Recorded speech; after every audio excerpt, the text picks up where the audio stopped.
Alright, I think I did a couple things here and there. I don't know if my stream actually has certain things now. I could check it myself actually. Boop. Oh, I do need to put up music too.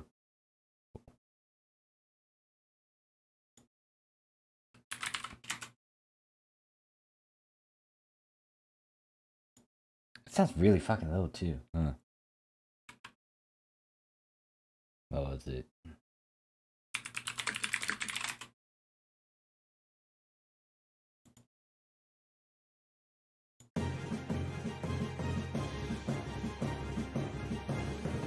Crew's like, welcome back. Thanks, crew. Right now we are still going through the Balwadil's orders. Joys.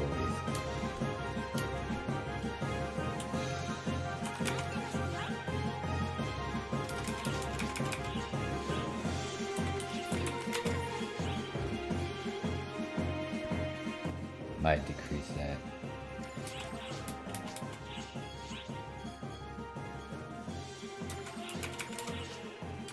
Crow's like, too many butterflies, you stinky. What? Please. Think I was also trying to collect star gems.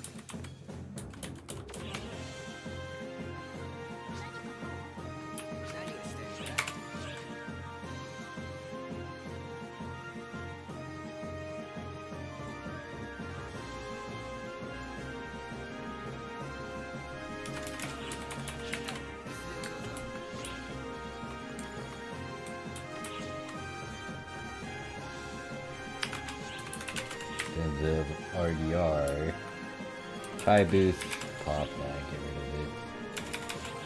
In terms of fashion, would pick up.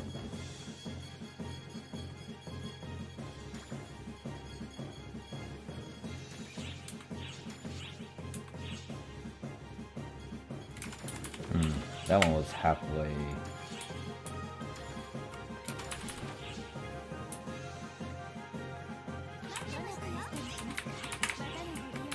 What are you two doing? What you up to? Oh yeah, I will. It's just that I'm going through, what is it? I'm still hunting Bal still. I want to get that out of the way since I'm going through each one of these characters. I'm also picking up all the keys on each one of these different characters as well.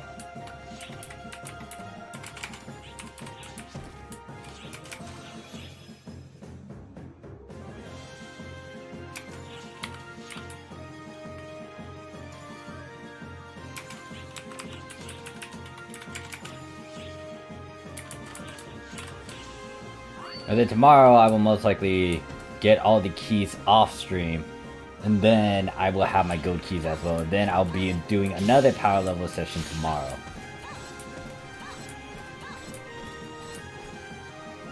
What's Bal?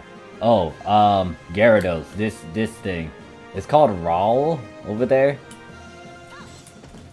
Well, I call it Gyarados, but no. What did he call it over there? Raurados or something? Raulados? So it's like daily masquerade in a want the mask.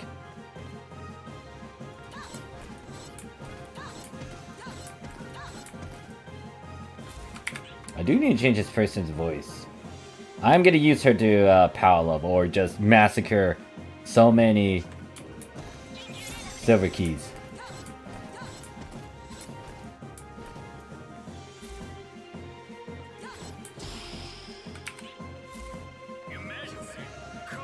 Barlados in NA. I cannot get used to that name. Yeah. Next week is gonna be what is it? 100 kill Arcs weekly missions.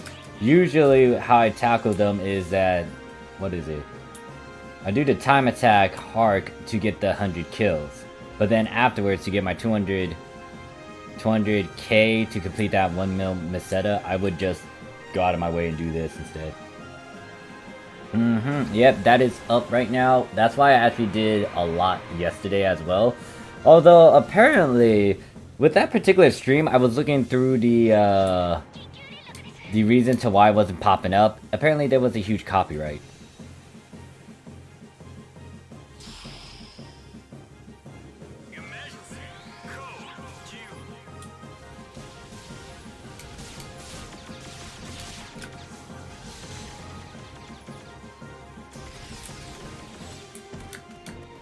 There was a huge copyright where no one can view it, not even me. So I'm gonna have to edit that giant 12-hour stream and get rid of that one little thing. And apparently it was a song that was like with Fire Emblem. That's how I got the giant copyright.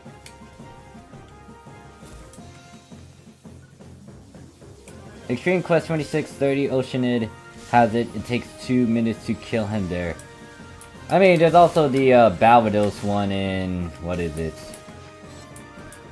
At Aquatics 11 and stage 11, 15. But nah, I just go through here instead. Also, I'm all, wait a second, am I a dumbass? No, okay. So I'm also doing the daily missions over here too. That's why I'm actually going there physically through super hard. This sister got copyright? No, it wasn't my sister. It was apparently a Fire Emblem song. So it was within that Dragalia playlist I was just playing.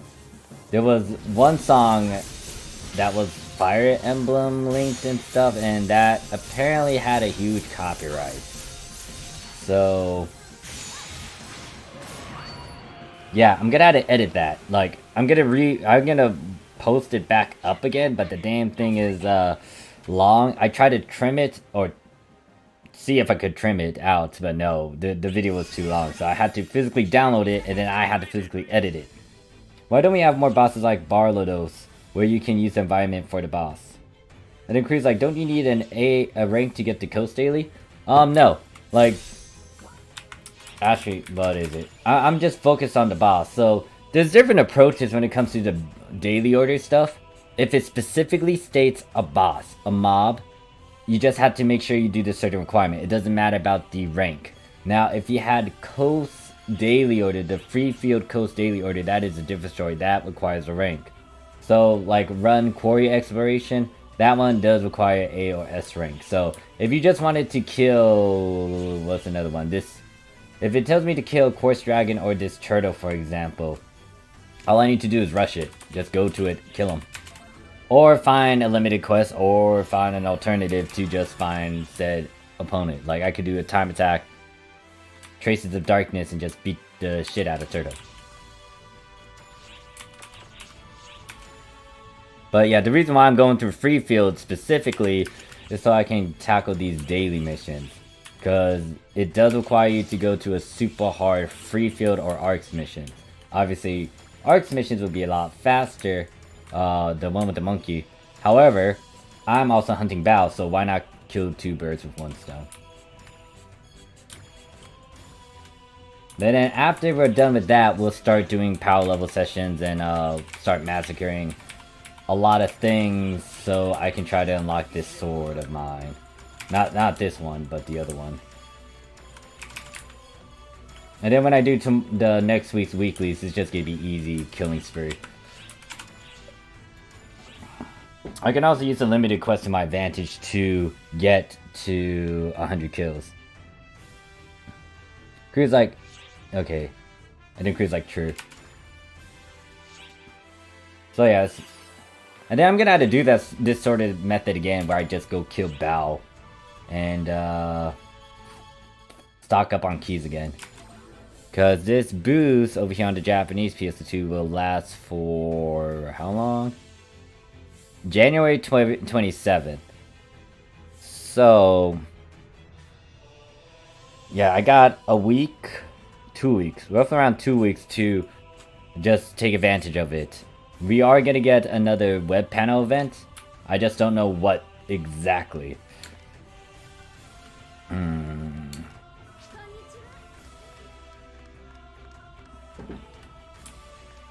Dang, your 5th Trailblazer, jeez. Congrats, crew.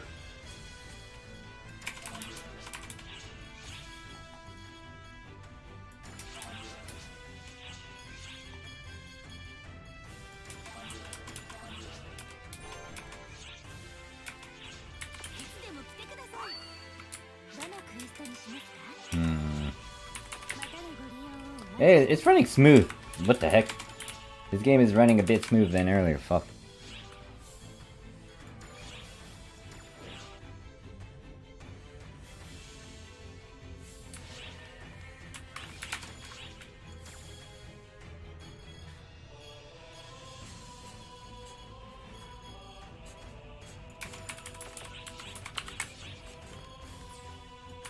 Alright, got a drink, got a pop an item.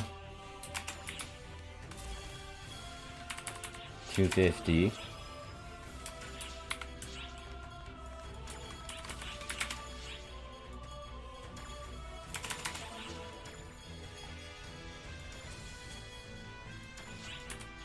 Oh yeah, that's a cast part, isn't it?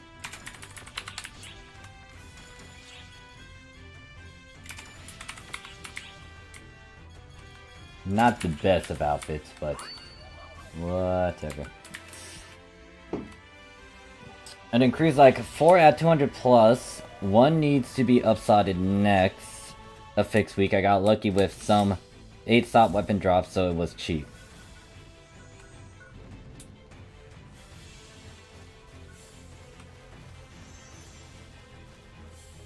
I do want a boost week again. I need to get my last iron weapon that I have 2 and 8 slots.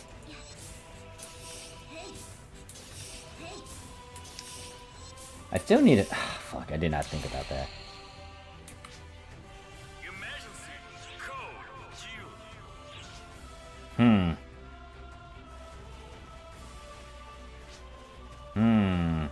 So yeah, the one thing I decided to do was leave the chat box, as you can see in the left hand side. I tampered around with some of the settings with the Streamlabs. It's just like you barely see that shit.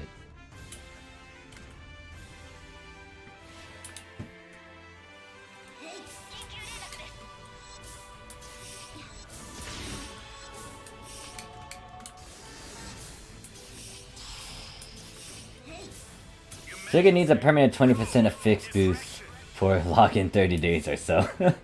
Then it would be I don't know, stuff will be a bit questionable. Because then the market would actually go up and down, will fluctuate. And I don't think you would earn as much if you get that boost. Like cause and effect. Because, like, if you had a 20% boost, you could do a lot with that. Like, you could easily upslot, you could easily gamble, and try to get some pieces to be a lot better. Like, instead of using a ability success boost, you just gamble with whatever you got. When it comes to, well, hold up, no, scratch that. You would still use the 30%, but when it comes to making, like, a bunch of catalysts, it's not going to be as bad. I mean, you're still gambling, but it's not going to be at like a 50%. It's like 60 with that.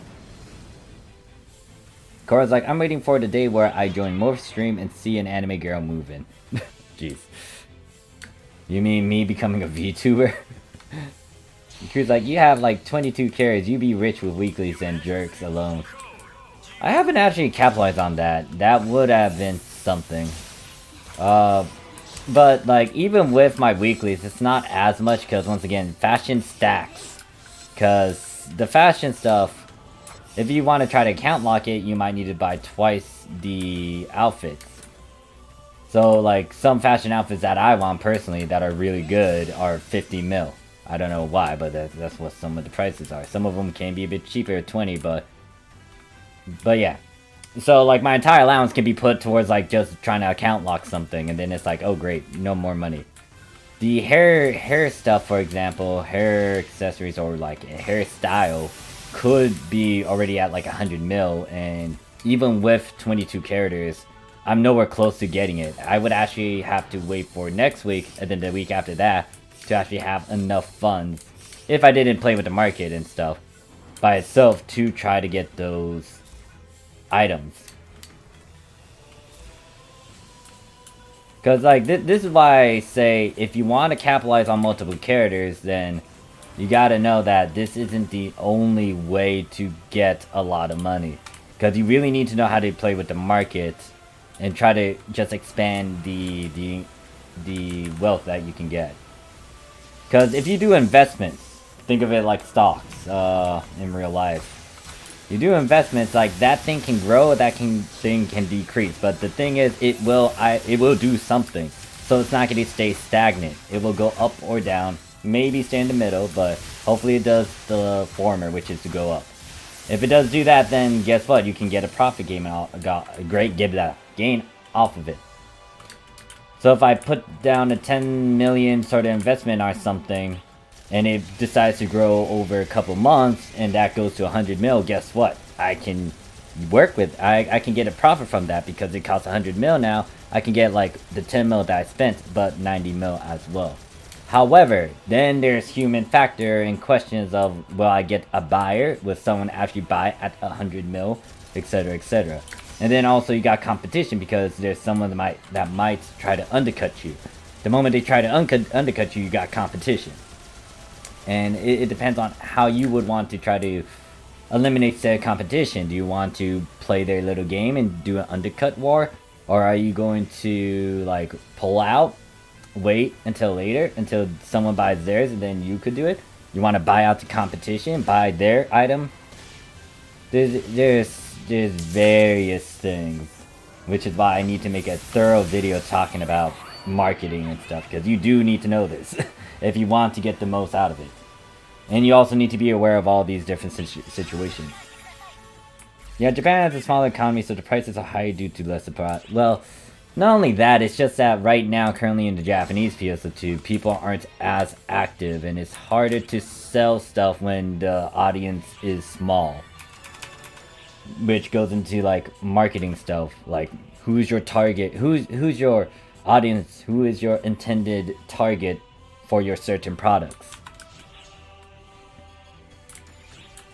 Cause like if it was booming, like I would be selling some stuff left and right, but it hasn't, just because it's not active. Well, it's particularly on my shit. It might be a different story.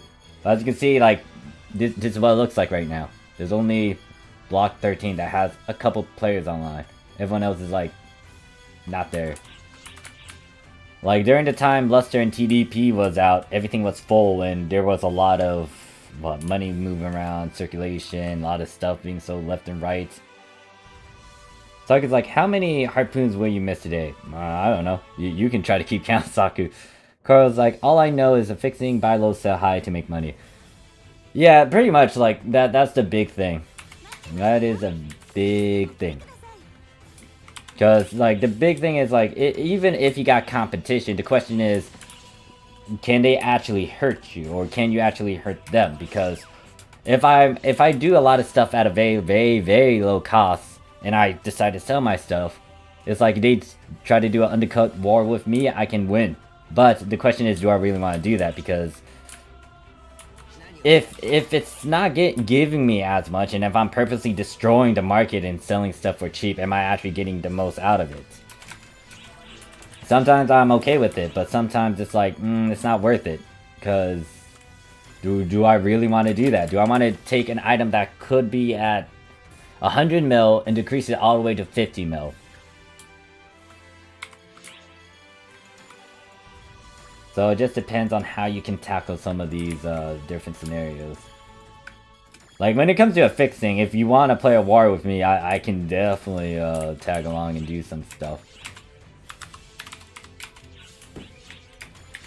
Yeah, that's the thing. Like you do need to pay attention to time, but even with most of them being inactive, it's not as much, because when it's populated, it can be filled up. Like, what's a good... I don't remember when.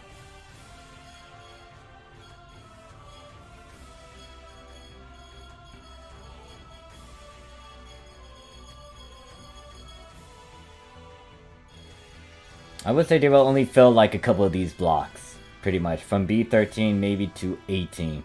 And then, that's it. It just depends on the certain event as well. But yeah, it's not that huge. Like when there's a major event that might catch people's attention, they'll get on. Like right now, there are events going on for the Japanese PSO2, which kind of persuades a couple people to play still. But even then, it's like, if they already hit endgame, they already hit endgame. And if they're now waiting for NGS, they're just now waiting for NGS.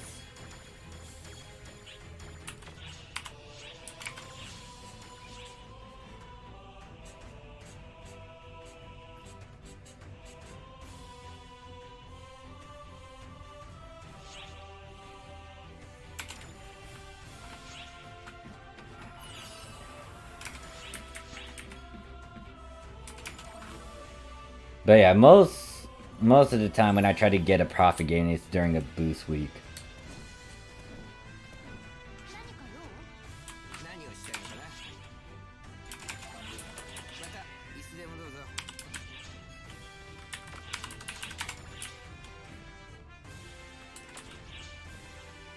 I remember when Luster came out, I watched a YouTuber who showed all blocks for pack 4 months ago. Yeah, so I do have a recording of that too.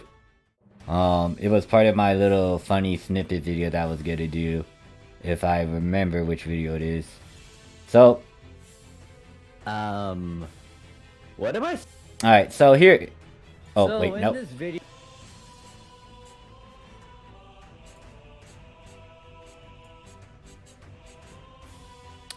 No, no, So no. in this I video, let am me go not over the trying to move it limited left and right. Jesus.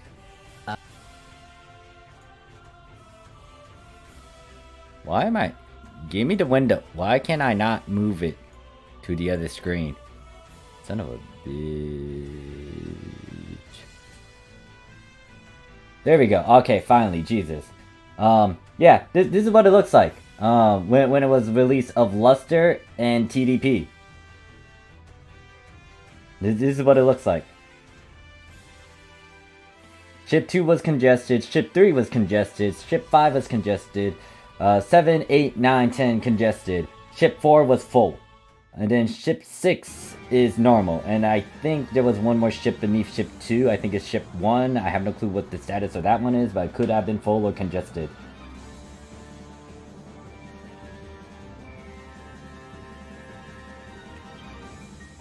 And then, here's another one, where I was just staring at the blocks. I'm staring at these blocks. Like, everything is full. There is no Vita blocks. That was full. This is how popular it was during its release. Most likely, Global might have that sort of sensation.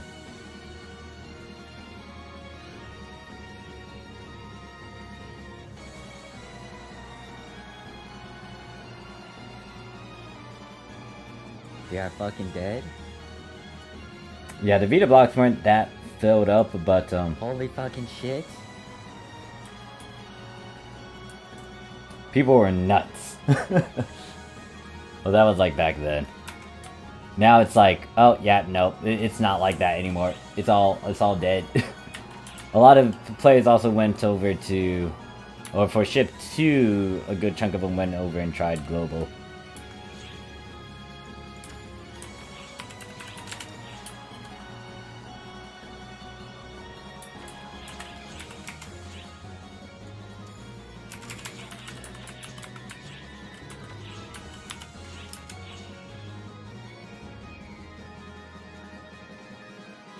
As episode 6 came out, there were 3 full blocks on Ship 1. That's where it did that. Wait, there was only 3 full blocks on Ship 1? Really?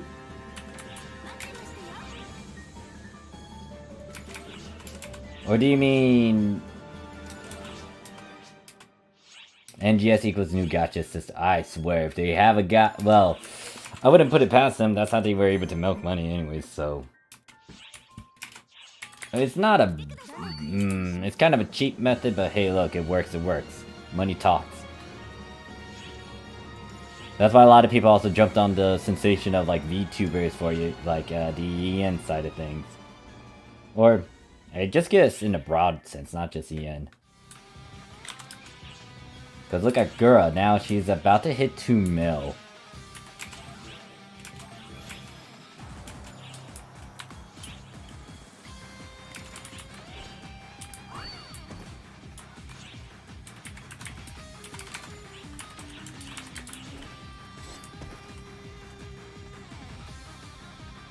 Yeah, I was slightly more populated for a week, then dropped again. Yeah, what was it? The hype was... It took a while for it to die down. I think it started to die down... I guess November. Because... When was that recording? That recording was done on September 16th, 2020. September. Could have started to die down in October, maybe going to November. I mean, if they do that, Coral, I am on it. I am gonna try to find them on certain ships. If I have the time to. Because the other problem is, when I'm asleep, they are awake. So it's like, I gotta fuck up my sleep schedule. And I don't know if I want to do that, just because I still exercise and, like, I have some plans. That is, like, for Ship 2s, we still have 1 or 2 block always full for trigger. For Ship 2, isn't it B1 that's always full? I know a good chunk of guys from, I know that one team that was over here went over there instead for North America.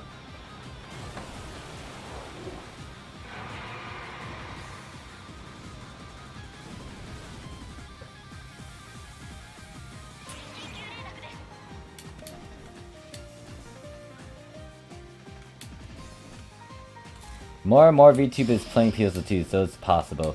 I mean, if Hannah's doing it from Niji Sanji, and then there's oh god, I can't pronounce her name from Hololive. I mean, I'm waiting for Fubuki to do it, and then like I'm curious to see if they're gonna do like the hype sort of addiction train thing like they did for Ark Survival Evolved. And also, they are getting paid from what is stated in their video thing.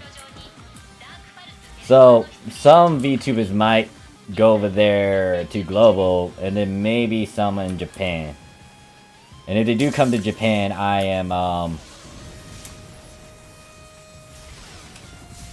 I don't know what I would do, actually. Like, once again, like, dude, if I'm able to catch wind of it, and then I need to scheme up some stuff, I will. But at the same time, if it's gonna kind of be in, like, a time when I'm asleep and stuff, on my normal sleep schedule, I don't know how I'm gonna feel about that. Then there's, like, B7. What do you mean, B7? Is it B7 over there on ship 1?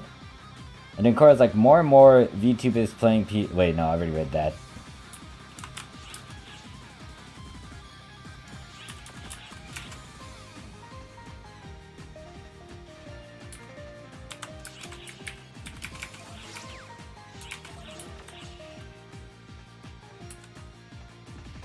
Then it says, it used to be block 69, but was removed. Big Brains went to B7.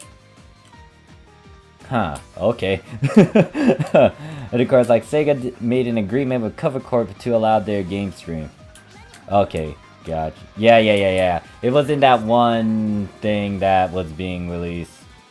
I mean, a good chunk of the Hololive girls were able to play a couple Sega games, like, once again, Kiara and, Calliope. They did do the Yakuza stream before they actually got that monetization thing from Sega.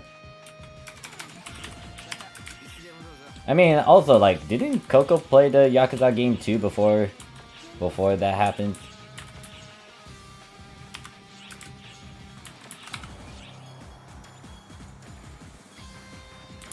Oh wait, no. Yeah, monetization from Sega.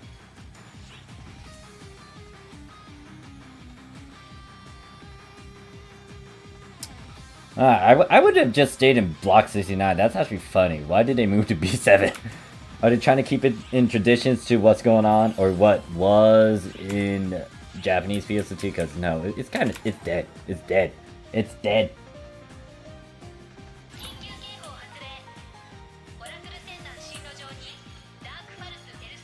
Yeah, see? It's dead.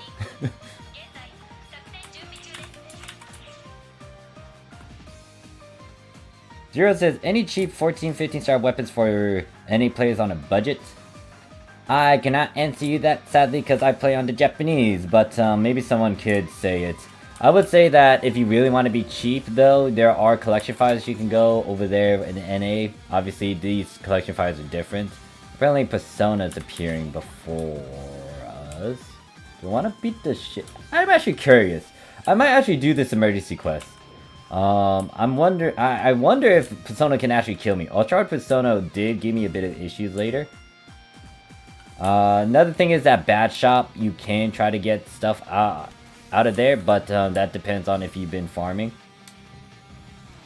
But yeah. Well, here's another thing. 15 stars you cannot buy. 15 star weapons you cannot buy on PSO2. Max rarity stuff, it tends to be behind, what is it? That's no. They might change that later before NGS comes out, but you cannot buy 15 stars. You can buy 14 stars. You could, well, it depends on the class as well. Yeah, I would just say Novel and stuff. Yeah, so you can do the collection files for a free million. And then you can also go and try to get badges and then try to get a couple weapons off of the badge shop.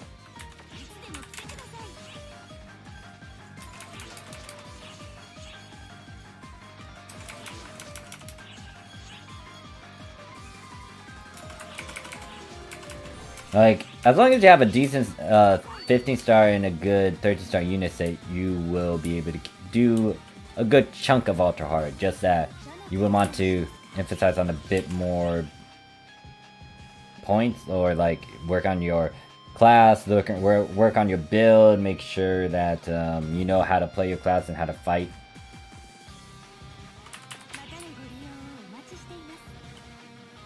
Yeah, like if you do put S class abilities on weapons, that does change. That can help you, that can aid you, as long as you get the things that can complement your playstyle. Because, like, my way, or the things that, well, can't speak. If I have the S4 slot, I tend to put Vampiric Strike. Well, that was like back then. I still do it. Or at least put Mysterious Intent.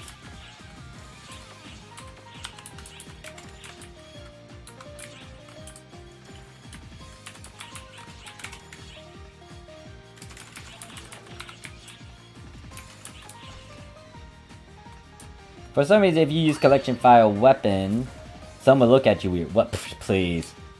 Look, I'm gonna issue a challenge. I'm still doing this damn challenge. It is actually annoying as hell, especially with the particular class I'm doing. But you could most likely be able to do a good chunk of Ultra Hard with just like a Novo plus 30 and then a Novo unit set. I'm still trying to do it with Profound Darkness trigger on Ultra Hard.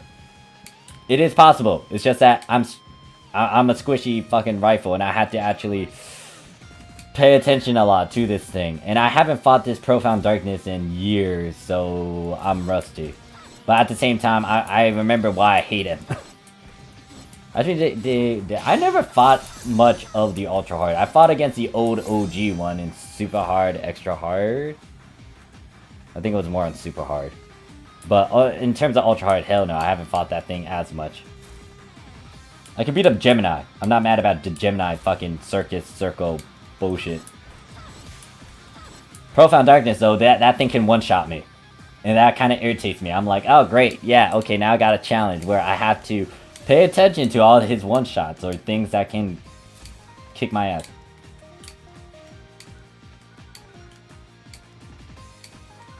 No, not that, just people being salty. So why are they being salty?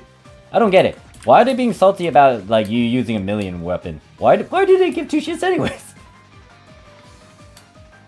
I don't care, like, oh god. I don't know. Some people, I would never understand.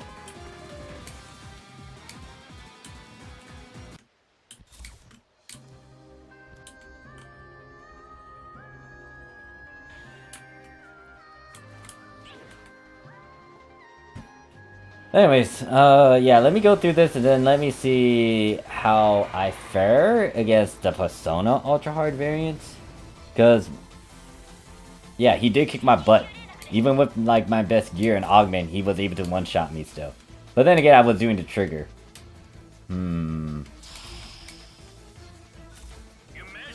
Trizin says, a lot don't know about the hidden potential of the weapon series. And the ECU says, Morph is live. Hey there, ECU. How you doing? Also, by the way, I figured out how to do the dang thing. But yeah, that super chat thing is there now. And then I also toyed around with like several other things.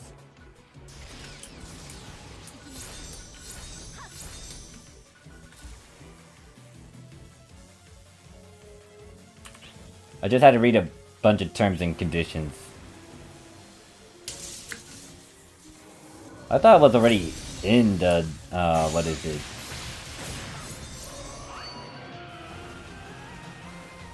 Anyways. They don't know about the hidden potential? There's a hidden potential? What do you mean by hidden potential? As in something that you have to unlock, or just like other potentials that it has to offer?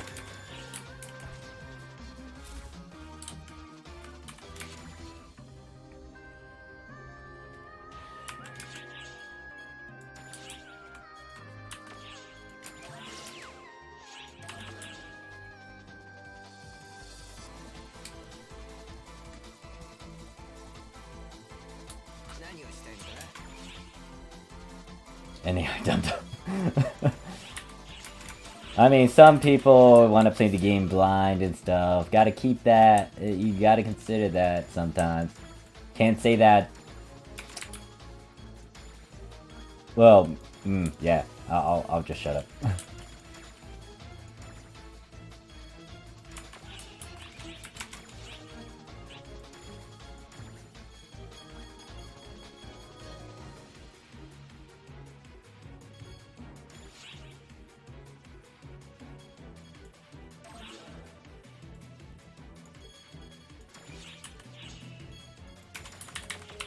Yumi? Who's Yumi?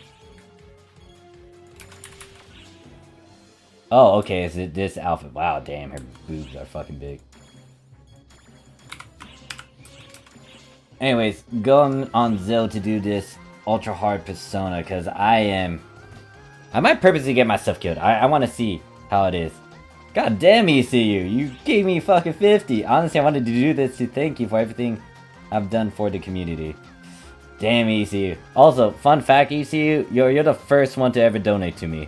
But then again, I never knew. I didn't know that I placed the. I didn't know that Super Chat wasn't in my live box. Jeez. But yeah, you're my first dono guy.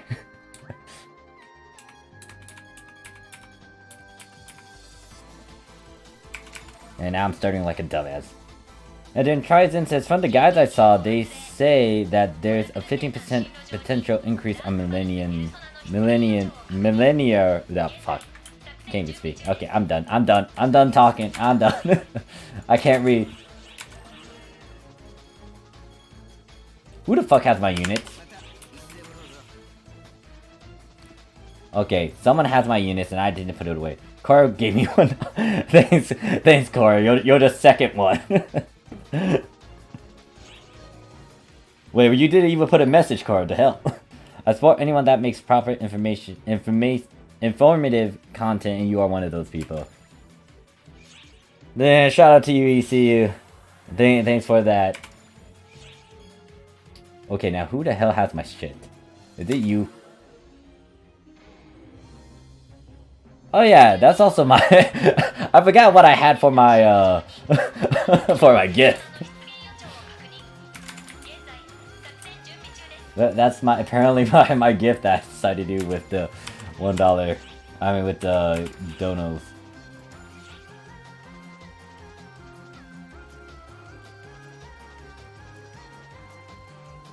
Carl's like, I never gave donate, but so I don't know how it worked. I mean, you just gave me $1. More true PogChamp. I might need to toy around with emotes too.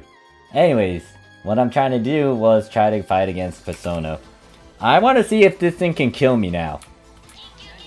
Cause like if it can kill me with this gear and equipment, that means like, damn. It doesn't mean jack shit to Persona.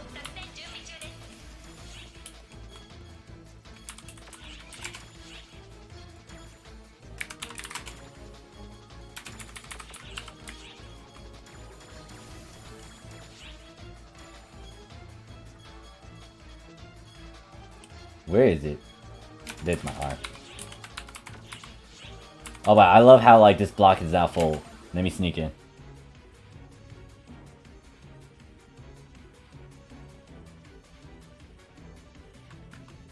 Crew's like, you got a PayPal? I can't use Super Chat via Google Play. Yes, I do have a PayPal. There was a donation button that I had on my YouTube channel for it, but I did take it down because I was looking at and reading at certain instructions. I do need to put that back up, just in case.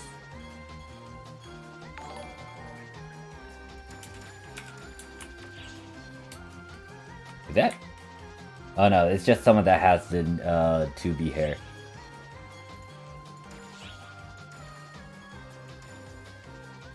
Crow's like, I can imagine Morph checking us global players' gear and chuckling to himself as he works on more affixing formulas in the corner of the dark room. God damn it, Crow. But thanks for that donation for $19.99. I want to treat you to a coffee. Yeah, I'll see if I can get that thing up and running. I don't know. I don't know how Super Chat works. I thought it was allowing PayPal and stuff unless it's asking for credit cards. Wait, is it up? Is it up? It's not up yet. Yeah, no, I'm not going into the crowd. In all honesty though, I did conjure up a couple of ways to make Guardian so, or like prep certain fodder for it. Accidentally.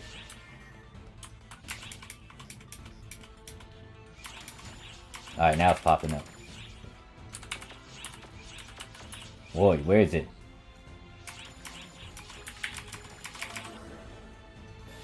Morphsuit character OnlyFans win. Oh gosh. No, we don't we don't need that sort of advertising. No. I don't have something like that.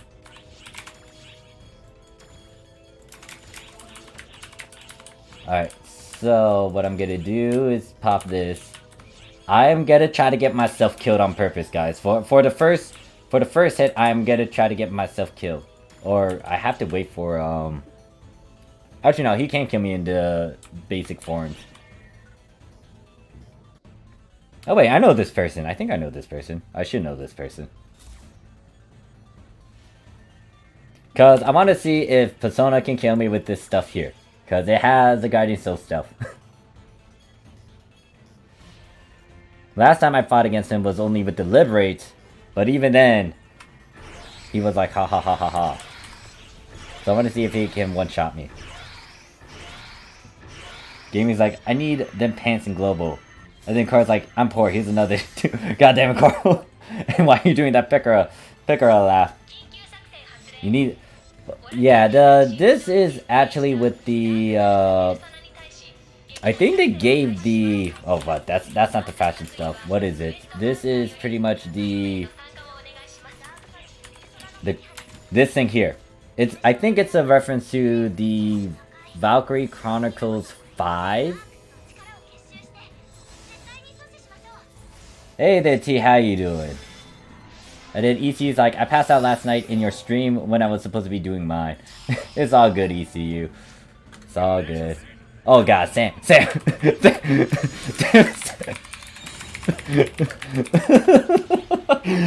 Sam is like an Odia vibe. Goddamn Sam.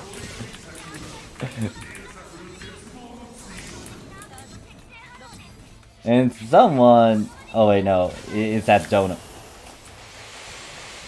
Alright, let's see. Come on, where are you, Double? Kill me. Kill me. Holy shit, okay. That hits hard. Maybe I can die from this. I'm not dead. Come on, Persona. Alright, let me get back my HP again, and then let's see if I can die. Alright.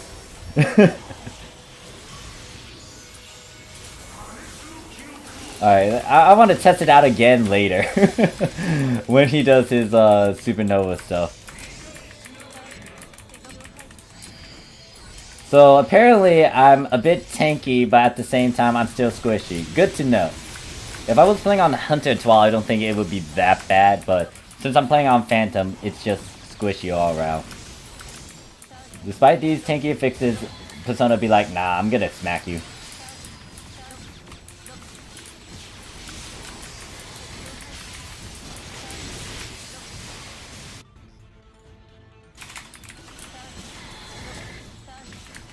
Where is he? Oh wait, shoot. Just a heads up, if you guys are watching this and you're playing on global, I don't think you guys have ultra hard Persona, right? Yay, nay. The big thing is, if you're watching on global PSO2 and you don't want spoilers, you might want to avert your eyes, or like come back in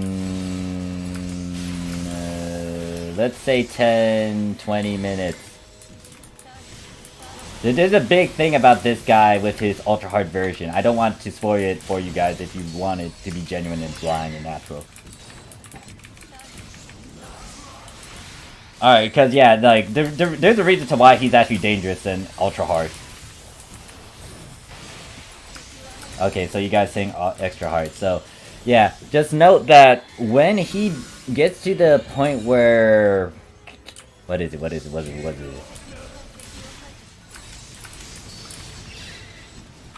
When he goes down and you can hit his face after his one explosion, there's a surprise. There is a surprise afterwards. I don't want to say it. And it was, once again, you're playing on global and you're watching this, you might want to exit out and come back like in a, what, 10-20 minutes.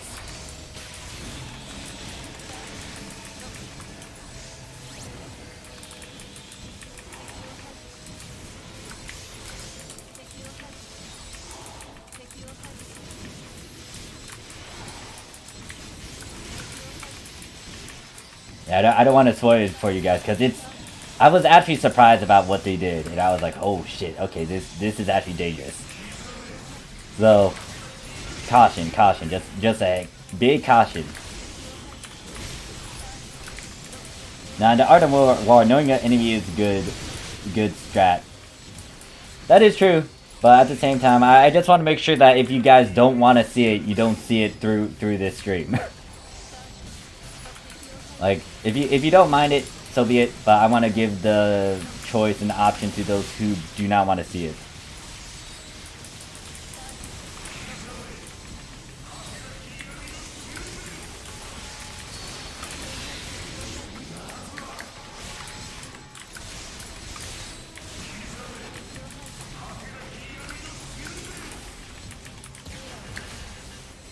Okay, yeah, so he cannot one-shot me anymore, but at the same time, he can almost kill me. Good to know. Good to know. Persona, you are still dangerous in my book. Okay, you'll see the spoilers, but once again, big warning to you guys. You, like, the moment he goes into the ground after you do the damage check stuff, that's when you want to exit out and come back later.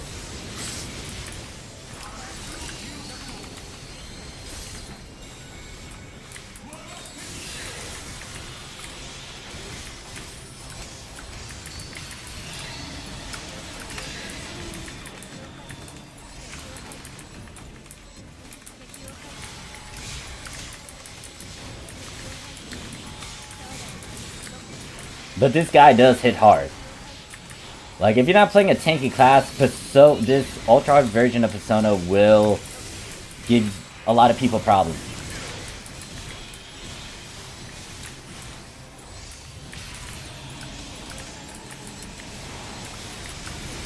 Like, you saw, like, even with my equipment, he can hit 1,000 and almost kill me.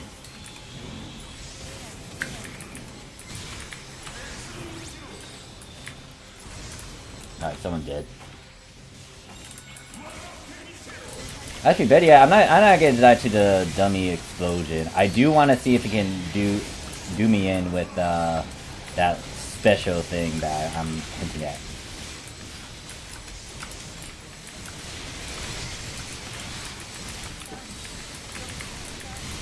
Is that a no dodge ultra hard Persona run?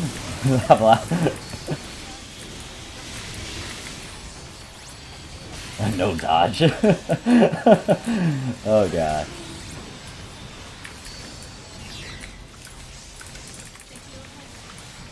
Kai's like, does Ultra Hard Persona drop any good augments or S augments?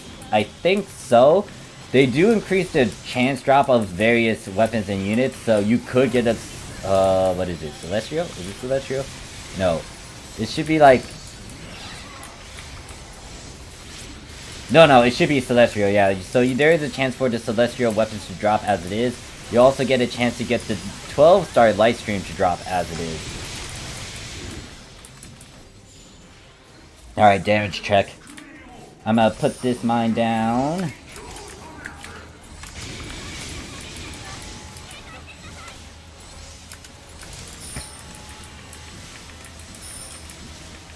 I think he does. I'm not sure.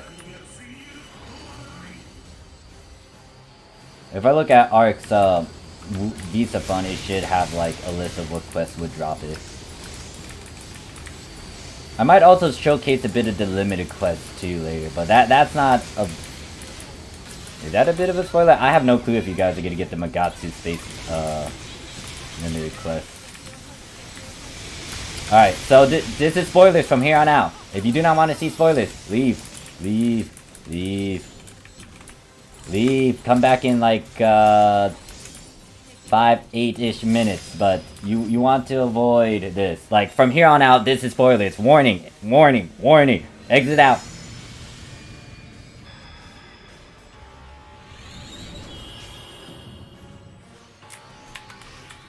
Coral's like, gotta go eat. See ya. Alright, see ya, Coral.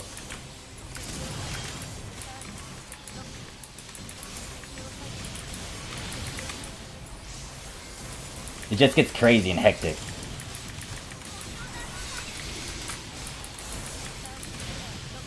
Alright, you didn't kill me with that. Damn you. And I waste my phantom time. I think the trigger one would actually kill me, one-shot me. But right now, this is a party one. I don't think it's as bad.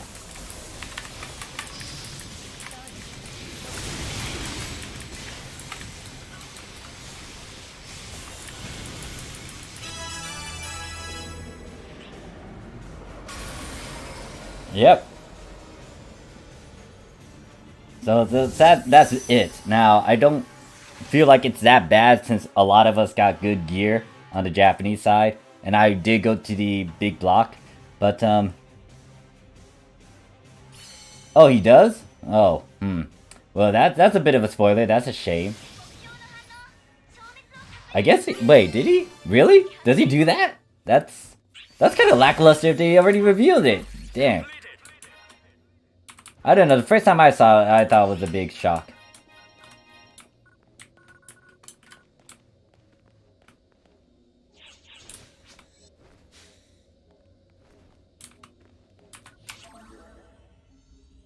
Hey there, Zaz, how you doing? Oh yeah, okay, yeah. So I understand what they're saying, but yeah, so he does do it without the sword, he does get desperate. But with Ultra Hard 1, he does have a sword. I guess that's the...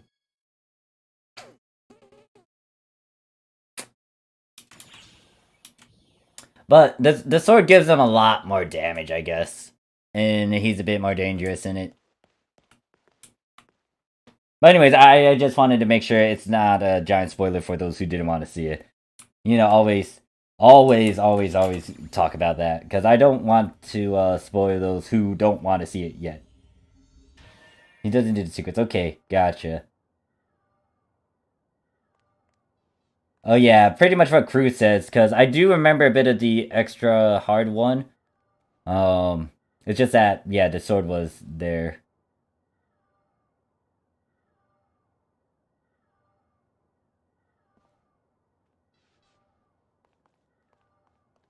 Levy's like, should have used the sword from the start. Could have been, I don't know. The thing is, like, the Ultra Hard variant is dangerous, so he does the same thing with the trigger, but yeah, that's the thing with Ultra Hard. He has a sword.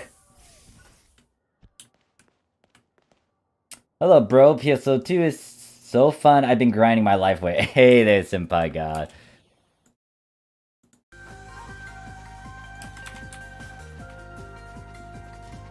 Yes, well, I guess it depends, because I feel like in that one, he didn't kill me. But if I go to the trigger, which I do need to find a party for, if I want to pop one, I feel like Persona can actually one-shot me in that.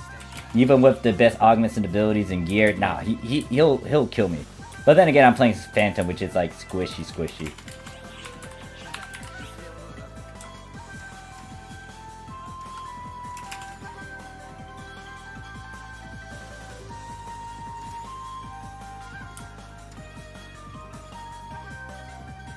And yeah, there's a bunch of abilities that drop. Wait, that's new. No, wait, no, it's not. Never mind, I lied. I thought I saw something different. Nope, I lied. I lied. Vulcan eggs. This. You do get an increase in airbow stone, so it's gonna be, instead of 5, 10. I think trigger gives you a bit extra as well. I think it's 20, maybe. And, oh no, that's already been there.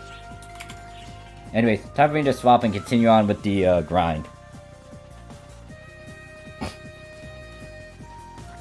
Wait, Senpai God, are you on On the Japanese, or are you on global?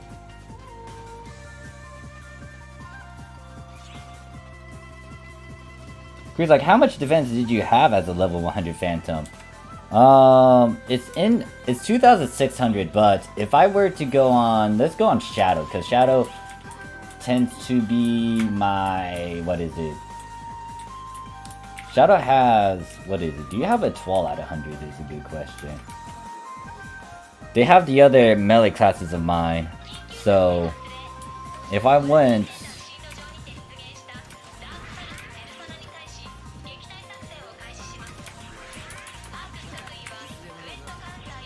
He's not my tank. I need to still make a tanky character, and there are tanky affixes I would want more than what I have. Let's pick these up and let's see what he looks like.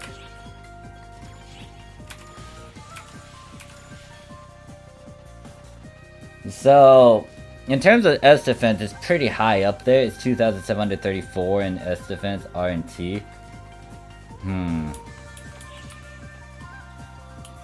I would actually need to do a test run and see who can actually...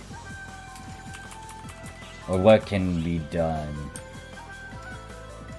See who can damage me.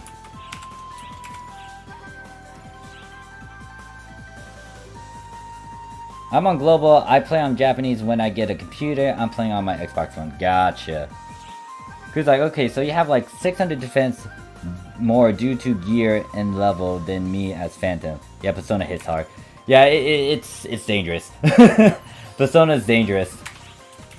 Like, I had good augments and abilities and gear when I did the trigger, but even as a Phantom Rifle, he one-shot me.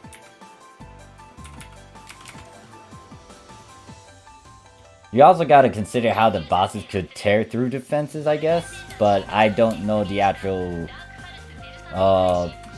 stuff behind enemy attack mechanics. I mean, I understand the patterns and stuff, but like in terms of the actual in-depth information with how their armor penetration could kick in and all that, that is a huge question mark above my head.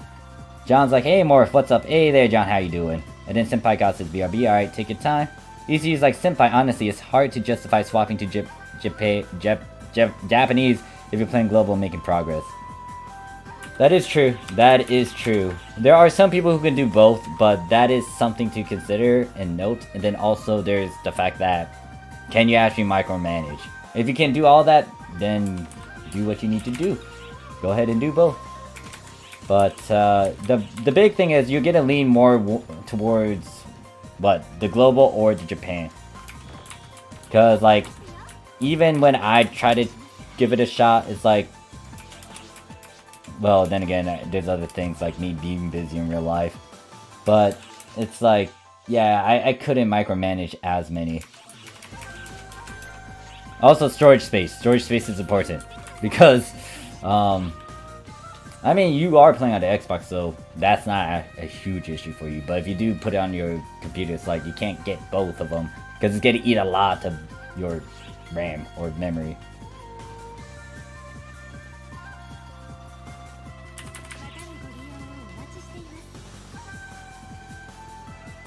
Oh, it's your birthday, John? Happy birthday!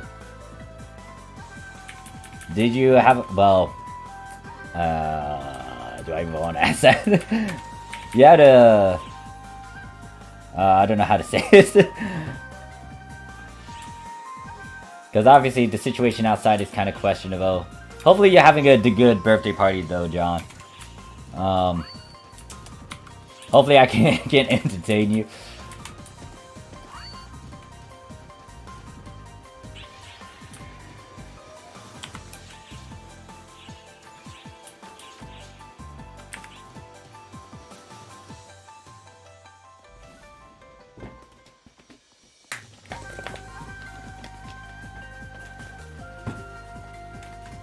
Oh wait, so it's just the start of the day though. Giving your parties later? Or if you have a party later. Or at least some sort of celebration.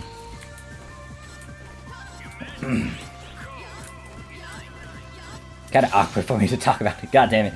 Fuck this virus. Not in the literal sense, guys. And gals. And it's and attack helicopters and Vtubers. Question mark on that last part.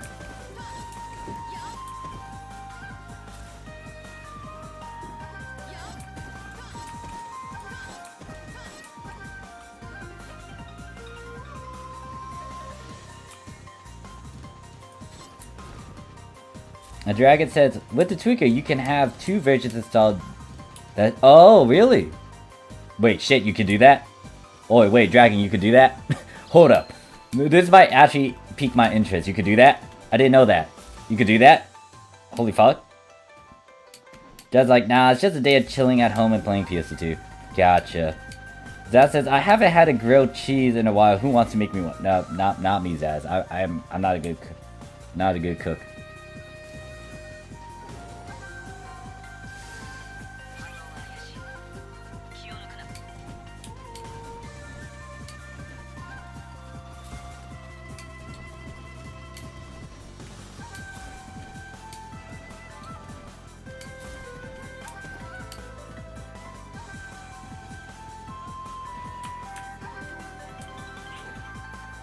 That is interesting to me. Do I want to try that though? Because that was a big issue with why I didn't go into global, because of storage space. But because of that, that might pique my interest. I think I need to still download a couple things, but...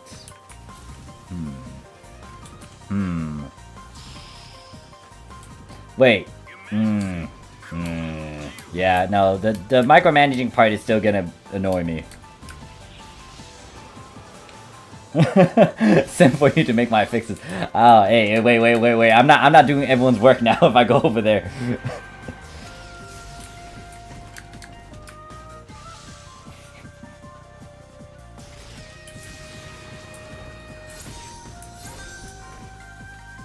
I remember from when transferring from Microsoft to Steam.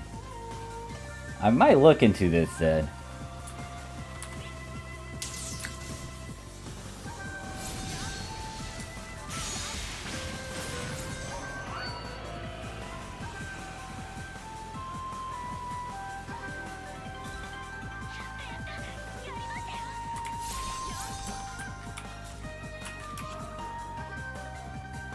Anyways, we are...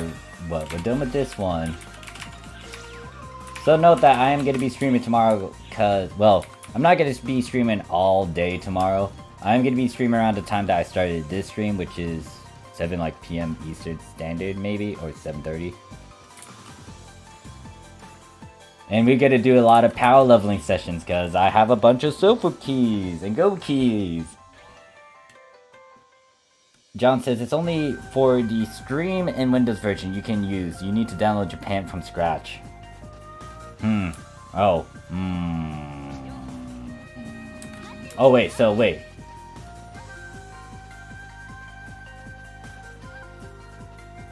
Yeah, I'll look into this. That says, I want to be OP, let me have a character. What? I'm not giving you one of my gals. No. I'm not giving you one of my characters. Nope. Nope. Each one of them has a bit of history, except maybe few, maybe one character, a couple characters of mine. Some of them are still work in progress, like Undead Girl. I still regret calling her just Undead Girl. I should have gave her some fancy undead name if I just call it Undead Girl.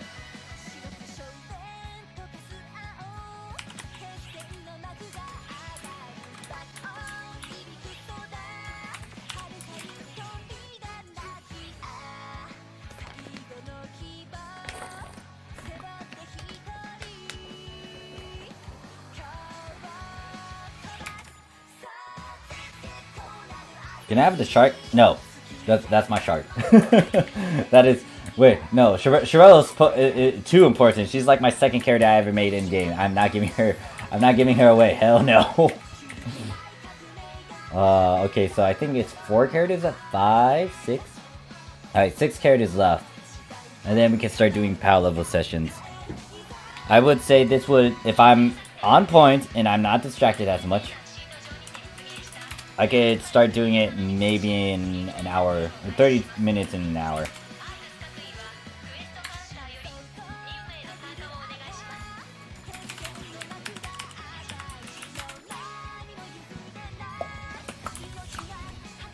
Ten's like, what's up, Morphin chat? How's it going, guys? Hey there, Ten. How you doing?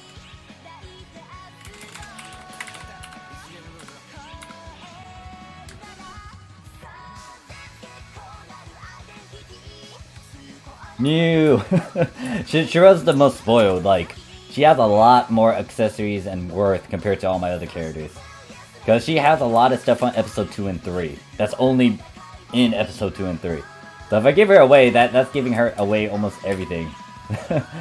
and a lot of, like, valuable things. So no, I can't give Sherelle away. But in all honesty, you got... Well, the reason why you guys might have issues making a shark like how I did it was just because of... It's due to the mini outfits. I don't know if you guys have mini outfits over there. I think... Do you guys even have Rappy mini outfits? Because that's the crucial thing when it comes to like doing that sort of schemes and funniness. Senpai God says, what's the hardest triggers you have done? Triggers?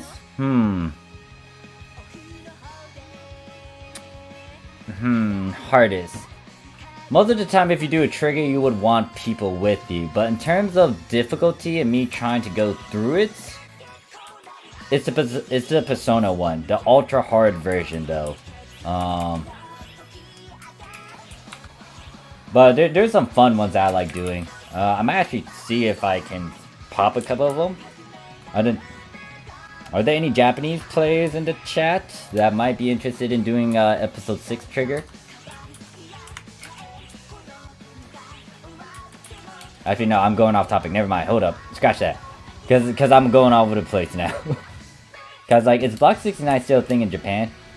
We never had a thing for Block 69, sadly. That's like, we're holding an auction for your character, the highest bid of $500k US dollars. What? Oh, no.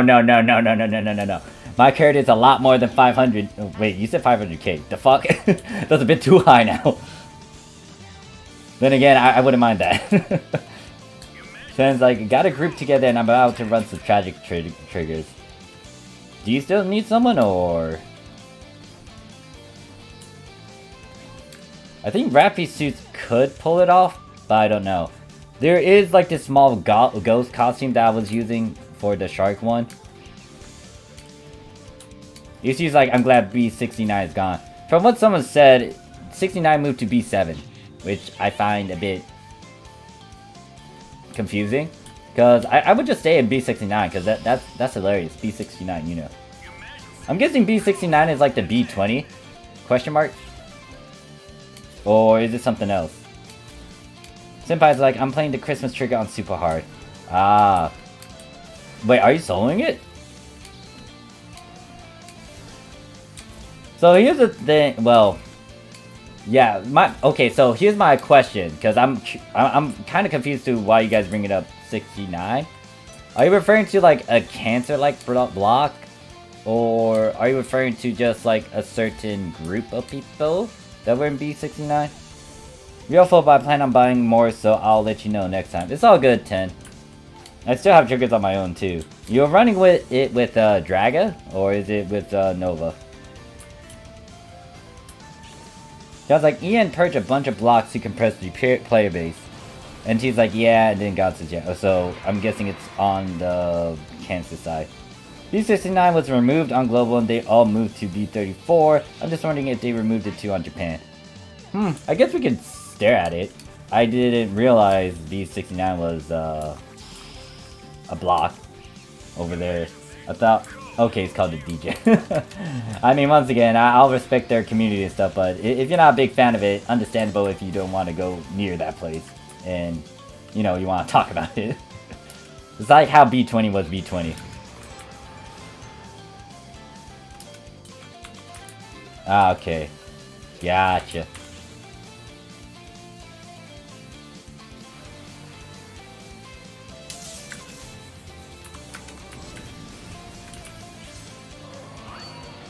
Badge, like, for me it would be better Block 34 for loot stuff. Well, I mean, there's like different communities that I kind of seen here and there, and got some hints of what the block would be kind of specialized towards. I know about... Well, I don't know them, but I know there's got to be like an Erpa block around here somewhere. There's some role-playing blocks as well. Obviously, a couple people from the B20 and stuff, but in all honesty, they're kind of new faces and stuff, so it's not as bad. So 69, let's see. We don't even have a B69. How do you guys get a B69? We don't. I'm kind of jealous about that. How dare you guys get a B69? We don't have a B69. Yeah, but our max number is 44. Well, 44 in terms of numbers, and then you see we go into like these giant other ones, and this is more on PS4. So there's like 301 all the way down to 312, and then 401, and then 402, and then 501 and 502. But yeah, I guess we never had a B69. But yeah, let me stare at the recording that I did back then. Yeah, even back then, we never had a 69. Oh, it might be because also of the, what is it? You guys don't have some of these blocks, I guess. I don't know. How you... I'm a big... I guess they did compress it, because you guys don't have a lot of ships. Oh, okay. So it was a purge, and you guys had like 136 blocks after PC release. Jeez. Nero says, Block 69 on NA posted a lot of loot image. And then Vaj says, B7 is more cancel spam lobby and trigger block. For me, okay. Yeah, I'm doing the Christmas Trover solo. Don't got many people to play with. NA. Or is that, yeah. 9N Global. You could always advertise it, Senpai God. Like, just try to find a populated block. I think there should be some people in the super hard ones. Like, just go in there and just say, hey, I got this trigger open. Like, anyone want to join in?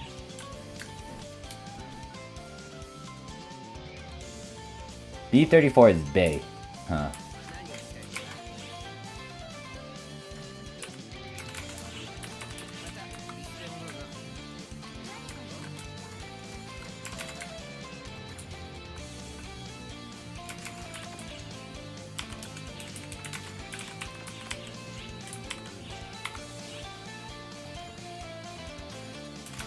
Alright, so put the key away. We still got 5 characters to go through.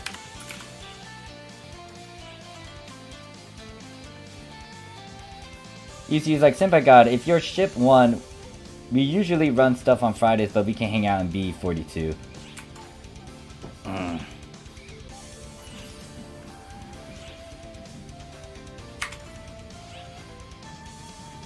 What time is it?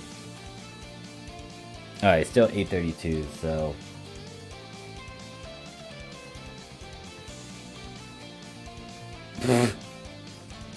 Yeah, I left it in the shark form too. I was like, huh.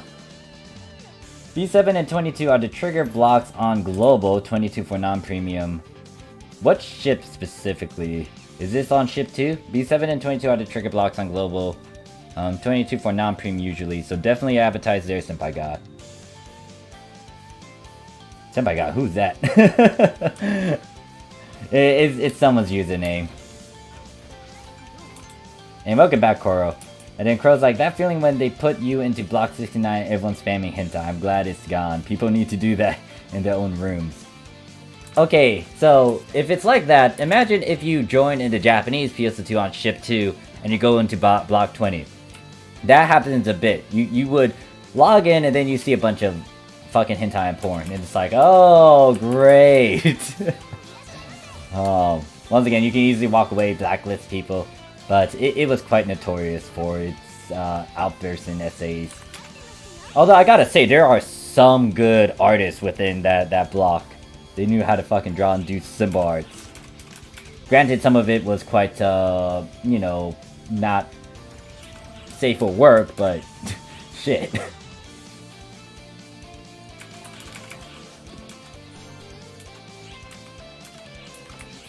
It's all good, T. Just wanted to give heads up to anyone who might want to be interested in going to those blocks and advertise.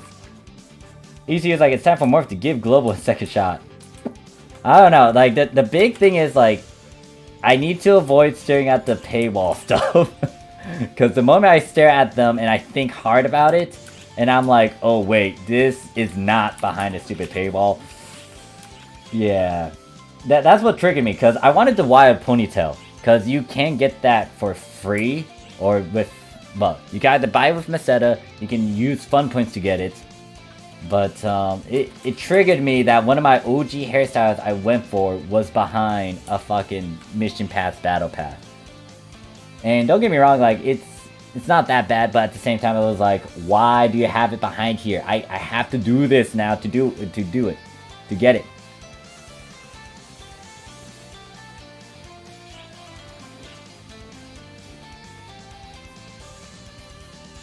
What do you mean? Oh yes.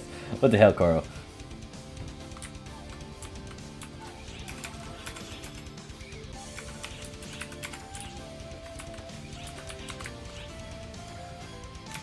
I just raged. Pretty much after I started the fresh find and then the mission pass, battle pass, I was like, nope, I'm done. I cannot shut up about that story.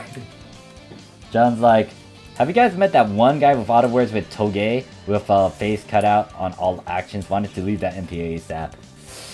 Yeah, we had a bit of that. Well, did we have that? Not as much. Because I really want to go into story time about the little thing that made Japanese PSO dangerous back in the days. But I can't because, once again, I'm afraid of what might happen if I even mention this past incident. Because, let's just say that in the Episode 2, Episode 3 era, the Japanese players weren't entirely happy with the Westerners, foreigners, due to the certain thingy. I'll mention it when NGS is around the corner, but I won't mention it now. You guys would know if you were there.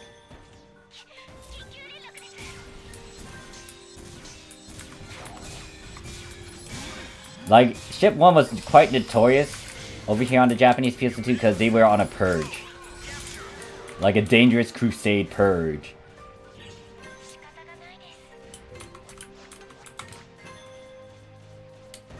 Guys, like, make that abomination you saw in your augment video with the 4 boobs accessory, do a quest with people in it later. So the trick that they did, I think they used I still have that clip in my storage. They used a ghost outfit, I think, and just covered themselves completely left and right with boobs.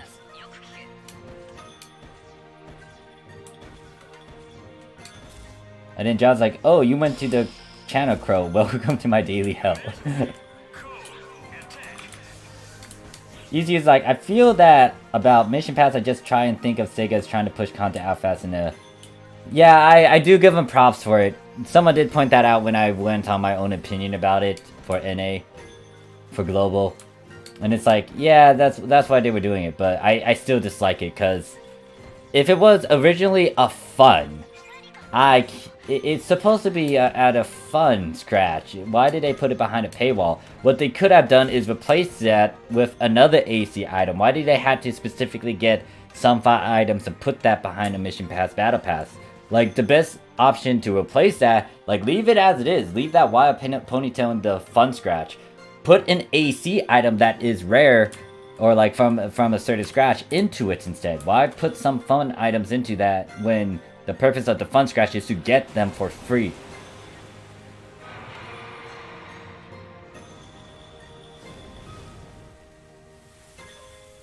Because you guys still don't have like a lot of the AC items from various scratches. Like, there might be some issues with some of them, but like, yeah, like, why put a fun item in there that you have a bunch of fun points for, and most likely you'll play with the fun scratch so you can try to get the My Shop 3-day pass. Why not leave it there and just put an actual AC item in that Battle Pass Mission Pass?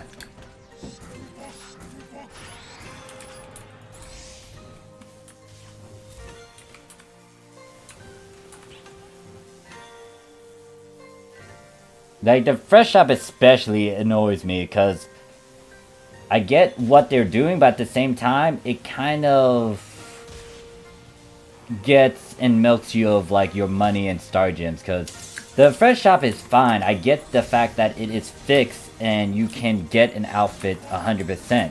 The thing is, though, you could do the same thing in a star gem scratch, and you could get a bit extra with that. Yes, there is RNG, but you can get it. And not only that, like, on the Japanese side, once again, we don't have a fresh shop. All those outfits that are in the fresh shop, you could buy with Meseta.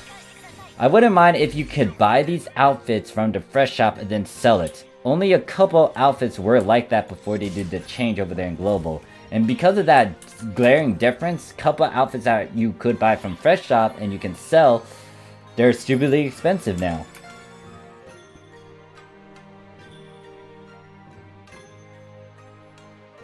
And then I feel that, and think of how they gave Bang Bang emotes into the game. You had to buy 90-day premium in order to get it. Some of those bonus lobby actions, once again, they are free. Some of them are free. Some of them you just had to say a phrase and get a code, or sometimes you had to do a vet in game.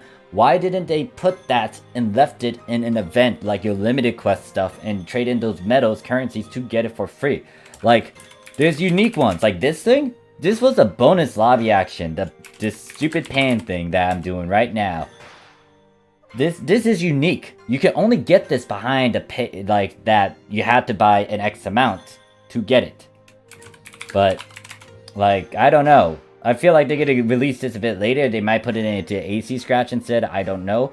But still, why give you guys stuff that's not as grand? And why didn't they leave some of the bonus lobby actions that we had on our end over there?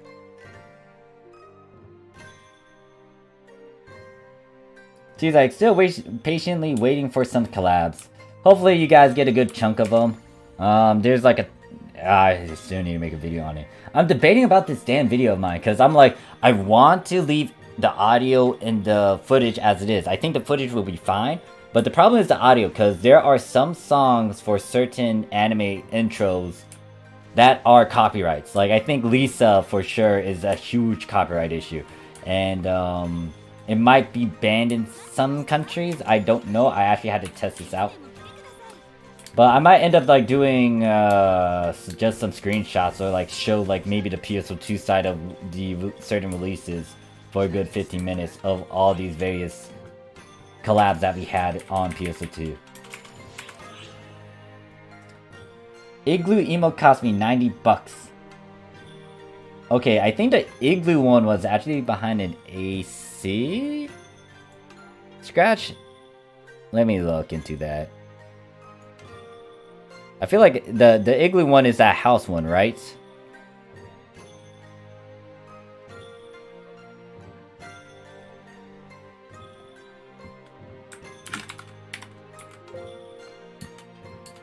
How do I spell igloo? No, this has to be snow. Snowball, snow rappy. Oh yeah, we also had a 7-Eleven collab. I keep on forgetting that. Snow grazing. Yeah, I don't. What's the number of that? What's the number of that lobby auction? ECU.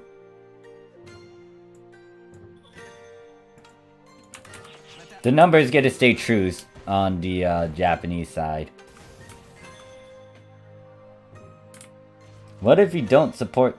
What if you don't get SG support? It's no fun. Do you know the number? Oh well, no, scratch that. I'll see if I can find it. It's no fun. It's no fun. Hold up. I can easily pull this up. Poster 2, it's no fun. It should be lobby action 275. 275? Alright. Okay, so that's why you guys couldn't get it. Alright, so that one's actually a bit... I don't know. I feel like they kind of...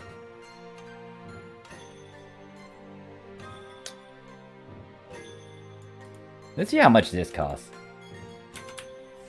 So apparently from what I'm staring out on the Japanese side, this was released on the November 28th, 2016. It was a 7-Eleven ice cream campaign.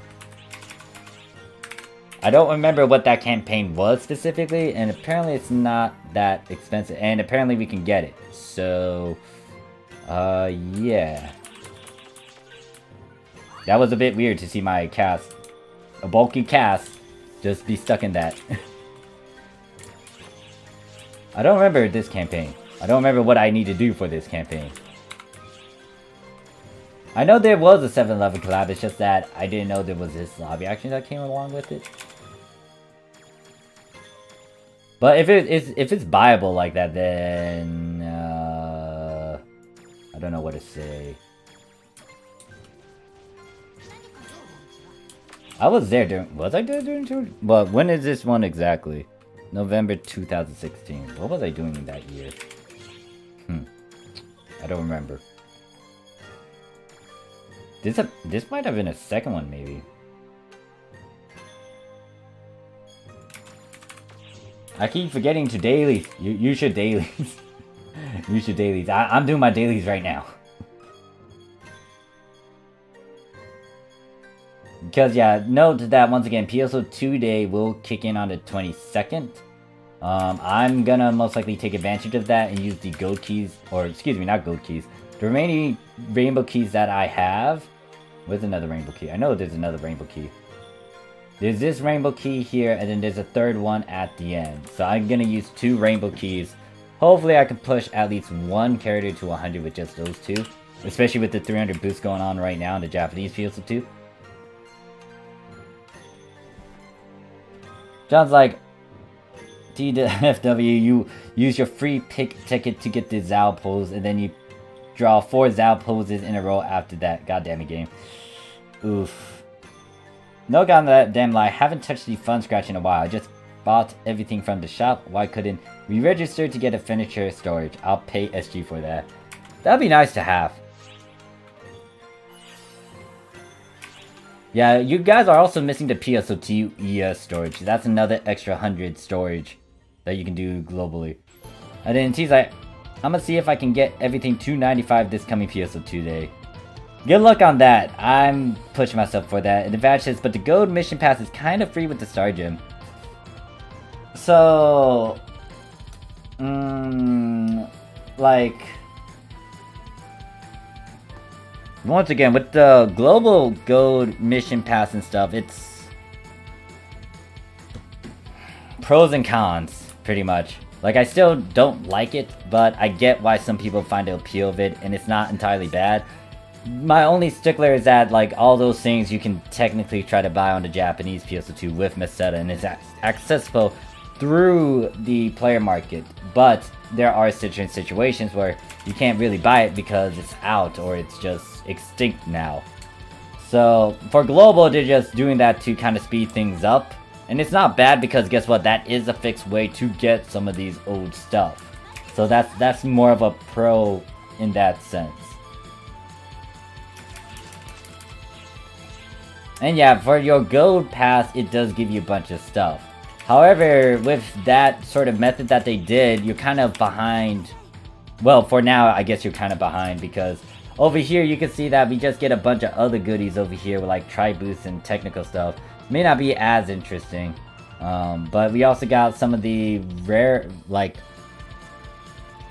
some recolors of very specific things. Like some of these camos and outfits and stuff. You'll get it eventually, but I don't know when, because they're playing catch up with a lot of stuff. Like you can get something like this and kind of have an accessory to look like a samurai, along with the certain mask that comes along with it. Yeah, like that. Oh, it just toggles through them all.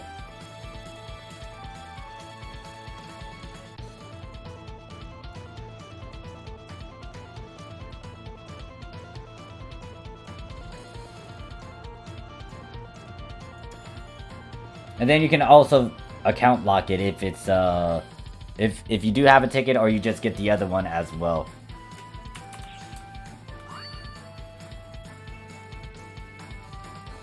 Yeah, it's I get the value with the gold pass, but like personally for me, I can't, like with this knowledge that I have with the differences, it's like I can't 100% agree with it. Like, I get it. Once again, it is a fixed method. You don't have to gamble with RNG. You don't have to try to pull this off with the previous, like, old OG scratches on Japanese end. But now you can't sell them, though, and now you can't access it. And if you do miss out on it, I don't think you can backtrack all the way to that particular item that's behind that mission pass. Like, just to make sure, you guys can't really go backwards, right? Like, you can't go all the way back to, like, the first mission pass, battle pass of global PSO2 and get that stuff now, right?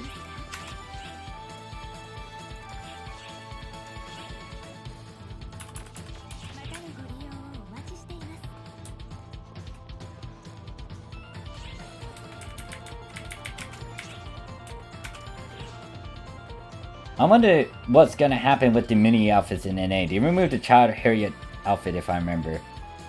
Okay, yeah, so no, we can't go back. So, pretty much that's kind of a bad thing, just because then you can't access some of the old mission pass stuff that was behind the mission pass. So you had to be during, what? Like, for example, the Wild Ponytail, like, I can't get that anymore because that was in the previous scratch. And now it's stuck behind the scratch. And you can't buy them, too. Forever. Nope, once it's gone, it is gone. Forever. So yeah, you could do like the past one, I guess. Like one before it, right? Like if you didn't do this, you could do it. But other than that, like you're kind of stuck with that. Like you can't go all the way back.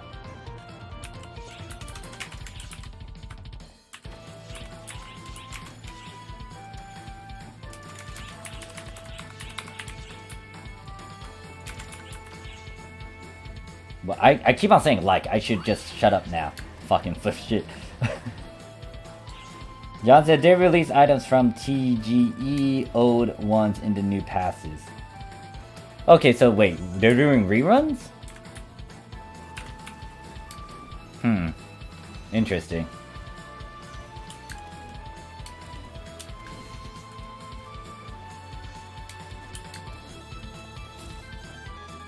Okay, it's about to hit 9, and I have not started my silver keys. Let me get a bit serious.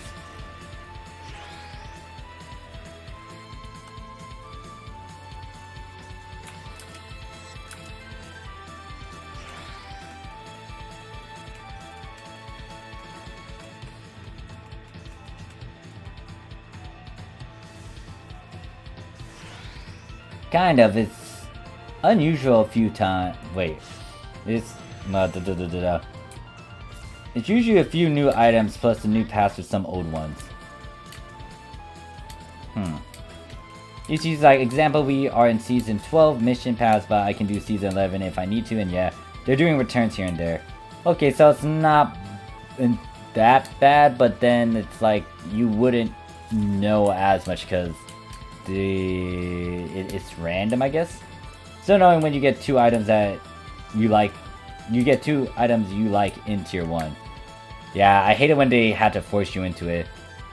So the thing about the Japanese mission pass, especially with those things, is that you do have a choice to get the other one later on. It just depends on what the particular item is. So if I look over here and stare at like these things I can get, you see group 1 and 2. Guess what? When you get to the 4th page, they allow you to actually go for the other one if you went for the first one. But once again, this depends on if this is a certain ticket. You might want to actually get the same item if it's a ticket so you can account lock it.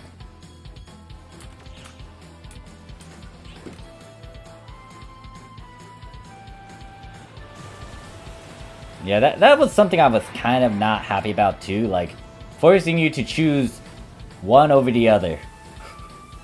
Especially if you don't have it and you want both, but nope, you gotta choose. You're forced to choose one or the other, and the other one's gonna disappear forever. Unless you got that secondary option in the over limits, but I don't think so. Overtime, over limit, overclock.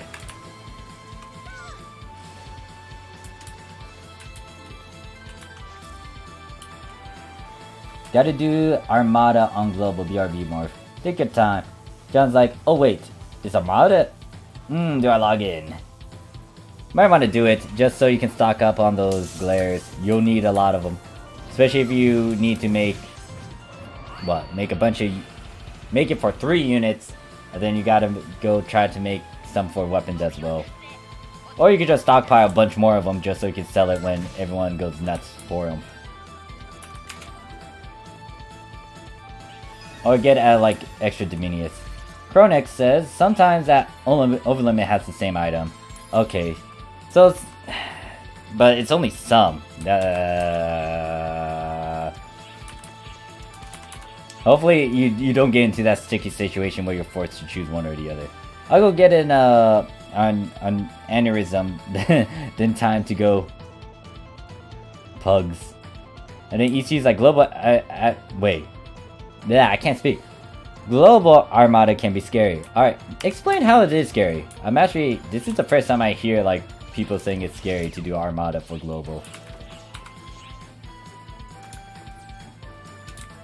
How bad is it?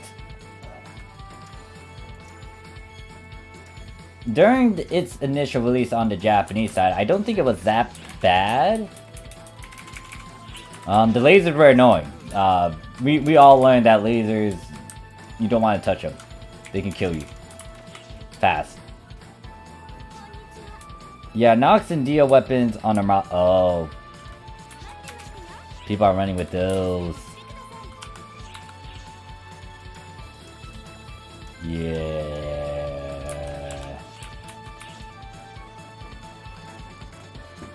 Cause then ain't done. Goddamn, Carl.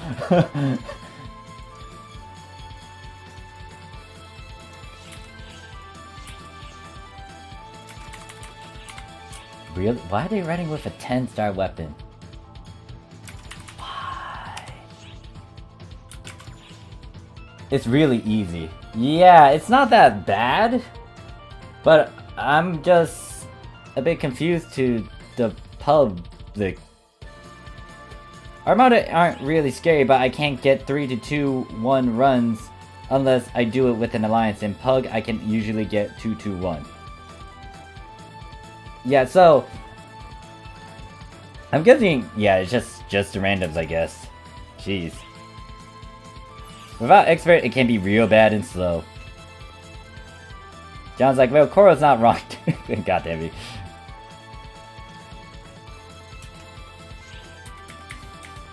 I don't know what to say about that. I'm still baffled at how some players would take a deal.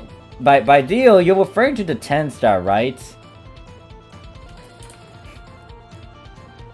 By deal, you're referring to that 10-star weapon series, right?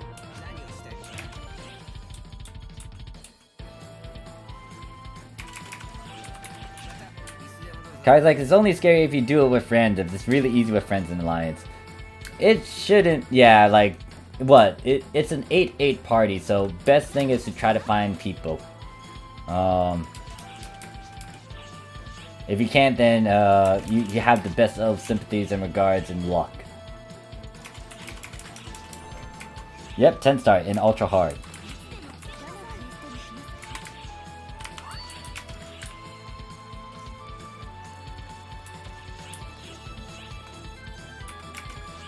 I swear. And then Crone's like, bruh, some people are still using Brissa.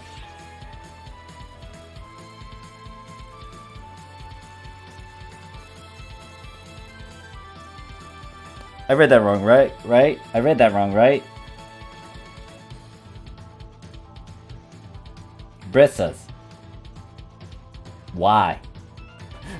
Hold up, why? Why Brissas? Why Brissas? Hold up, I'm so confused. Why Brissas? Out of all the things, why are you that unit piece? Like, you could try to get a 12-star unit set, but why Brissas? I'm so lost, guys. I'm so why? Seeing blocks seem to be really bad for that, John. No idea why. Why. Carl's like, bro, I use my Brissas for auxiliary. Goddamn, Carl.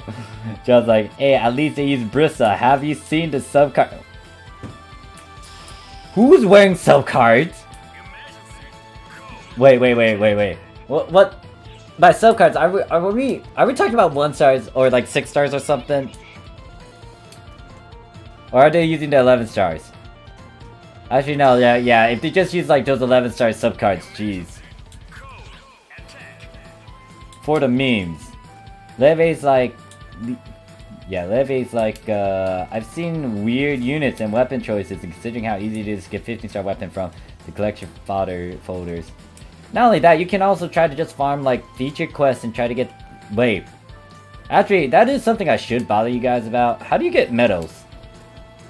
How do you guys get medals? Is it from featured quests now, or recommended quests, excuse me? Cause then oh my god. Easy is like, honestly, people use these units cause set bonus is better than 13. Who's saying this? Who is saying this? Like, don't get me wrong, yeah, set bonus is nice, but at the same time, if these guys can hit hard and go past like the set bonus perks, it's not gonna help you. And you dying is not helping you in combat.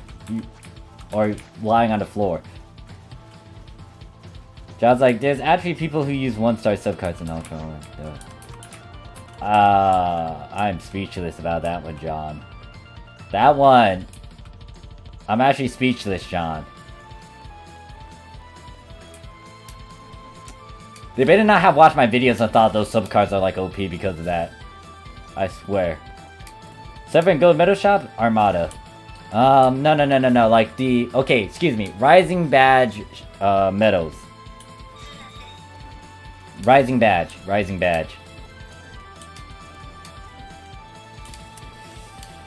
Yeah, but if they get it... Oh, God.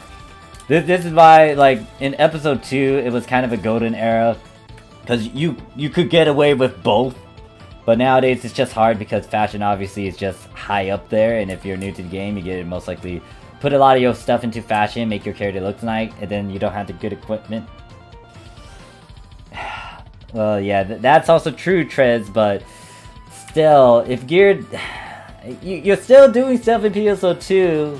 I mean, yes, you're contributing a bit of damage, but at the same time...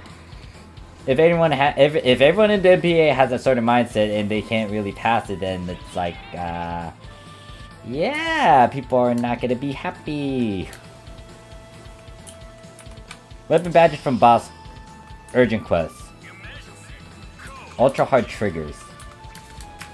Wait, so what do you guys get from your recommended quests as a drop? Do you even get any sort of currency from it? I'm actually surprised that you guys aren't getting it from those means. Huh.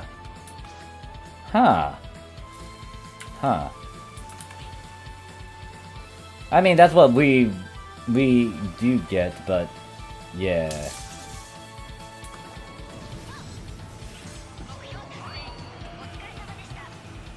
Gold silver can be obtained from Armada.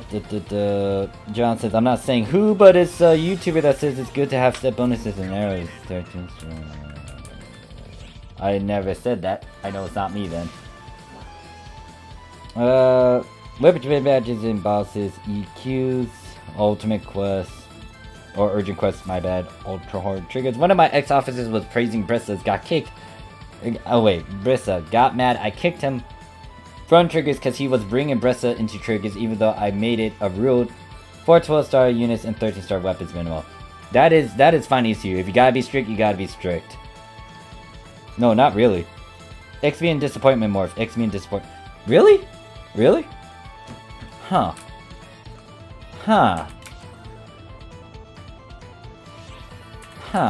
I'm surprised, because over here on the Japanese PSO2, I guess I'll go into a video about it. Well, I'll go into the talk about it. I am planning to make a video on it. So the thing about our weapon badge shop, it is completely different from you guys. You guys have a better rising badge shop. But for us, we don't really need to, I mean, you guys are getting it from ultra hard difficulty now, or ultra hard triggers and urgent quests. We are starting to get it as well, but our feature quest is able to give us a bunch of medals. So the thing about our weapon badge shop 2020 is that it got all these things, and you guys most likely have it in your rising badge, along with all the other goodies like Sage, Crest, weapons, other 15-star weapons you need for still and Puros. So as you can see, I got like a whopping 13,267. Now what they might end up well, What the... You guys have the previous Rising Badge stuff still, right? And you can't get the currency of those past ones, or do you?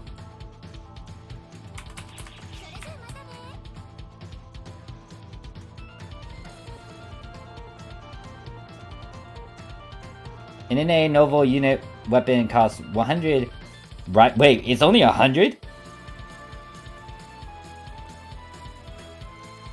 Ultra Hard Luther drop 15, rising 5 per trigger, and Luther Ultra Hard is a joke, so there is no excuse to not run into an Ultra Hard without a 13-star unit and 15-star weapon. You can even get the 15-star collection folder. Livy's like, yeah, that's our Rising Badge, weapon badge 5 shop basically. We can trade medals down. Okay, so that means, yeah, Global has the same feature in terms of the medal thing. Because our past medals from back then in these years, like the 2015 and then 16 one, you can trade it in for weapon badge SP, which then you can go to any one of these shops and then buy whatever you need from here. Although, for the past PS2, it's not, well, for the Japanese PS2 side, not a lot of things would require you to do it. The only one that I would recommend, especially if you are joining the game and stuff, like, use your weapon badge SPs to get a ton of these and then descent them. These are 12 stars, but you get the certain materials you need to try to do upgrades for your Revelate, Liberate. You can also buy some of these triggers, but it might once again be different over there with Global. But that's how I got a bunch of the descent materials to upgrade Noble to a Liberate, aka Noble into Revelate. But yeah, it's not like we do much with that shop anymore. We do get triggers from it, but that's it.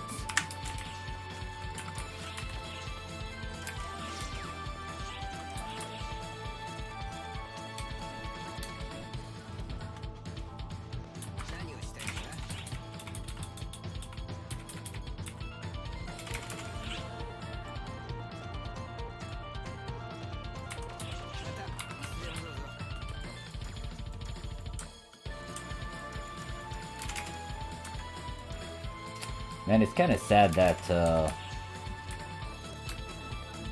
there's so many things that are obsolete over here, and it's like, yeah, we're not touching it anymore. It's gonna die. John is dying at NA dumbness. John's like, woo, phase 1 is ending and I'm still in the middle of my first run. Oh god. Godspeed to you. Kai's like, and they also just gave away a free Atlas EX weapon officio unit, so really no reason to not have decent gear. That is true, but the question is, were people actually paying attention to that episode 5 to 6, or did they just jump into episode 6? Because that was, what, those free items were during that wait. Alright, so, before I get my facts wrong, was the event done by the time episode 6 came out, or did it still bleed into the episode 6? Like, you could still do some of the stuff to try to get that when episode 6 was released.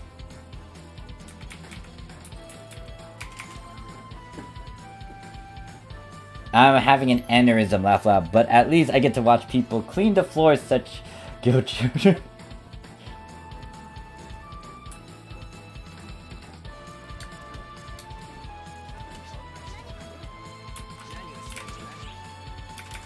Oh wait, look, I'm playing the episode 6 antagonist, Shiva. Yeah, she's actually expensive in terms of Star Gem. I wasn't even trying to pull all her stuff, but I did, and I was like, it'll be a shame if I just put it as a recycle. So, yeah, I have a Shiva.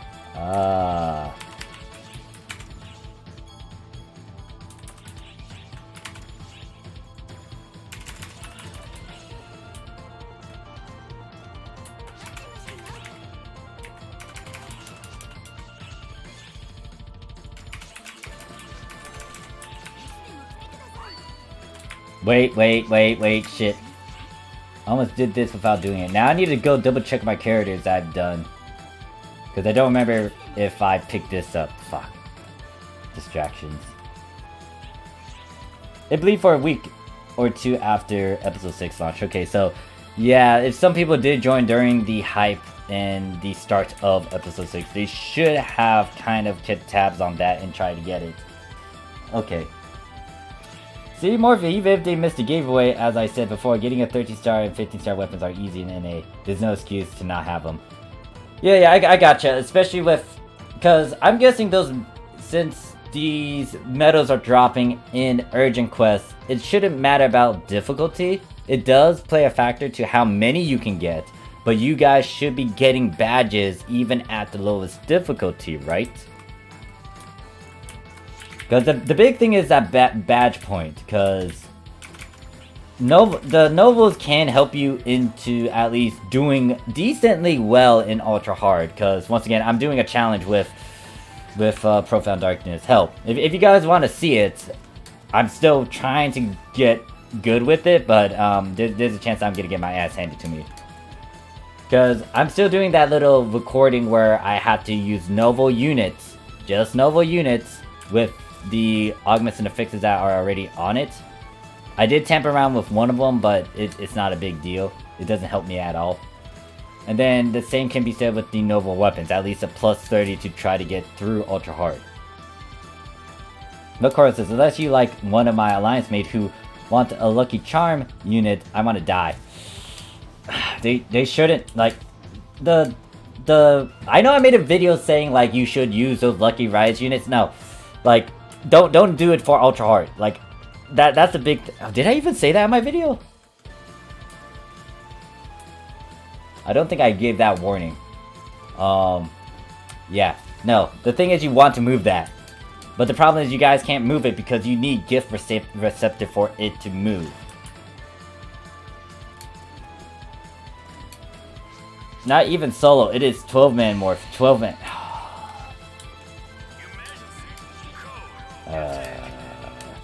Ricardo says, I'm sitting at 30k RWB5s here, and I'm just farming chilling. Farming chill. HAJ says, so I decided to get Returner on NA, I would need a bunch. Yep. Either you do abduction, or you wait for the Extreme Quest 4. Also, we can get traits from our badge shop. Each badge corresponds to different episode triggers.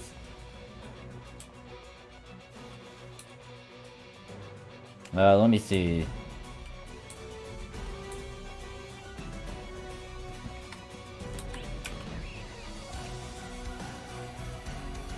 I would say wait for the Extreme Quest 4. Yeah, so the thing, like, if you did see my video talk about, like, those certain Lucky Rise abilities, my friend, like, they are a hardcore farmer, and they got 1 billion before Marsar, but back in the past. But the thing was, they did a lot of stuff. They experimented, they did a lot of crafting, they got a lot of money, and I guess they were able to get their hands on a gift receptor and move those Lucky Rise and upgrade it to a grade 3 and place it on very tanky units. And note that their units were also crafted, so when we did farming runs, they pretty much had like very weird unit pieces, but it worked because they were a literal tank, and they did a shit ton of damage.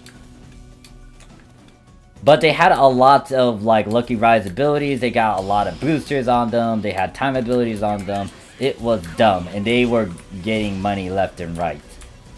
But it's because of what he done and experiment with and knew about, and yeah.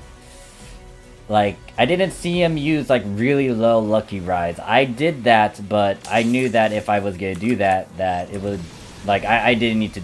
I need to make sure that I didn't die. But I would not bring those into like ultra hard difficulty, because if we're just talking about the Lucky Rise units from the shop, those things aren't strong for like extra hard. You're stuck using them for super hard. And when it comes to farming certain things in the past, difficulty didn't really matter as much, which is something I can get away with. But yeah, I wouldn't do that for ultra hard. Like, unless I move those abilities, fine. But if you didn't, and you have them on those low rarities, there's no reason to bring that shit into, like, ultra hard. That is instant death right there. That is like you not wearing any units whatsoever. And we all know what happened if you don't wear a unit. Especially if you did like, if I did that ultimate quest Sadame. Yeah, no. Easy's like, morph. Star Wars Battlefront 2 is free on Epic Store. You want me to get? Easy's like, fun fact, Morph and I were arguing for 2 days in his comic section, but also fun fact about that Morph becomes a homie from that.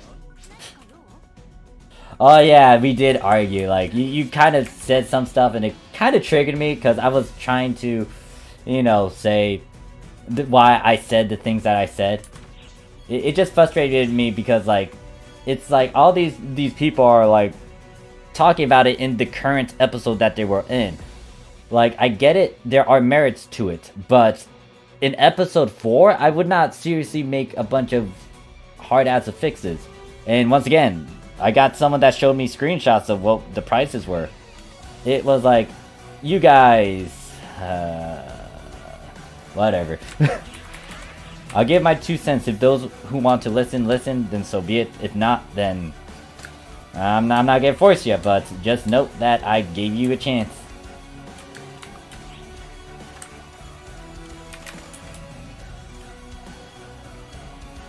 Not all you guys, but you know, I'm just saying that in the general sense.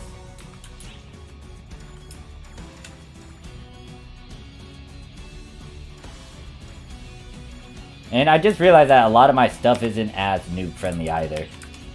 I mean, it is, especially breaking down augments into fixes, but everything else is like kind of up there. And then I just realized I need to take a drink and stuff. I'm with the subcard game for phase 2. Oh god. John. Meanwhile, background music be like morph.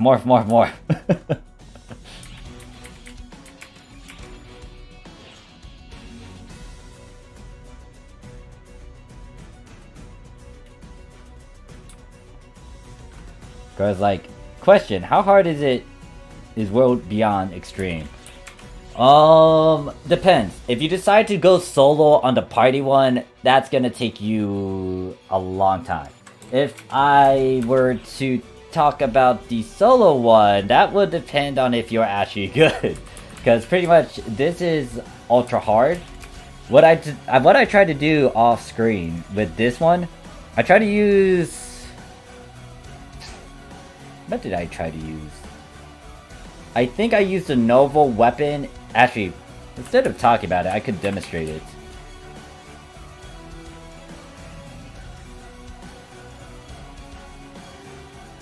Yeah, instead of talking about it, I could show it. But I just need to finish up my daily dose of things. I think I used a regular novel weapons. Yeah, novel weapon and then a unit set. But that thing still beat the shit out of me. Yeah, so the 4-man one is difficult. In terms of the solo one, you'll see me do a bit of gameplay in a bit to demonstrate how difficult it may be. So you would want to actually gear yourself out, like actually have some decent augments, have a bit of better units and weapons. But then again, I'm going to be playing on a very squishy glass cannon class, so...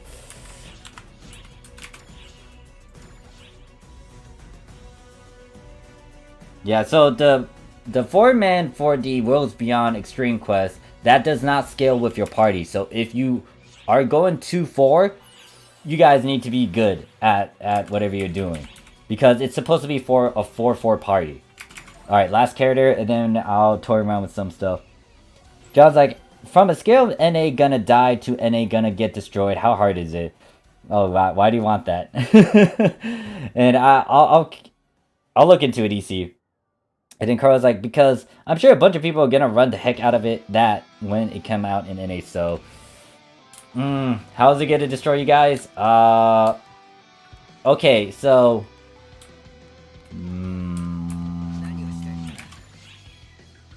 Alright, so... Let me ask you guys, when you did Profound Darkness, if you are playing on the global, especially on Ultra Hard, were you able to get through that? With the equipment that you have?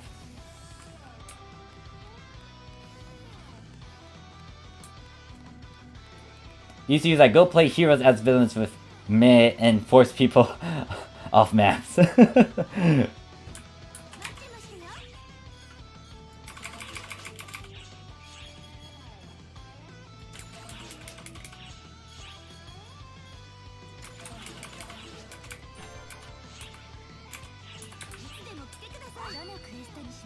My buddy just showed me it, so I am telling everyone. Ultra hard solo PD easy. Okay, so ECU definitely passed that with flying colors. How about everyone else? I feel like everyone in the chat will be able to yeah, pass it. So if you're able to pass Profound with the equipment you have, you might not have a bit of an issue with Extreme Quest solo. It might be difficult in certain scenarios and situations, but I think a good chunk of you guys will be able to go through it. Now, in the overall sense of global,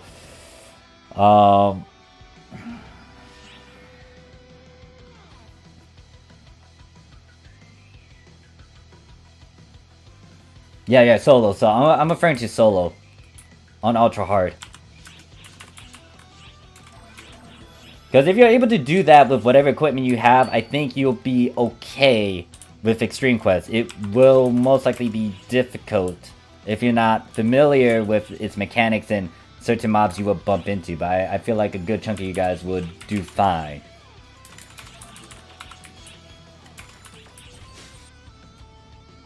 Easy is like 12 man ultra hard PD. My buddies and I have gotten global rank 2 in the past 12 EQs. Jeez, nice. John says solo. I did it with white all units and a scuffed class. What the fuck? Oh, huh? What the oi, huh? That's rare. So, just a random question off topic now. Did you guys ever bump into these people? The cake shop? Well, to be honest, I have hope they are going to get destroyed. Good market this way.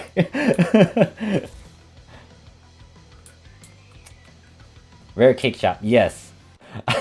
I just realized what that was. I was like, huh. Do I have to find their sister? Oh yeah, I do have to find the sister. Where is she? I guess I'll do it. Where the hell is she?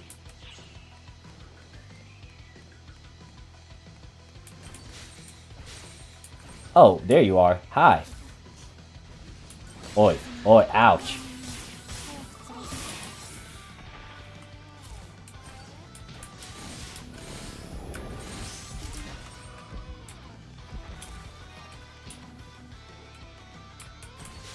Bad, bad, bad. Wait, where is she running off to? Wait, why is she going this way? Or is she following me? What's wrong with you? Girl, woman. Why are you running out? Where are you going? The cake thing's over there.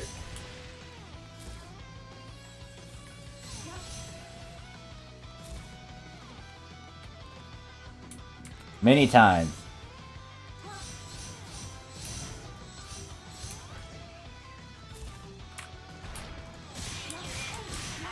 Jesus.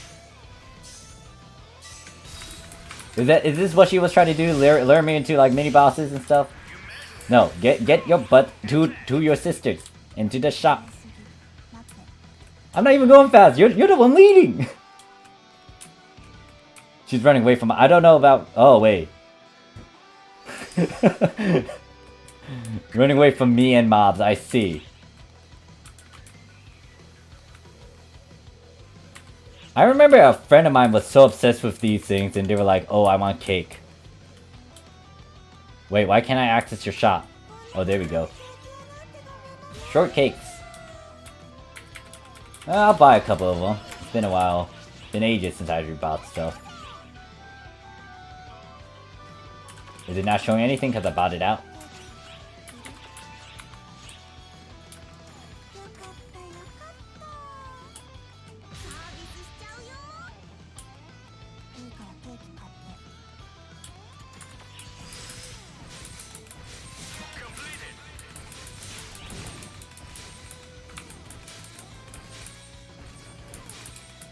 And then John's like, what made me sad is that I had someone build grand stamina for lesser stamina for HP up, and Spirita for on a unit for Summoner. We don't need HP.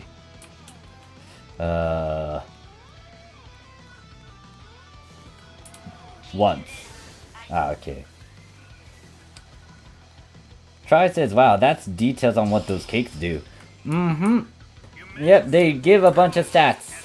That's why my pal was obsessed with them, because he wanted those extra stats when we do certain quests. They would always be like, oh, you need to tell me when there's like a cake shop and stuff. And I was like, what? It's just cake. And he's like, no, this thing gives buffs. Because like, PSO DC equals PSO disconnect. Yeah, back when NA server is a piece of arse trash. Oh gosh, loser. Loser memes, always strong. Broke says, some players from Japan said to build up tons of HP back then on episode 3 for episode 6. I don't know why. That's maybe why the guy did that. Why? I'm trying to remember. I think I remember hearing something like that in the past. But it kind of flew above my head, or it did come in and then it went out. Yeah, people take it... Yeah, people take it to now. It's why Ultra Hard takes forever to clear. It intends like Dreamcast. Oh, Dreamcast. That's PSO2 DC. Dreamcast, gotcha.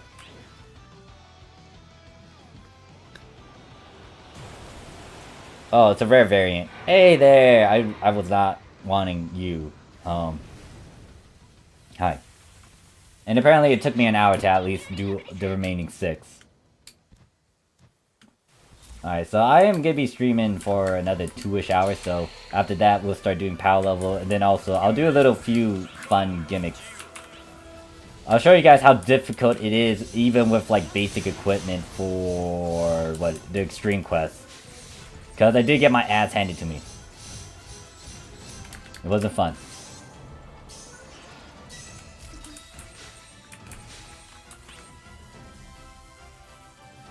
Because like, forget Jellin.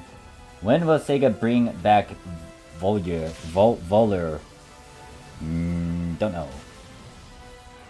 Probably for that S5 that needs 3k HP. Hold up, let me get you.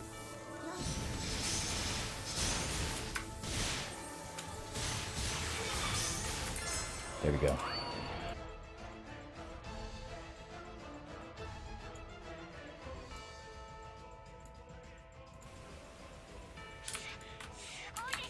Alright, so we're done with this.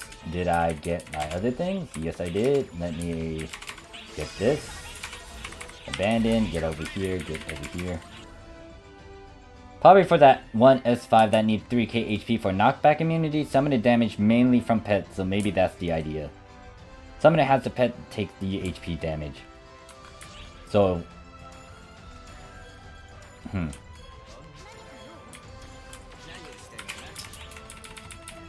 Alright, so I'm gonna swap back to Zoe and just demonstrate the solo extreme quest.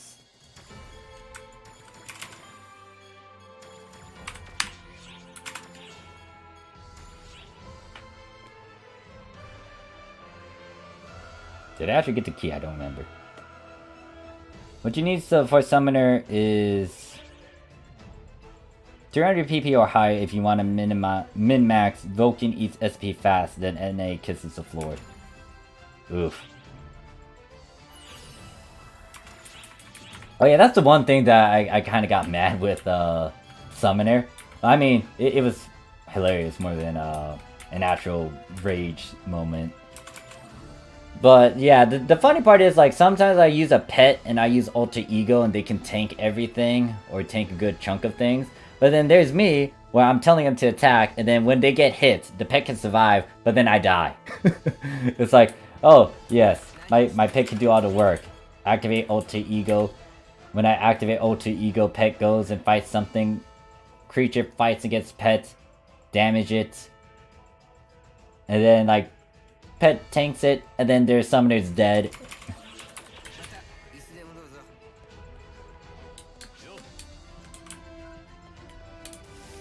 Bro's like, faster than NA kisses a floor? Impossible. We're the best at kissing floors.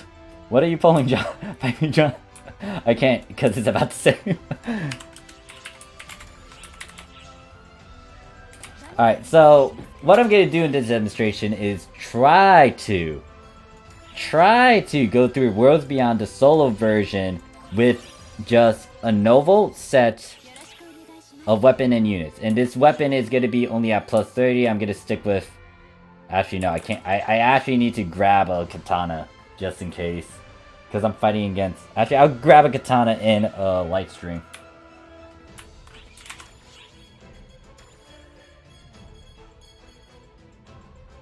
Actually, I should have a... Let's just use an Atlas one. And... just in case if it gets to the point where I will need to use a rod. Although this character is not versed in the rod, they will most likely have a rough time with that.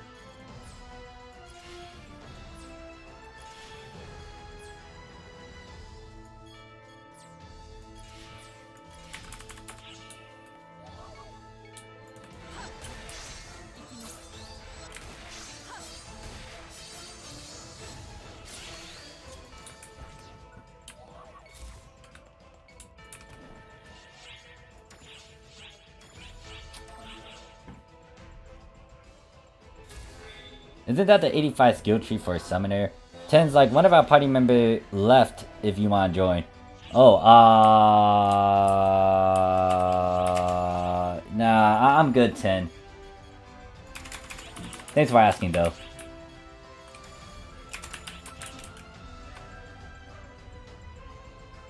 Oh, they got rid of Alter Ego Backlash. That only happens when the pet gets one shot. You take twice the damage. Laugh aloud. Oh, they did get rid of that? I guess it's been a while since I actually played Summoner. Alright, so this is the Extreme Quest. This is the solo version. I am not gonna get the requirements, which is what? Inflict 100,000 damage 20 times within 30 seconds. Yeah, I can't do that with the minimal gear that I have. It is possible to kill this, but oh yeah, you're dealing with this. And once again, my unit pieces, they're just novel. Just a basic novel. It's at 6 slot, but yeah, it's standard.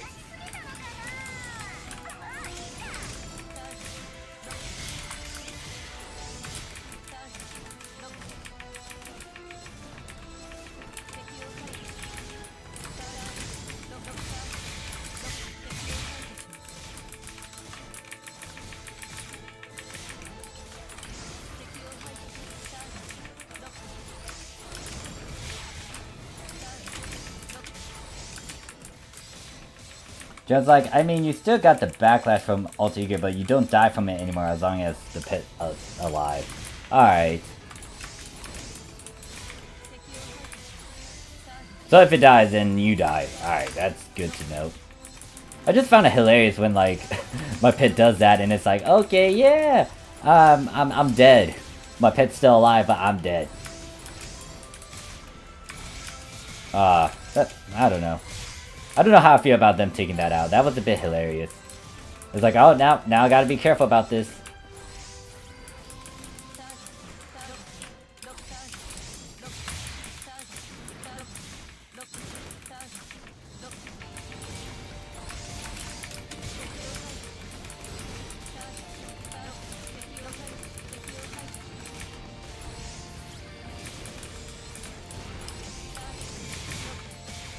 As you can see, it's taking me ages to kill this rock bear. I will most likely kill it soon, but it's gonna take a while.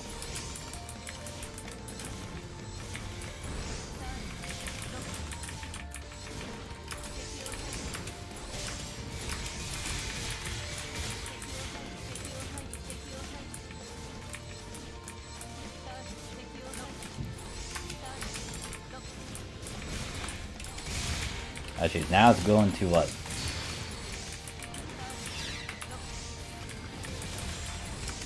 Oh, nope. Ow. I saw that coming. That hurts.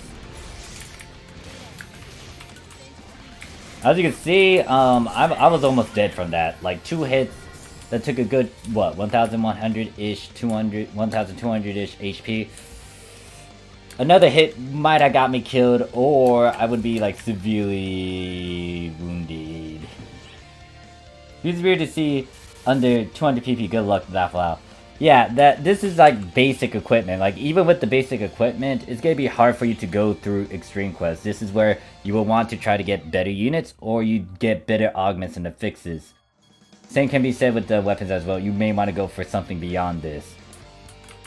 Like, I'm trying to see if I can actually push through this with standard gear, but you can see that it does take a while for me to even complete these stages. This one is where I was doing it off screen, and I was having a rough time with it.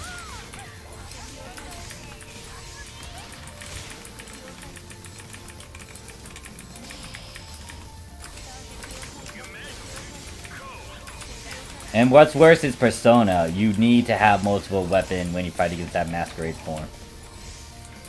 Won't be as bad since I won't be able to get the barrier. Oh shit, that. Oh wait, oh no, that's alright.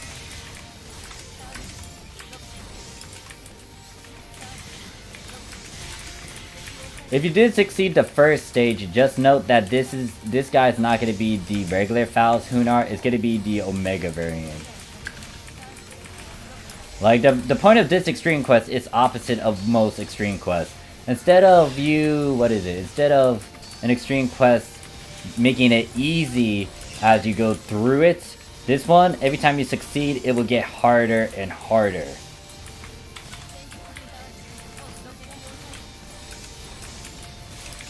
If you pass stage 4, stage 5 is going to make the Masquerade that you fight have a barrier.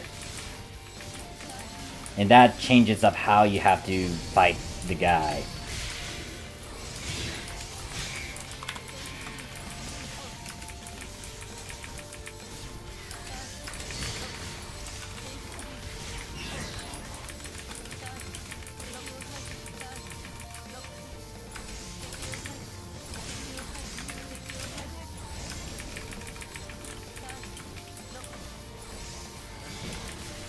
Oh, that thing still hits me. Shoot.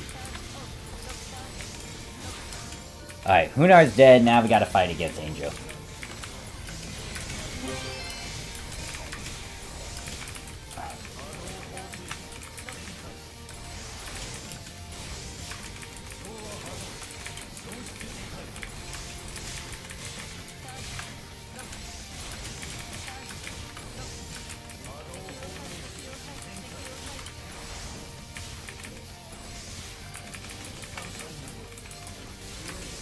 I'm not getting like that. Nope, nope, no, no. I saw that coming. Nope, nope, nope. Nope, no, no, no, no. I don't like that either. I do not like this.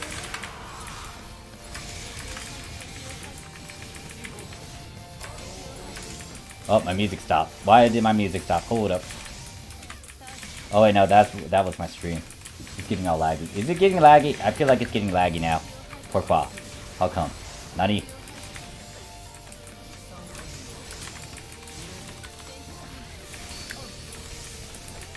Too many photons.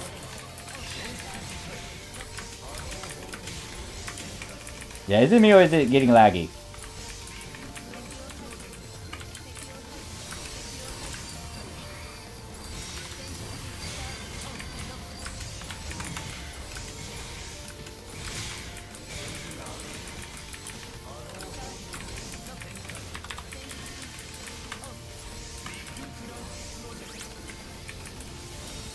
Ow. Ow, ow, ow, ow, ow, ow, ow, ow, ow, ow, ow, ow. That could have got me killed. Yeah, this guy's already getting half my HP down just from his stupid lasers. Nope, not getting that. That will most likely insta-kill me.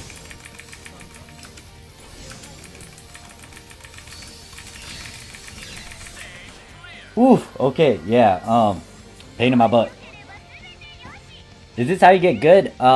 You just gotta get familiar with your class. I'm, once again, well versed in the rifle, so I kinda know how to do it. It's just that, regardless of it though, I'm playing on a Phantom. Phantom are squishies. They will die easily if you're not careful. There's like 3 times with my fight against Just Loser alone, I could have died. But the aneurysm is worth it. Got 3 8-slot Dominious Glares. Nice. John's like, yeah, we deny Petro as our summoner teacher. We prefer Aki. Aki's something. Cora's like, oh, is there any boss like Elder in Fanatic of Phantoms? Where they hit... Yeah. Like, once again, if you were... So here's the thing. It increases it. So, if you were able to complete stage 1. So if you did this, guess what? It's not going to be regular Faust Hunar. It's Omega Faust Hunar. And not only that, you will fight against Omega Faust Angel. So yeah, that's if you complete this one. Now, if you didn't complete it, you fight against the regular forms. After that, if you do complete this order, you will have to fight against its rare forms. You fight against the Ford, Mr. Crab, Spider, Tank, Beetle, and then the last one is the Banther. Blizzard Banther, not a regular Banther. A Blizzard one. I got a bad feeling about this one, because I don't think these two will be a giant threat to me. I'm worried about the Blizzard guy. That's like, yeah, I rejoined and it's fine now. No buffering. Gotcha. So there's a strat for this in terms of farming Kraken Returner. Pretty much the big thing that I've noticed is that if you do get these rare versions, you actually succeed. They will drop a bit of better loot. Big thing is get the Monkey King bar and also get your Gun Slash, the Violets. You would want them because all weapons that drop here are 15 stars. But yeah, that's the thing. Like, if you complete them, it will increase the difficulty of the next stage. This increases difficulty. It does not nerf it. It increases it. So if you do complete one, these guys will be different. They're not going to be regular Faust Hunar, Angel. It's Omega. You complete this, you get these 3. You complete this, you get Apergina, Episode 5 Apergina, Episode 5 Double. And if you complete this, you fight against Masquerade, but he has a barrier. And the barrier is very specific. You had to fight him in the front. I know that I'm not going to complete Stage 4. But if you do complete Stage 4 and get that barrier on him, it's going to be hard. Because depending on what class you are playing and how you do certain things, you will have to fight in the front. If you don't, he will nerf your damage. And this is why, as a Phantom Rifle, it might be difficult for me. And once again, I'm not looking to succeed this, it's just to see if I can push myself with this equipment. If I'm able to get through half of this content with this gear alone, that means if you guys got better gear and you are good in your classes, you could most likely push through it. It's just that the big one is Masquerade. With a barrier, he is difficult by yourself. And you will need to practice a bit more weapons, because if he starts to nerf everything on a particular weapon, like if I just use rifle, there's only so much I can do with the rifle. If he nerfs everything, I'm gonna have to switch. Or what I could do is just use the one weapon that I'm not a big fan of. Like, I'm not that well versed in katana, but I'm willing to actually use the katana and try to get a bit of damage off of him and get it to a halfway point where I then try to crush him with the rifle. Anyways, enough chit chat, let's get into this. Hey there, Neo, how you doing? Now this is going to be, once again, a bit questionable if I can pass this, because I have to break his parts and I don't have the best equipment to do this.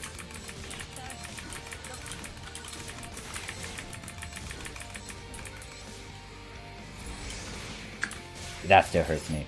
And once again, as you can see, like, these damages, they're not easy for me, because it's gonna most likely get me killed.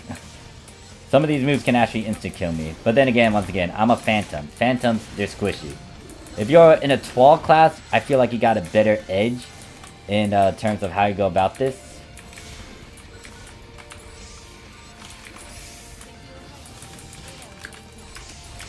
Like, see, the Beetle, just the Beetle's charge, it almost killed me. Well, it took a good chunk of my HP. 900 right there. Oh shit, all 3 of them are on the battlefield. This is bad. This is bad. This is bad. This is bad. I did not realize all 3 of them are on the battlefield now. I need to use Phantom Time.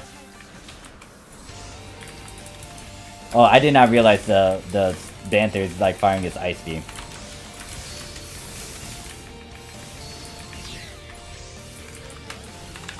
Alright.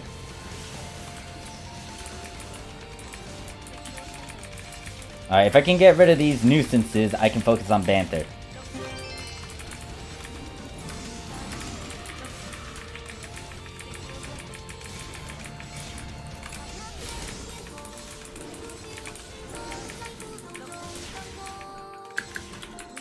Once again, I'm using basic gear for this.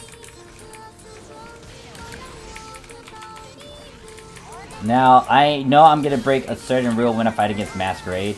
When you're doing solo with Masquerade, there's an order that says you cannot heal.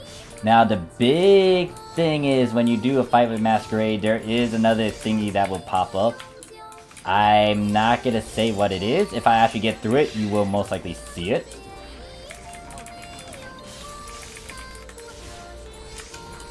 Wait, what is this song? Hold up. Alright. I don't know if that thing got, like, copyright issues. As a Raw Phantom main, what is it? Main, rest of D-Band is my friend. Yeah, you gotta be quick with it. Sadly for me, I don't have that charge technique perk.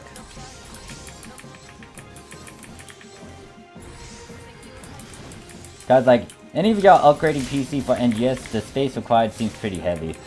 I might need to, especially since I record stuff as well. It might eat up a good chunk of my remaining space. Unless I delete oh god, oh god, oh god, oh god, oh god, oh god, oh god, oh god, oh god, oh god, oh god, oh god, oh god.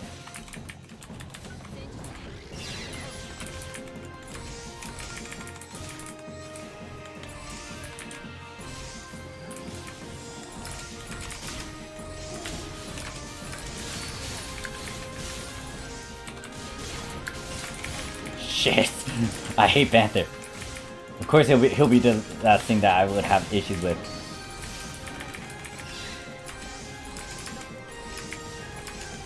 Put that in mind.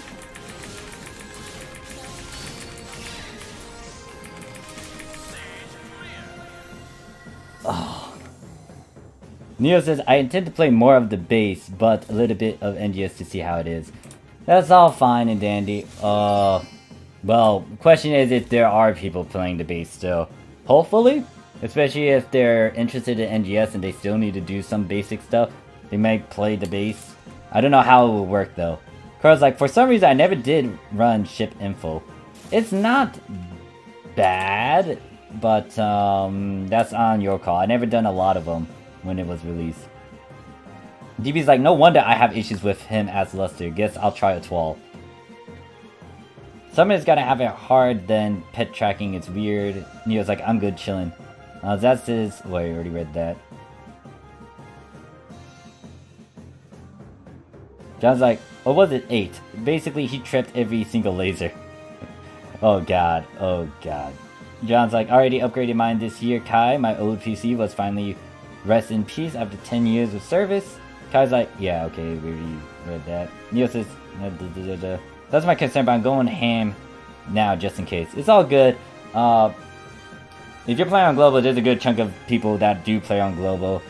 Obviously, I do a bunch of Japanese PSO2, but you know, you can use this knowledge to your advantage to help you in certain cases. He's like, I need a 100% upgrade mine, so gotta build a decent one, I think. Zaz says, that stage complete just yeeted my connection. Welcome back, Zaz. Alright, so next one, we're fighting against, since I didn't complete stage 3, we are fighting against Doppelganger and then the clone. I will still have issues trying to kill the clone. I don't think I can kill them in time. They might be on the battlefield at the same time, which means I'm gonna have to fight against, like, you know, 2 against 1 dealio. Now, if you do succeed the previous stage, you'll be fighting against the, once again, that episode 5 Aphrodina. And then, like, the actual episode 5 double.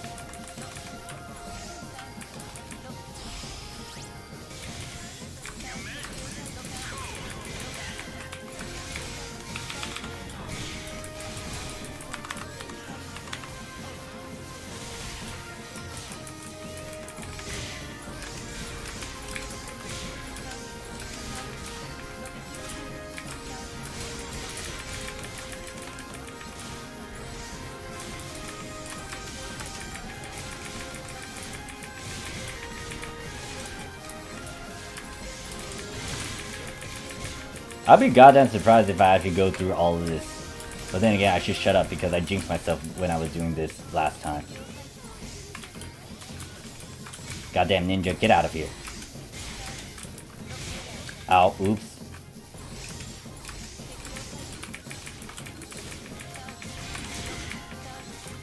Oh, I killed her. Yeah, I'm not gonna kill double in time. Ouch. Or the clone of double.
Ow. Okay, so I didn't complete stage 4, but this is where we fight against Masquerade. This Masquerade I do not like, because his clones are tankier, and he himself can be a nuisance. I might die to him. I don't think I actually succeed through this. Yeah, if I run this through with my best gear, it's gonna be no sweat whatsoever. You guys will see a difference. But yeah, I might, most likely might die to this guy. This guy is a threat to me.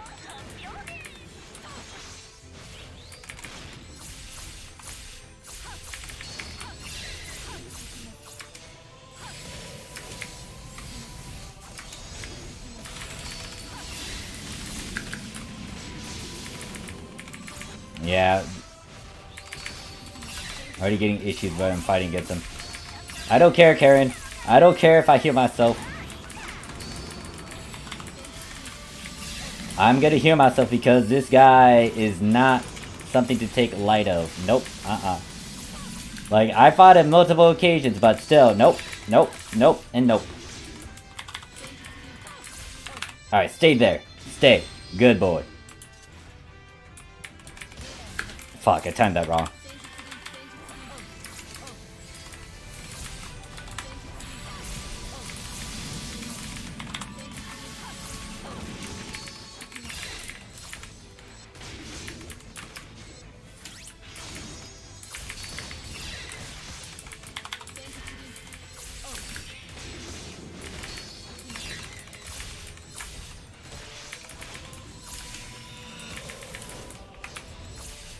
I'm actually doing pretty good.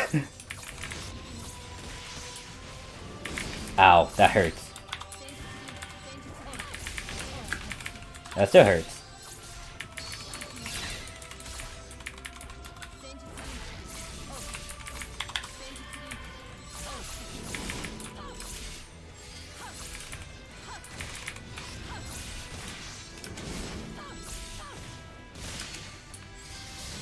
Oh, mother...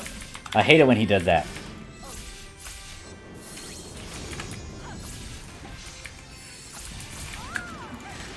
Alright, so this is a little spoiler. If you've been healing and stuff, this stupid device thing you cannot turn off. So that means you have to rely on your... whatever you got. I think I can still heal myself despite these conditions. Oh gosh. Yeah, despite all these conditions, I can still do stuff. Now the question is, will... Oh no, oh no! Oh fuck, how did I live? Oh, it's because of the Atlas EX. Atlas EX! The pop for the Atlas EX came through. That was clutch. That was actually clutch. That was clutch of the Atlas EX.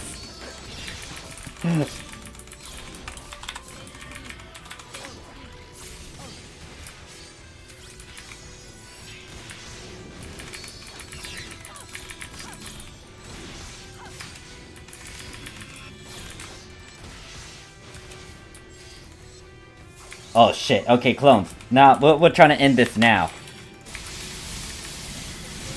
Shit, hold up, hold up, hold up, hold up.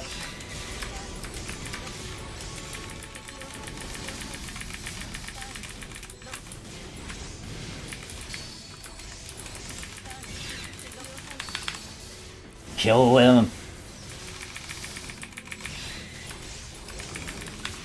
Like, when he summons his clones, he's kind of low on HP, so keep that in mind. Shit. Too many of them. Hectic, chaotic, bullshit of a mess.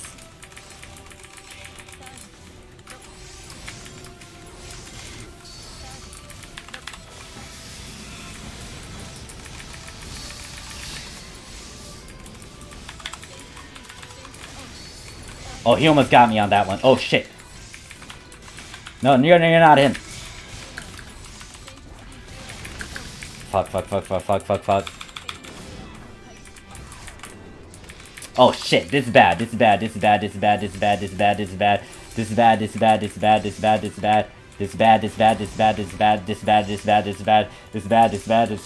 Oh god. That's dangerous. I need to keep my distance. Oh, my hands. Give me some heals. Shit.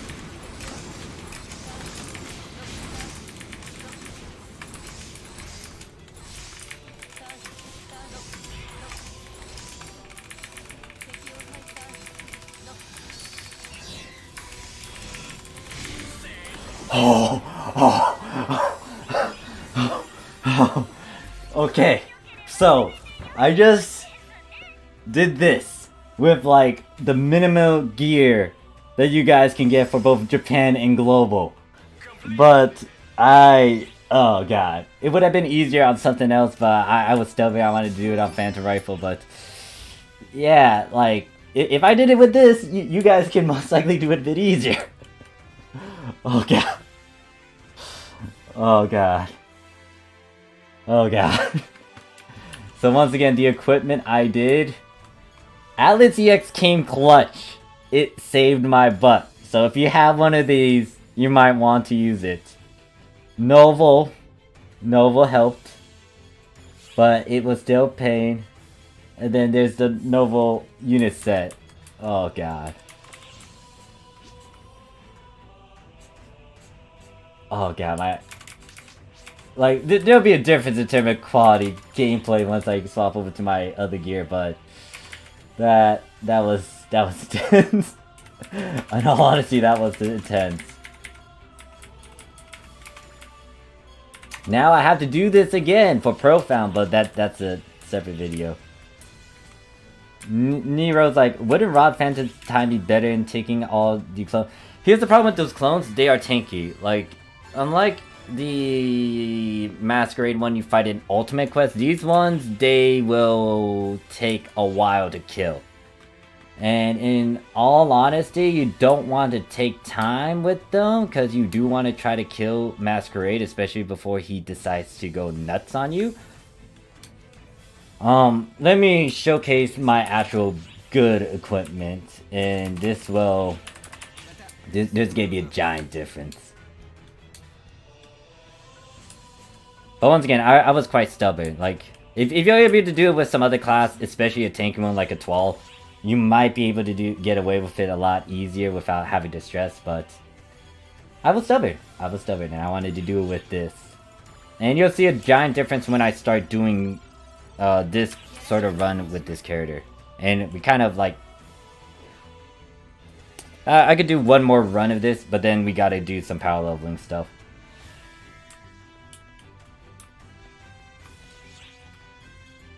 So what I'm going to do is actually pull the gun slash. This thing that I talked about, you want that? But yeah, I should be able to just breeze through this one. The only problem is still Masquerade, because Masquerade is the giant doozy. Note that when it comes to my unit and gear, they're pretty much endgame. I have the Crass on me, and then I have Light Weaver weapons.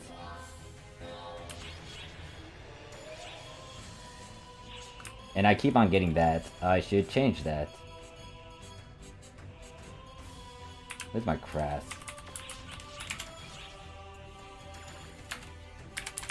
And then you will want to just pop a 250. You can increase your boosters as much as you want, but I'm just gonna leave it with the minimal stuff.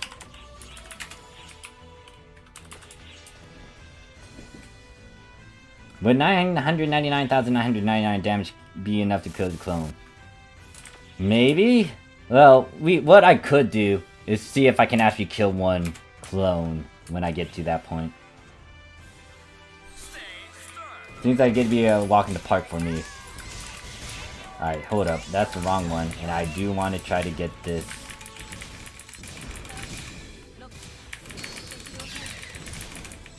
I need to hit his head to actually get the most out of this.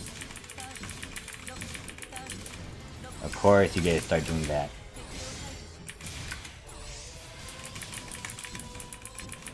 Yeah, I'm not going to complete this one just because.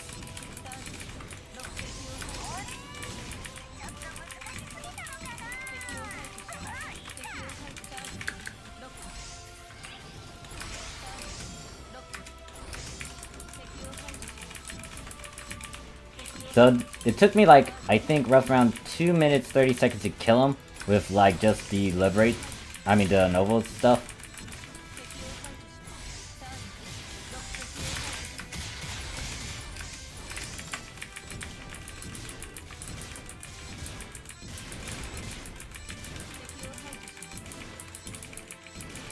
Lee says, I main hero, I use twin machine guns, hero time to, what is it?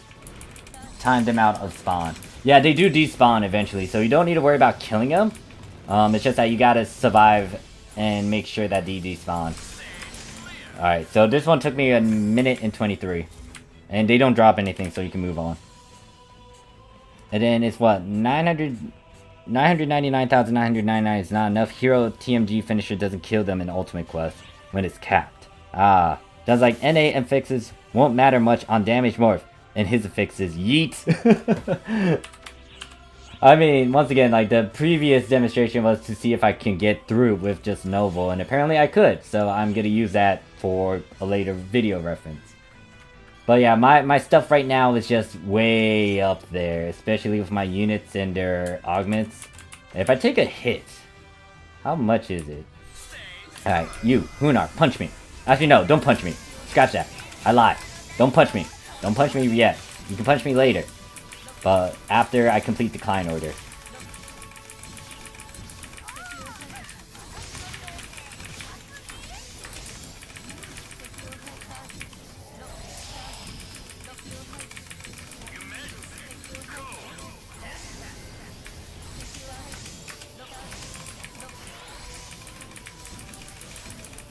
Alright, you can hit me now. Hit me. Hit me. Okay, yeah, it still hurts. A bit. Not as much.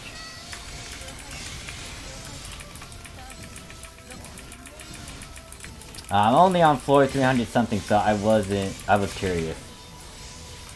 Yeah, like, I don't know how floor 999 Masquerade is compared to this guy. It's just that if you do complete stage 4, I will show you guys that I will complete stage 4 on this one. But if you complete stage 4, that Masquerade becomes a problem. He will have a barrier. And depending on what you are playing, you're not gonna like that barrier, or you can be okay with it.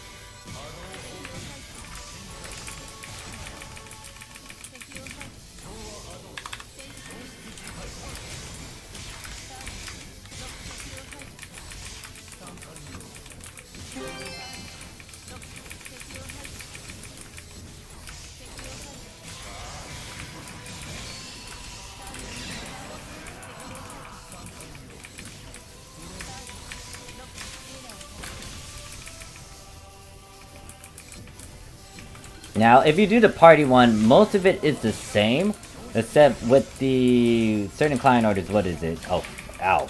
Ah, you're actually hurting me. So when it comes to this, what the first stage mission is 300,000 instead of 100,000, and you had to do that in a couple minutes. So instead of me doing like 100,000, trying to get it like 20 shots in within the few seconds, for the party one, for the rock burst stage, you gotta have 2 rock bursts. You need to hit 300,000 4 times within the time limit. Once you do that, you get a fight against Fal's Angel. Well, if you do complete it, you'll get to fight Omega Hunar and Fal's Angel together. And it will tell you not to... Is it heal? Yeah, not to... Yeah, I think it's don't heal. Yeah, don't heal. Then this one is pretty similar to both the solo and the party one, where you just break parts.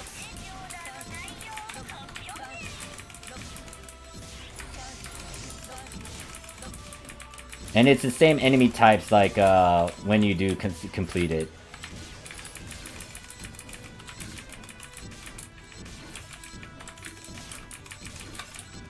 Gotta break all your parts, gotta break all your parts. And yeah, like if you're... The thing is, you want to kill these guys quickly, as soon as possible, because all 3 of them can pop up, and it's gonna be a problem if you had to fight against all 3 of them. Apparently Beetle got in my way when it comes to me killing Fortress. Or Ford. Or get your butt out of the way, you stupid Beetle. I need to kill the Ford, but no, you're defending the Ford. You know what? Kill it, kill it, kill it, kill it, kill it, kill it, kill it. Alright, you're dead. What do I need to break? Your wings. No, stay still. Stay still. Don't let me hit your weak bolt. Hey, Banther, I'm trying to focus on Beetle first. Yeah, I will attend to you in a bit.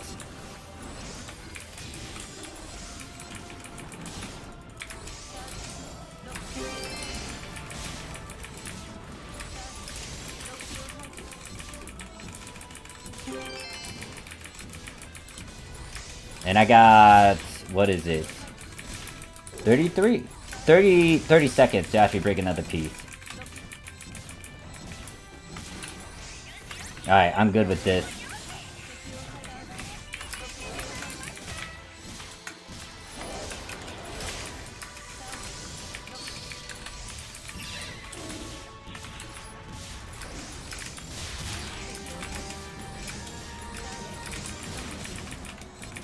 And yeah, in that, what is it? From that part alone, I did get an 11 star, meaning that there's a chance that I got a returner ability. Have Lunar Punch Luther, that would be satisfying. If only that works. If only, if only. That'll be fun. That'll be funny. Nero's like, okay, I already read that. Alright, so next one. Last time when I did it with the Novel stuff, it was only the Humanoid Apprentice, and then a clone double. This one is, once again, episode 5, Omega, Aphrodina, and double. And I had to defeat both of them under a certain limit. Focus on Aphrodina first, she's not as bad. Actually, she's the first one to fight against anyways. You do get to fight both of them if you go on the party one, but if you're solo, you fight one at a time.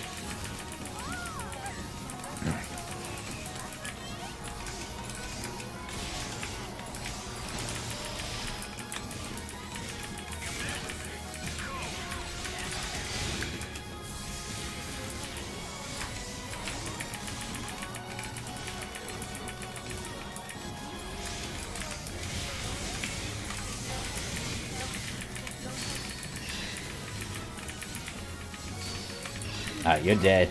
Big problem though is double. Now, the problem I have with double when I was playing on my Braver is his movement. Like, he goes into that electric field and I don't want to chase him into it.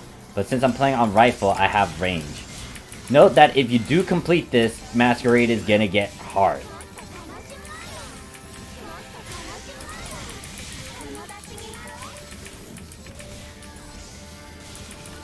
Alright. The best thing to do with double, especially if you're under that time limit, break one of his arms and focus on that weak point.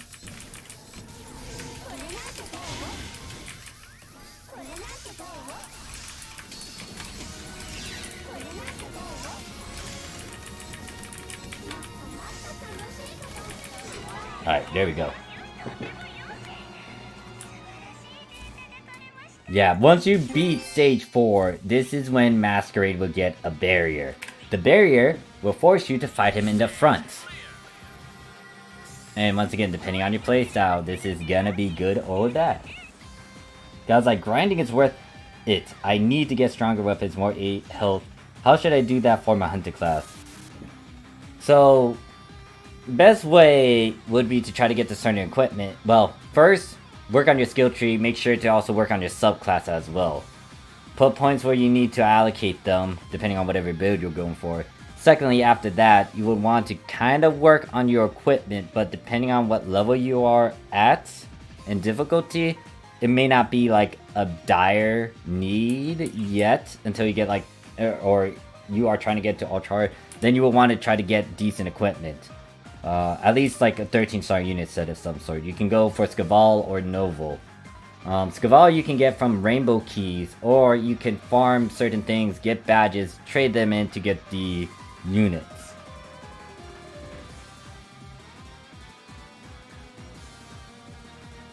I'm not going to suggest augments in the fixes just yet. However, you might want to dabble with it for a weapon if it has S-class slots, especially if you got a particular 15-star you are okay with.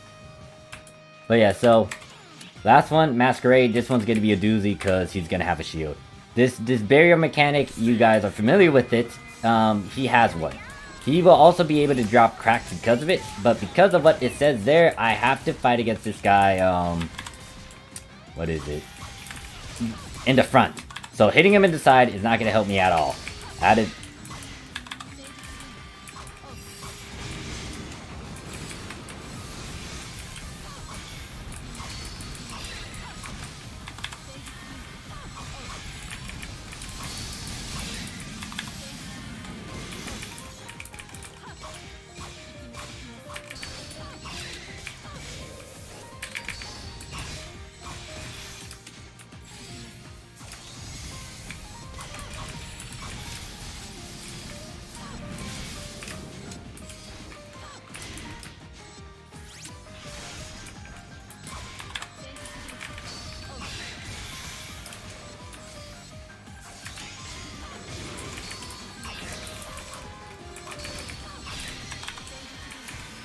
He just nerfed me. What did he nerf me? My normal attack? Jesus. I thought it evaded that.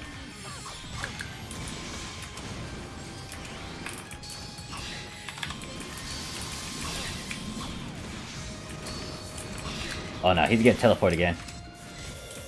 Nope, I ain't falling for that. Oh, nope. What else did you nerf now? He's nerfing almost everything from me.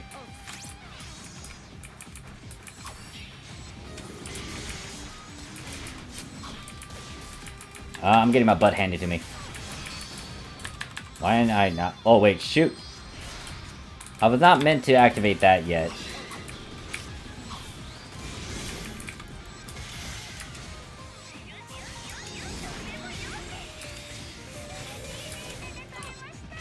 Okay, summoning clones, that means he's low on HP. Let me try to finish him up with rifle now.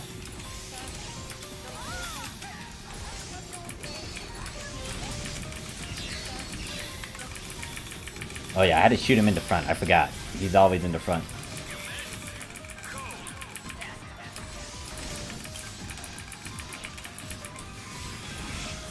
Oh no! Ow, that hurts.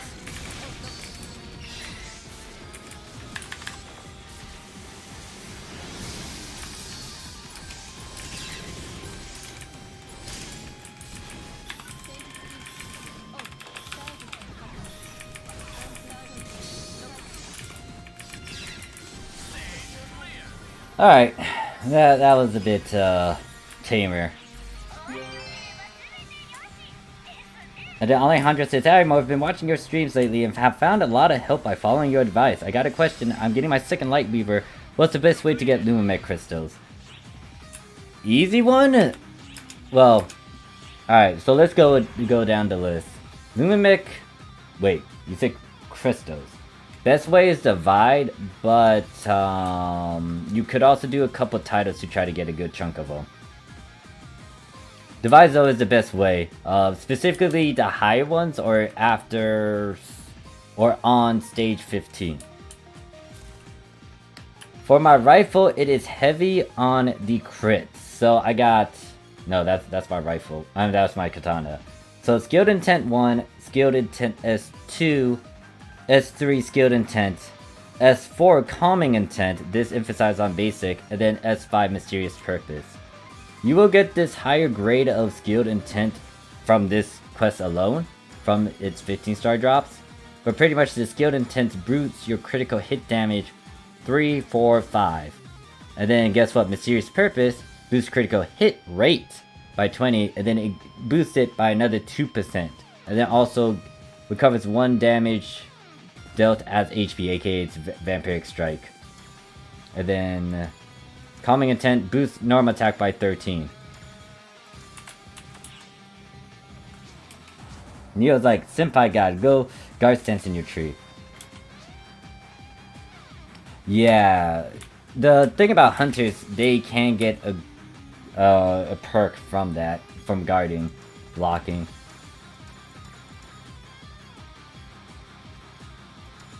So yeah, this thing gives a lot of different currencies. The big one though, look at this. This unit piece has a returner 1.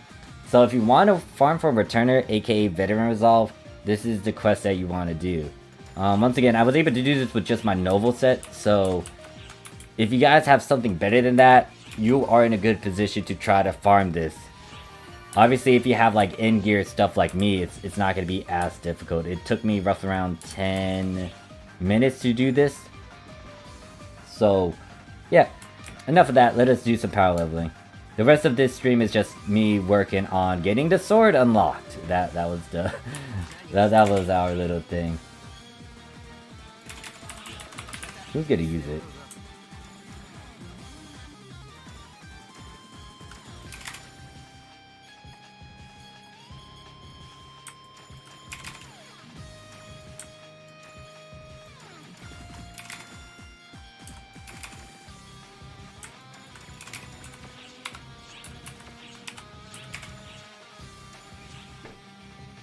If you're uncomfortable with parrying, charge parrying, then go Fury Stance for now. John's like, increases defenses in exchange for a lower attack. Edik says, where does Calming Intent drop from in Japan? How did I get mine? I got mine in a capsule, but I don't remember what specifically. Let me pull up Ark's Visa phone, and let's see about S-Class abilities. Let's see if it can jog my memory. And apparently that's up here. It should go away. Where's my PSO2? Let me log into the game though.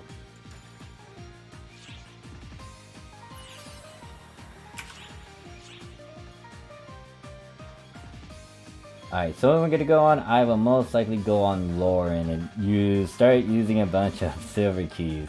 This is gonna be torture, but yeah, nah, I'll do it. Oh wait, I'm making her wear this. That's a bit... I don't want her to wear that while doing it. Let's go with the blink. So, let me get the equipment.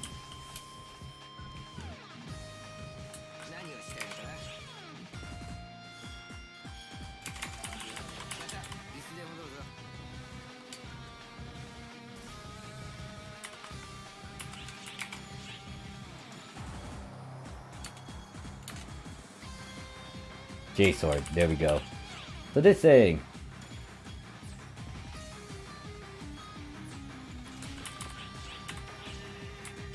Alright, so what do I need? If there's a 300% going on, I might want to overwrite that 75 of 100, and then I want to overwrite that tri boost. I also want to get team boost. It's like advanced guard stance grants a damage bonus for a set time when you perform a successful perfect guard, just guard, while guard stance is active. Time is 60 seconds. And then the important thing to consider is advanced guard stance is, as that is what gives you the extra damage. Look it up further to understand more. Nero says, yeah, I want that S4 for my sword, but it's a lot more than I want to spend it on NA. Alright, so let me pull that up. Where are you? So S4 calming. Where did we get this? Alright, so we got this, apparently, okay, I think I got mine from Morning of Demise. That's a future urgent quest you guys don't have yet. When you hit endgame, you'll see it. Apparently PSO2 quick search guide of guides of creation. I don't remember that one. But there's an EX for guide of creation, so it's either extra hard or ultra hard. I don't know, where did I get mine? Did I get it from here or did I get it from here? I had it sitting in my storage. I think I got it from here. Yeah, from this Morning of Demise. You do have the triggers for Guides to Creation, I think, so you could try to farm for it. Am I the only one that's been in this team? Oh, there's 37 inactive.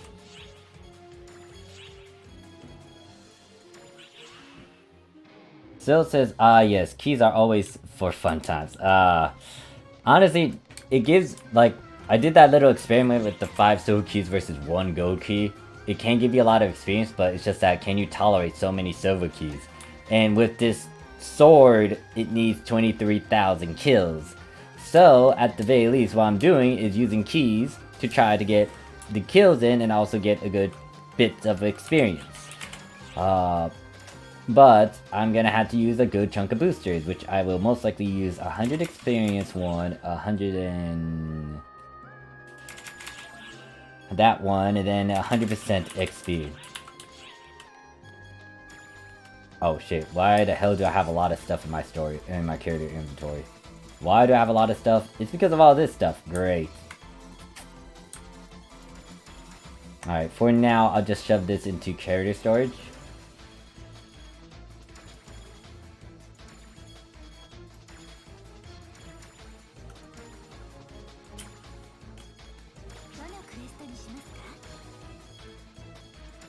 Get this try out of here.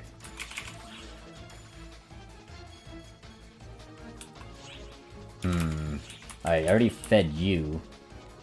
I might need to work with a couple subcards here so I can get rid of those junk units.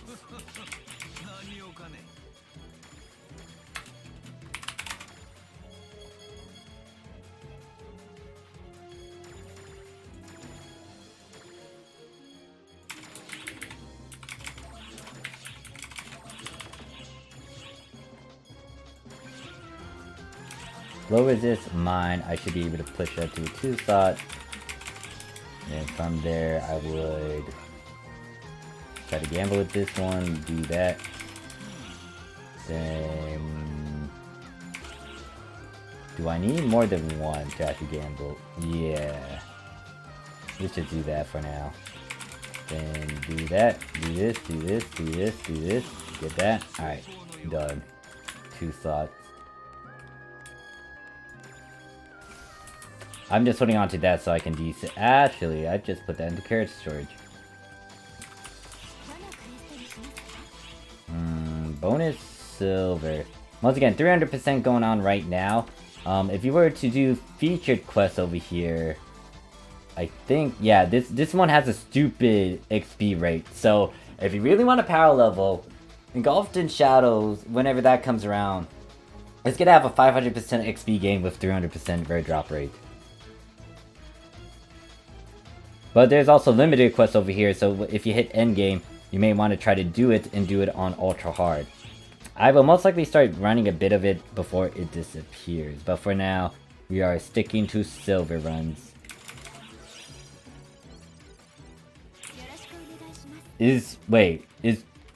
Are silver keys 100 enemies?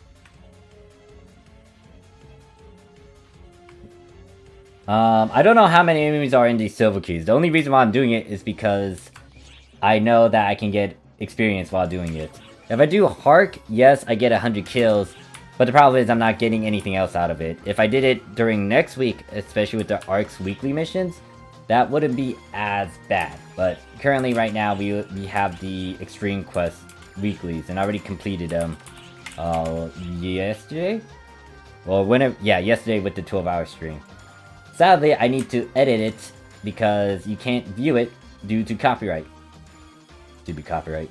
There was like a major copyright issue where you guys can't view it. Even I can't view it normally. Oi! Oi! What is today? 14th? Shit, some of these keys are dying. No, not all of them. Fuck.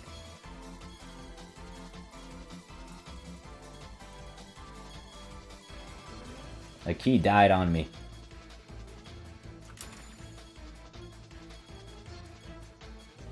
And most likely, I'm gonna lose count of how many we're killing anyways. It's 100 enemies per silver keys, if I remember correctly. Alright, we shall count. Because if it is, then, oh god, that is a lot of keys I had to go through. Did I pop my booster? Yes, I did. I already got the drink, too? Yeah, I did.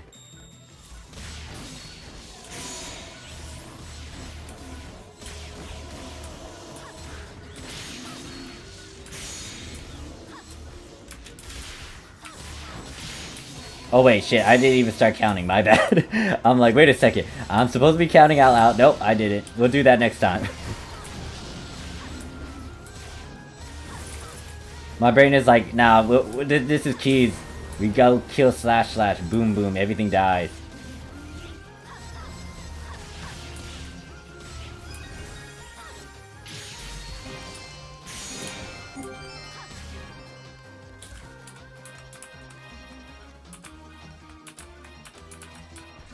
Why am I collecting these? Whatever. Bits of X keeps the photons for use. So it's like, oof, I wonder why global will... I wonder will global get XP events like this? Hopefully, you guys are reaching endgame, so it's gonna get to a point where they will most likely try to keep it going. Unless NGS is coming around the corner after episode 6. I think it might be 50. I think gold has 100, silver has 50. We shall see again. This time I will actually slow down and count me. Yes, you passed me. You heard me, right? You will count.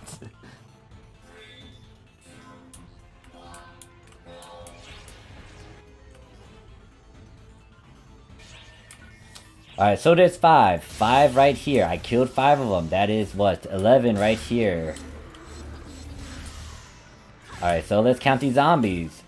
12, 13, 14, 15, 16, 17, 18, 19, 20, 21, 22, 23.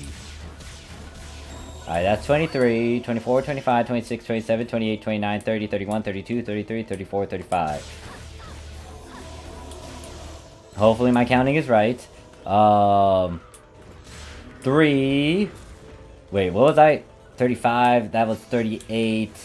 I killed these 3. 38 plus 3 is 41. Kill these. 44. Kill these. 44. 47.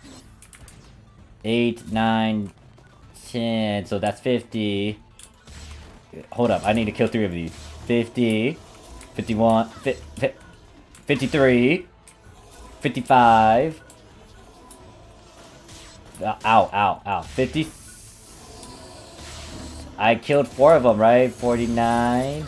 That was 5. I lost count, guys. I lost count. It's above 50, apparently.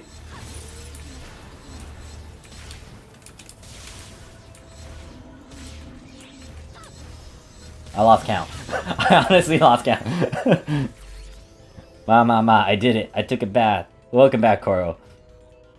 Yeah, so I think it's above 50. Kind of stopped doing silvers because 30 silver keys a day would drive you insane. I've done it before. I've done it before.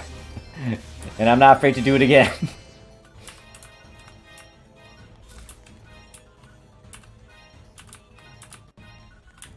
At least you guys are with me in this sort of sanity adventure.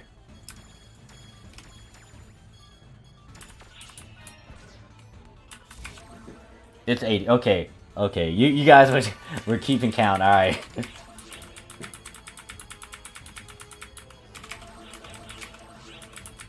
Wait, did you just call me Ma again, Coral? What the fuck? Alright, so...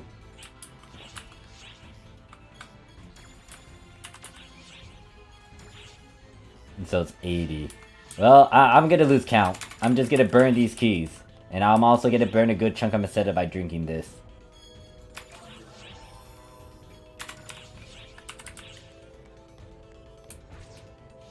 Alright, so since I'm chilling now, What can I ask you guys?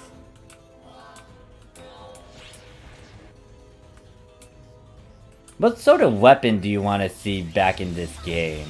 I haven't played any of the OG PS Fantasy Star games, but I'm curious to what weapons you guys want to see.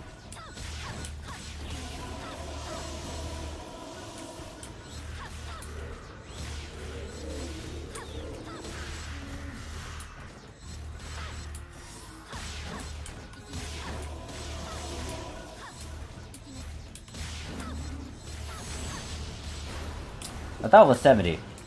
I know it's definitely above 50. I did lose count around, what, 59-ish? So, I don't think it's 60. Because there were a couple more enemies before we finalize it. I mean, we could try to count it out again. I don't mind. We're going to be using a lot of these.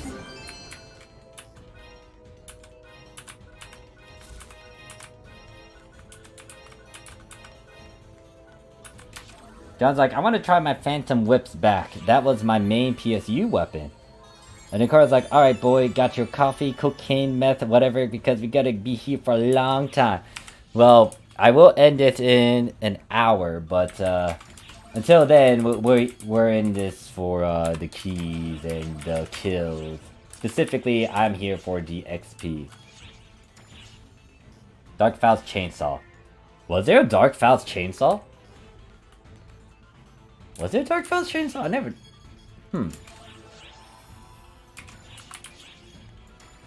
Huh. That'd be fun. Having a chainsaw from PSO1. Ah, okay. Alright, let's try to do this counting session again. Alright, 5. 11. What was it? 1, 2, 3, 4, 5, 6, 7, 8, 9, 10, 11, 12. So there's 12 zombies. Yeah, it looks like 12 zombies, so that is, what, 12 plus 11, 23. And then it's gonna spawn another one. So, what, 23 plus 12. 45. Yeah, it should be 45, because it's gonna be 12 again. That's 4 right there. I killed too many of them, but... Alright, that's... No, that's like... 7, 8, 9...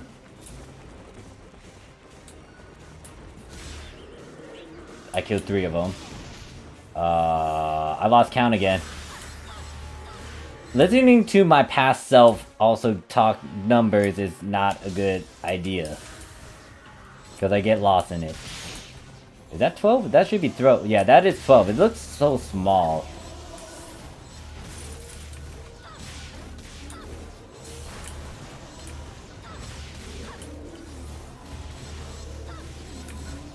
I might want to draw a diagram. Where's my board? I have a board, right? I could draw it out.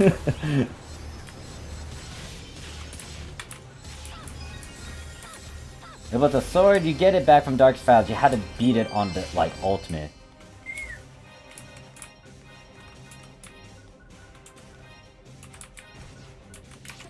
John's like, and don't tell me wire lances are the same because they're not. Really? Huh. I don't know much about the past, so I can't say anything about it. I kind of I wish I played some of the old OG Fantasy Stars, but I just didn't. And I feel like if I... Maybe the RPG ones I'm okay with, but like in terms of the online ones, I just missed my chance to.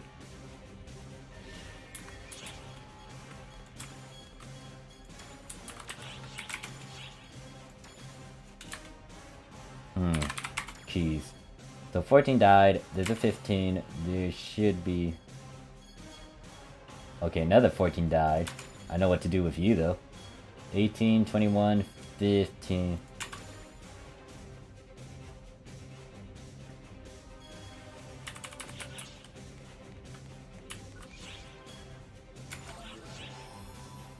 We got... Oh wait, we had fun things in the past PSO games. We got stupid stuff like crossbows and single pistols.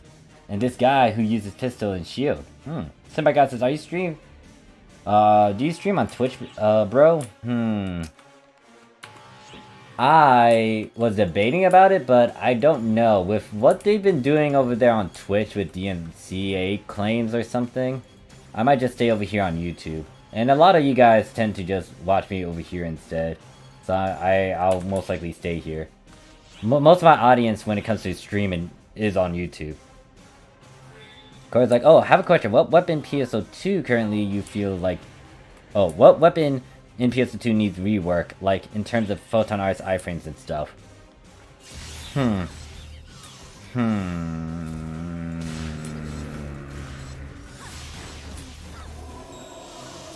Wire lances, like, I don't think wire lances are bad, but I feel like they're not used as much, and it would be fun to actually have more grappling actions. Same could be said with fist weapons, but wire lances, like, you can wrap your enemies and just, like, toss them around the place. That's fun.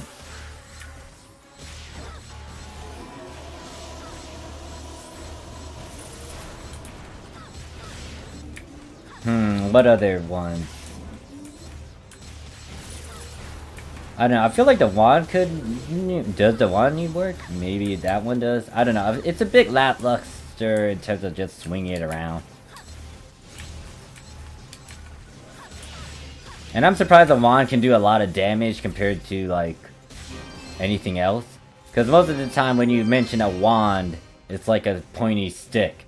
But for our wands on PSO2, it's like you're using a goddamn hammer against some enemy. Because that thing hits hard. Johns, I think harmonize it. Let it have SSA summoners in such a disadvantage since we only have 3 augmented items. Girl's like, oh no, Twitch, we can't say oh yeah. Yeah, you can't say that either. Edic says, oh goodness, finally, it's able to watch the stream on 720p 60. Can only watch it on only 240p. I don't know what was happening. I blame photons, or it might have been on your end, question mark? Not sure. Oh yeah, glad you're back, Edic. Earlier, I was fighting against some harsh enemies, and I feel like they're... what is it? Their photons were disturbing the stream. Especially Luther. I blame... Actually, no, excuse me. I said I wasn't going to use his name. I blame Loser. Loser Angel. Yep, blame him. Senpai's like, in Japan service, was there ever a Final Fantasy? Yes. Yes, there was. We actually fought against Odin. I do have old gameplay of that. I actually fought a rare variant of Odin, and it had a face of a female. But yeah, let me pull that up.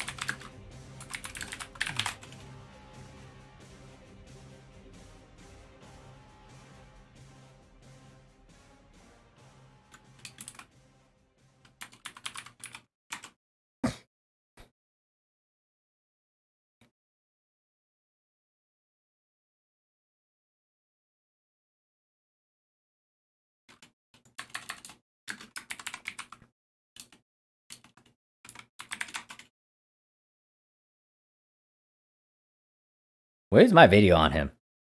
I don't know where it is.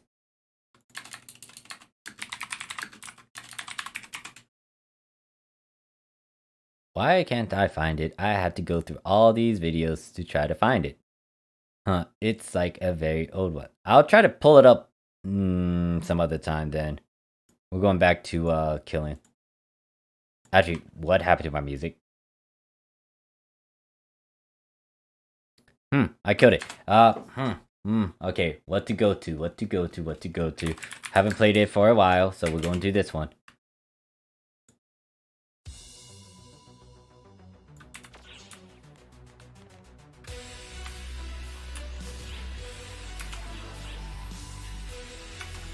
We won't be able to call Luther a giant simp, and that's a travesty. Why they call him a loser?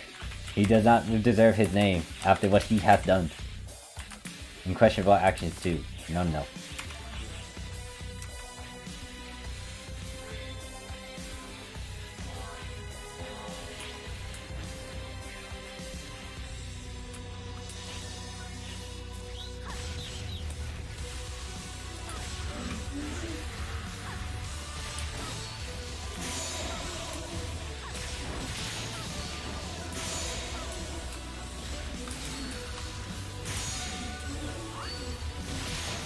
I defeat 500 enemies. Okay, good to know, but yeah, 500. We are nowhere close to the number that I need to go to.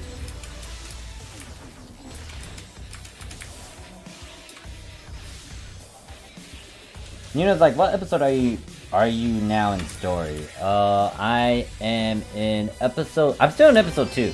I need to wrap that up. I think we're very close to moving to episode 3, but I still need to squeeze out chunks of episode 2 still.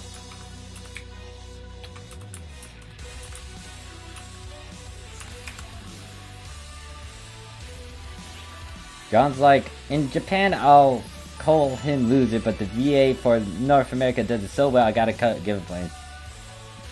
Give him points for that. Also, some other things later.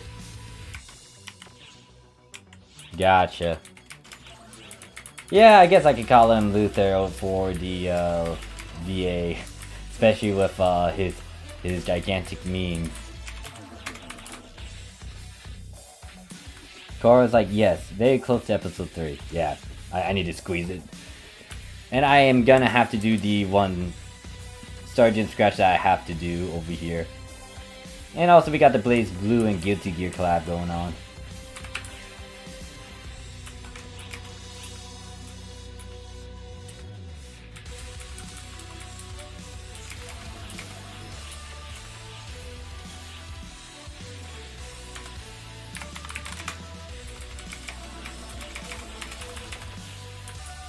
Episode 5, 6 sub-stories are fun. Looking forward to it. I am looking forward to going through story. But, yeah. Episode 3 and trying to marathon that, I don't think it will be possible because if episode 2 was notorious for what it was, and then episode 3 has the same sort of thing, but for longer, yeah. That's gonna be a doozy. Overall, Luther gave me a lot of meme material, so... Gotcha. And then John's like, but still, you know, you're dense as fuck when even a Faust calls you out for it.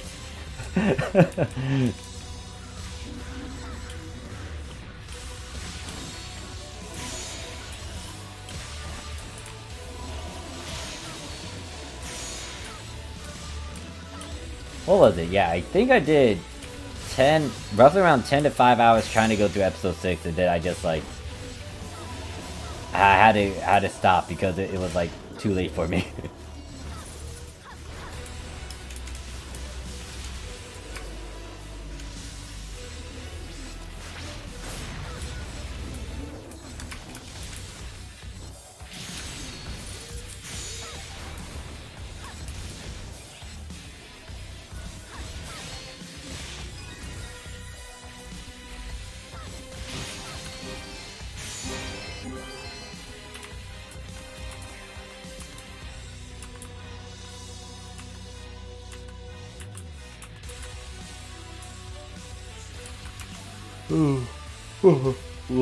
Ow.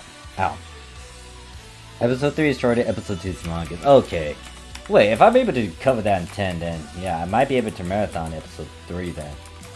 You guys aren't lying to me, right? Right? Is it you guys better not be lying to me to the point where I'm gonna be watching it and it's just gonna be long and I'm like, oh god.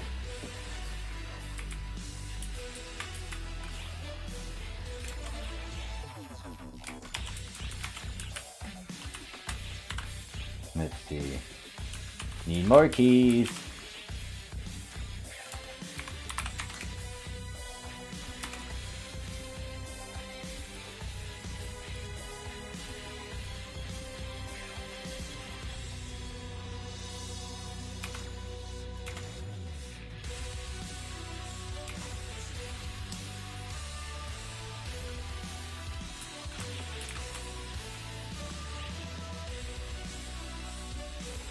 But episode 3 has more do this in one sitting moments.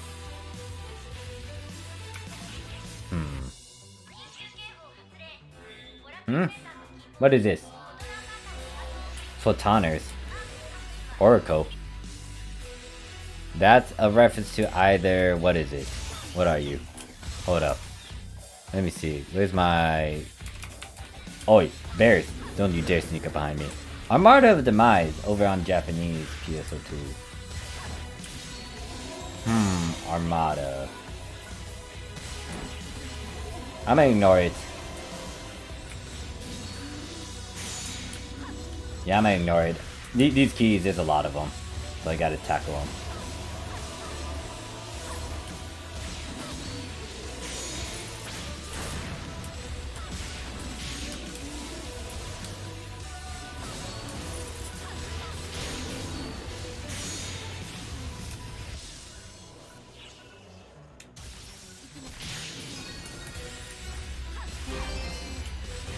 And then Christmas, apparently this is a Christmas EQ at 5 AM my time.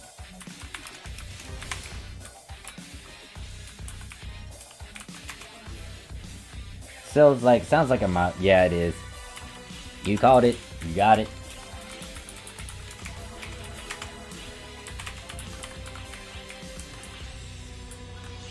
I'll be surprised if I actually hit level 100 with all these keys. Then again, once again, like with this XP boost, it's just big. What? What? What? Nani? That whisper? No. What the heck?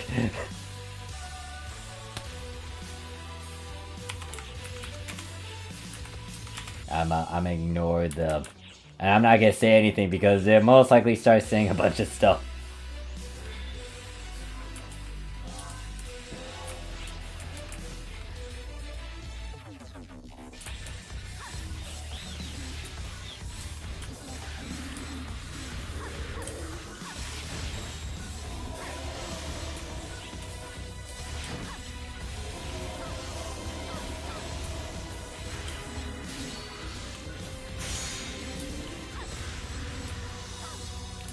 I swear.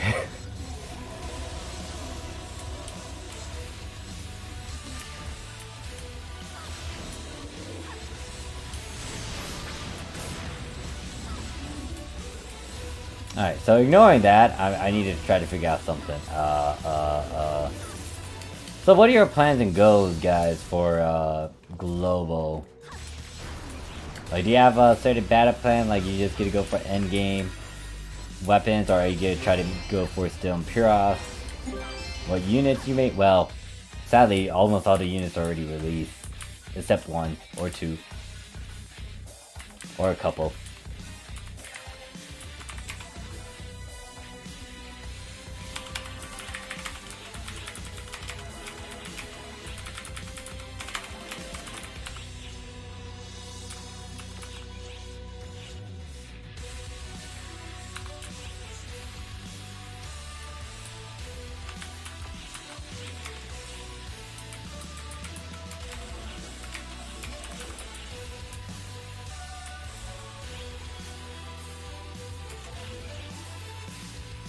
Corey's like, skip everything until crafts. Alright.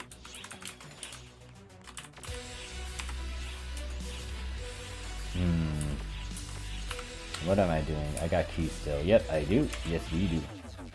You know, it's like, I'm planning to do Officio back, crafts back, Officio leg. And pump all HP units. Nice. And then it sounds like, well, gotta make my Liberate then wait for crafts. Good plan. Yeah, you can also use those Lumumech fragments. You don't need a whole lot of them. And most likely when Divide come out, you will be farming for them regardless. But you could use those Lumumech fragments you got to do your plus potential. Just make sure that if you do change weapon categories, well, don't plus your potential if you do plan to do change categories. Because it will not be refunded. It will destroy it.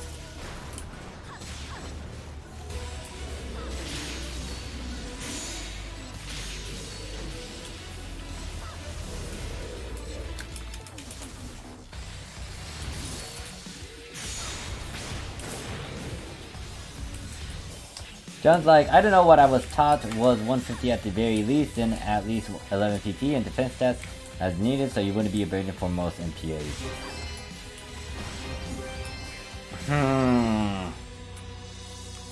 I'm trying to remember what we said when we started to go into Ultra Hard, but I don't think a lot of people made it clear.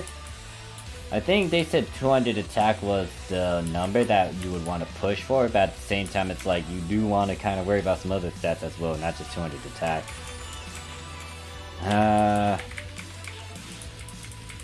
Oh yeah, I still need to make that budget. Wait, was it budget video? Something like that. Well, not a budget video, but more of like me making random augments and affixes that can be obtainable easy and not as bad to try to go for.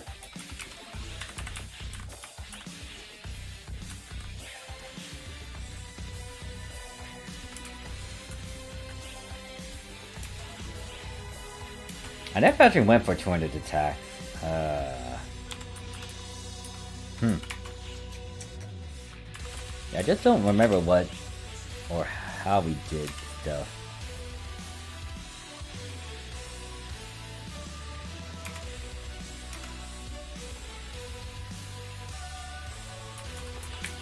Oh yeah, there would be a video where I explain why I don't do budget videos. Or why I don't like saying that word as much. Like, I get it, but at the same time, there's a lot more things I need to know so we can make it cheap as possible. Like, if you guys want my guidance and help, I will ask a bunch of questions and just point to certain things you should do. Like, when it comes to augmenting and you making sure it is as cheap as possible, farming is your best friend. Granted that some people can't do it all the time, but that's a good way to just save Meseta and money. Just farm. Farm, farm, farm. Farm your weapons and units, farm your materials, farm for the SSAs, farm for the abilities. Sometimes you gotta buy it because, you know, maybe it's a bad RNG rate, maybe you just don't have the time to farm as much. Maybe the certain thing that you need to farm isn't as popular anymore, so not a lot of people are spamming it. Then do what you gotta do. But farm, farm, farm, farm. Grind to shine and farm and loathe the RNG. And then blame Sega. Nino's like, I can share mine in Discord. It was relatively budget 200 attack, 50 HP, 11 PP. You can, if you want to, Nino. You can put it in the, I think the affix section. Because I can make decent stuff, but the question is, are you farming? Because I made one for my pal. It cost us around 3 to 5 mil to make all their unit pieces, granted that they got some of the pop items. However, the big thing that I was kind of annoyed with, and I did tell them to like get some pieces to kind of help out with the process. They didn't farm as much, and I worked with a little pieces. Like only a few pieces, and I had to get some of the stuff that's been sitting in my storage and use it. Not as bad, but yeah. Maybe you're just a what are you talking about? Please. I don't do that for augments and affixes. I mean, I am a whale for the fashion, but not whale for augments and affixes.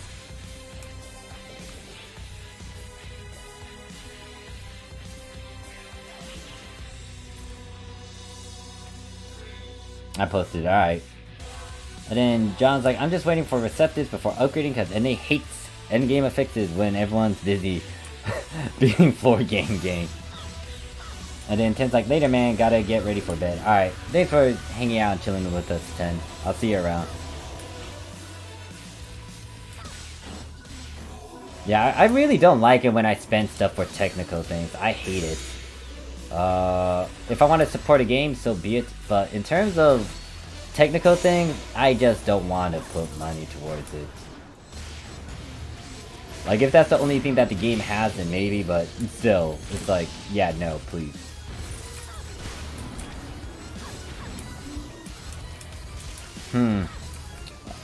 Yeah, so like, Hunkai, I know that I kind of go nuts on some of the girls, and then I spoil them by just getting whatever set that comes along with them. So that is, in a sense, technical.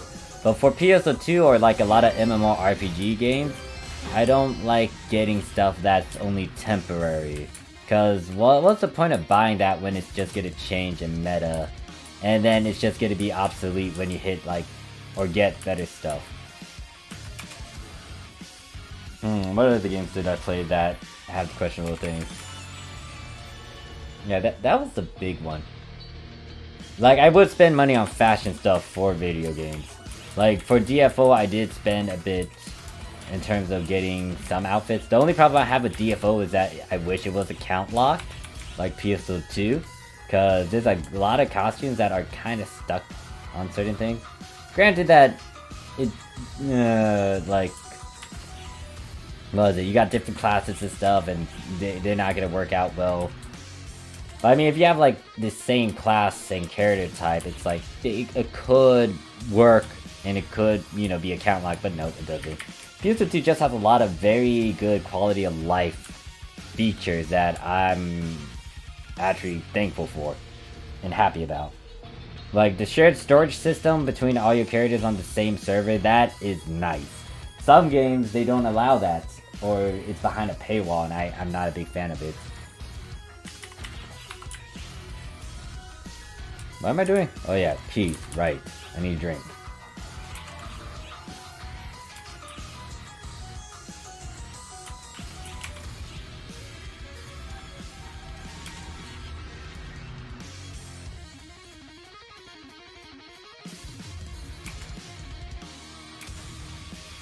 In terms of the gacha, that's questionable, but everything in terms of their fashion stuff and count lock, the count lock mechanism is nice.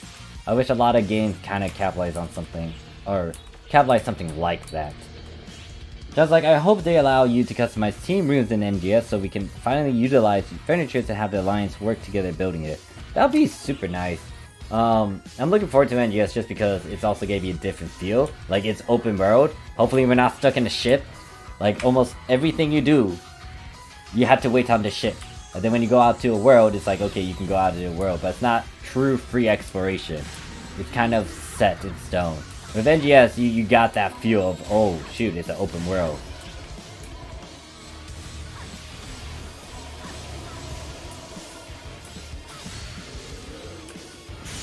And, what else? Hopefully they make the beginning stuff a bit easier to follow. Because once again, like, the game doesn't really tell you how to proceed forward. There's like various approaches, but you just have to dabble with the game and figure it out yourself, or ask around and get help. Because it's... I didn't know much about XQ's Photon Spheres and stuff.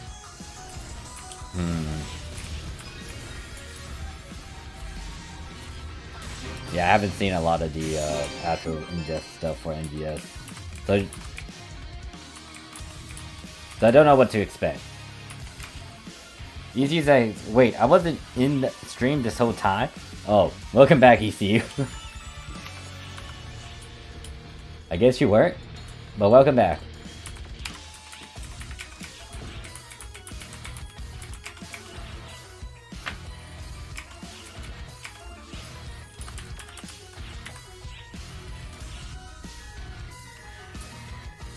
Guys, like, I can finally be with my true self and explore every corner of the world. Used to do that in open world like Fallout 4, just goofing around. That's fun. That is fun, just exploring the world. That's what I was doing with Genshin. It's just fun to get lost in it. An entire episode that I did was me just getting lost in that village. The job says, I wonder how long will it take for teams to start territory war. Wait, is that a thing in NGS? I didn't know that was a thing. I'll pretend I didn't read that. Actually, no, it'll just disappear in yeah, it will disappear. It will get lost in my thoughts.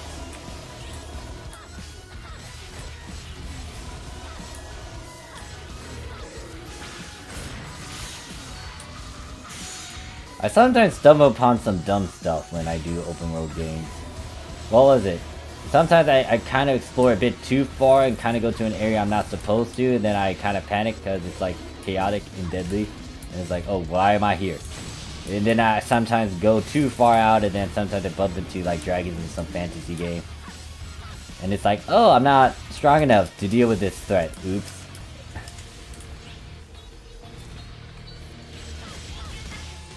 And now current time was 14 minutes behind. Ooh. Sounds like it's not a PvP thing, Morph. It's just people being selfish about their spots. Ah, okay, okay. I think I know what you're getting at now.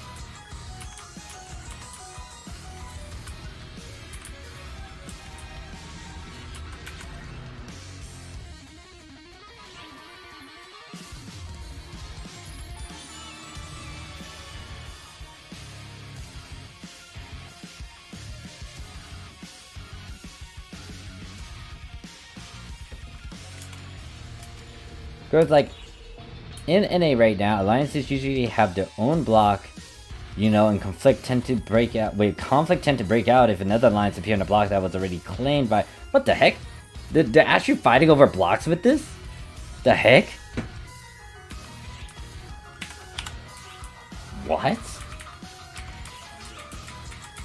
Well, I have seen a dispute on Japanese PSO2 with something like that. But still, I find it a bit dumb for that. Well, I see some reasons for it. But I don't know. Is it really a fight? A conflict?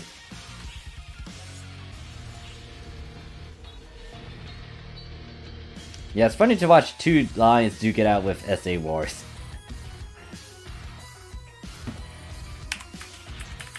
I honestly got mixed opinions about that. I'm like, really? That's a thing? I think I'm baffled by that. What am I doing again? Oh yeah, keys.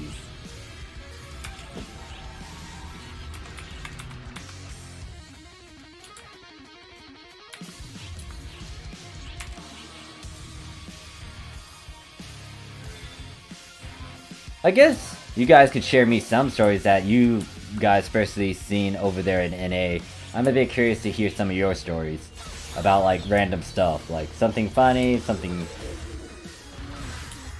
Let's not try to bring anything too serious or impersonal, but like just random weird moments maybe. Funny, maybe like weird, awkward.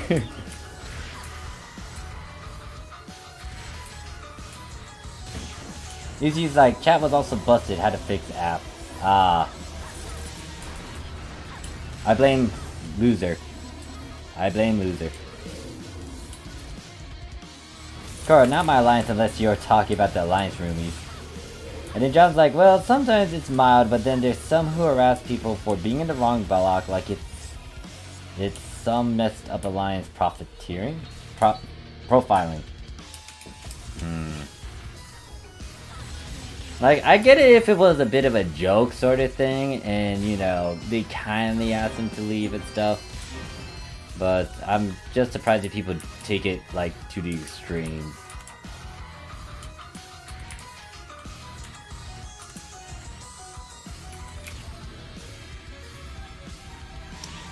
In all honesty, I might just, like, if I ever played on Global, I would just, like, sit in all these random lobbies and just interact with all these different teams.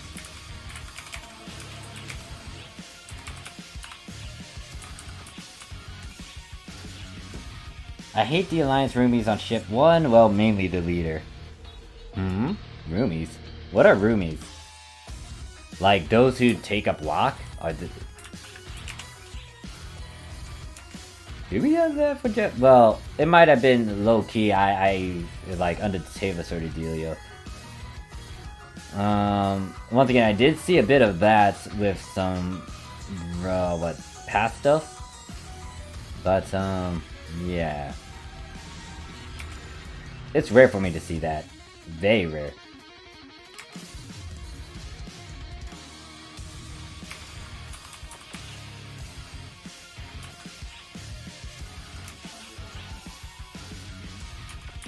Girl's like, see, this is why I wish there was quest counter and stuff in an Alliance Quarter other than a goddamn tree. Feel like Alliance Quarter should be a place where you would spend most of your time, but no. EC's like, no, Roomies is an Alliance on Ship 1 and Global. Ah. And then John's like, if I remember correctly, there was an alliance in B6 that told people, get the fuck out of gate area because it's their spot. No other alliance should stay there. That was fun to see. Yeah, I'm kind of surprised they haven't really done much with the team stuff. I mean, don't get me wrong, the tree's alright, especially with the effect, but at the same time, it's like, We could do a bit more customization to this search scenario. You know, maybe dress up the tree, make it into a Christmas tree, or design the area around it. Like, you can change the client order receptionist that you have, but you can't change that area in around the tree. Like, you can change the stuff beyond, but yeah. There's a top alliance you ship to that kicks members once the member cap on alliance point. Wait, what? Wait, what? There's a ship to kick members once the member cap on alliance points. What the heck? Is it? Alliance points is the stuff you get when you do what? Just alliance things, team things, client orders. Why would they kick people out if they capped it?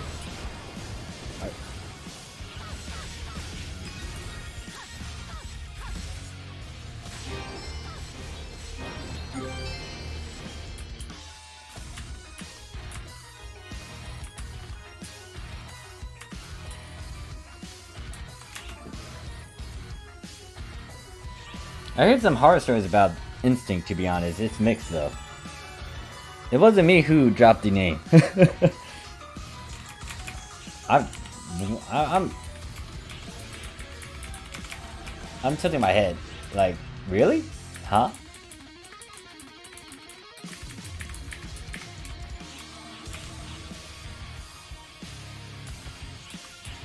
So a new member can go in and give them new points. Oh, okay, I get what they're doing. They're cycling through a bunch of stuff. I get it. So, wait, how do they do it? Do they reel people in and say like, oh yeah, you can join our team, you just need to make sure you cap your points. Once they do that, they just kick him out and get a new player and say the same thing? Are they misusing that? Are they... yeah, misusing?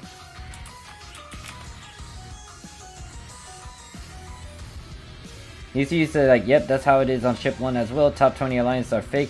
They make alt accounts cap AP abuse new players for AP and kick them. I am not a big fan of that. I get what they're doing. I get that they want to be on top, but I don't remember that sort of... I know that there will be team members that make alt accounts to do that sometimes, but I don't remember such a giant abuse like that.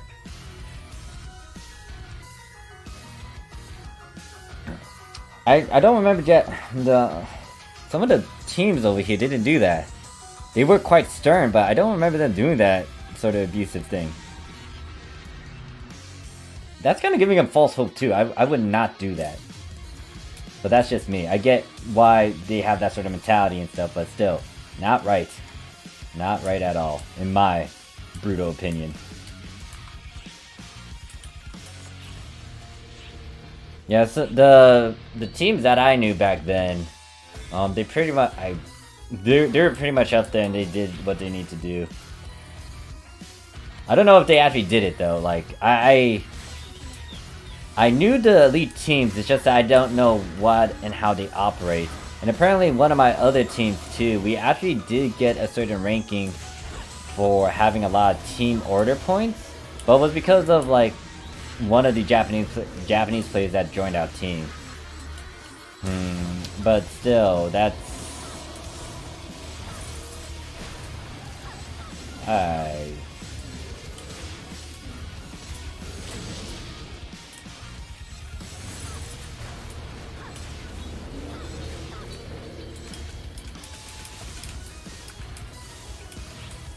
He's like, but I'm a week, currently in one, but I'm like a week old. I don't think they even mentioned the capping point part.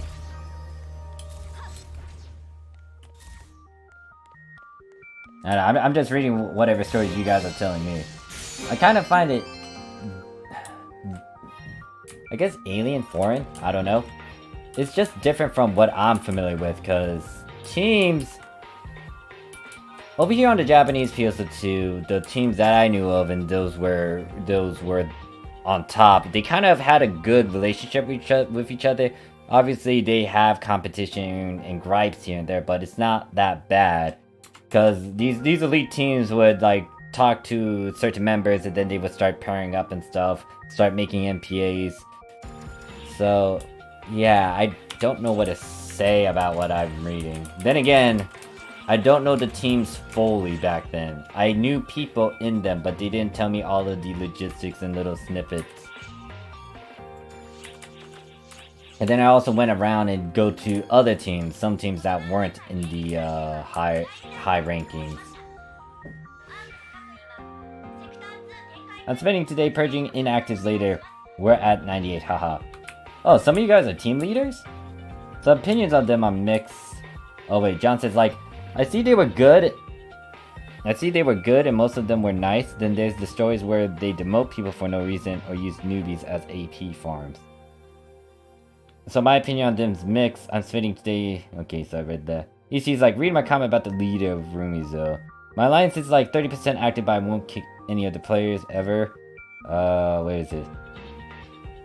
Yep, that's how it is on ship 1 as well. Top 20 alliances are fake. They make alt accounts to cap... Wait, I think I already read that.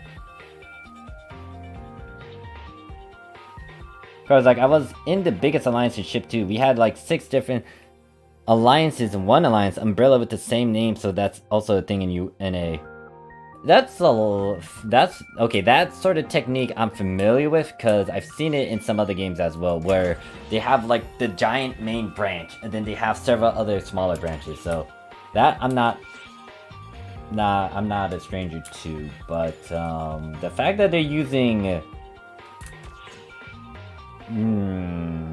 new people as like ways to try to milk team points, yeah. And it might not be true, but I'm just hearing what you guys are saying.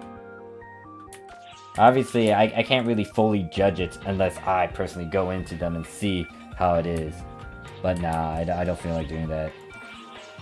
And most likely if I do visit Global, I'm going to one of you guys, especially like ECU like bugging me about it. Comment about roomies start with leader. Hold up.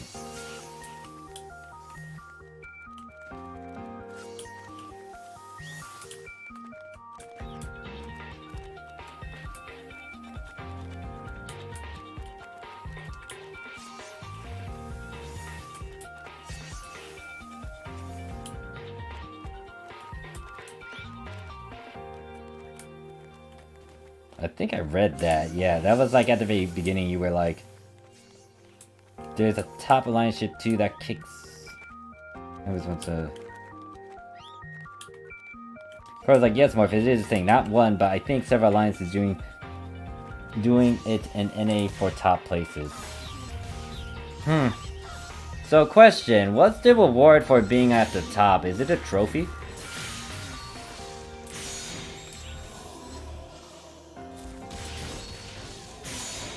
Or is it like something else?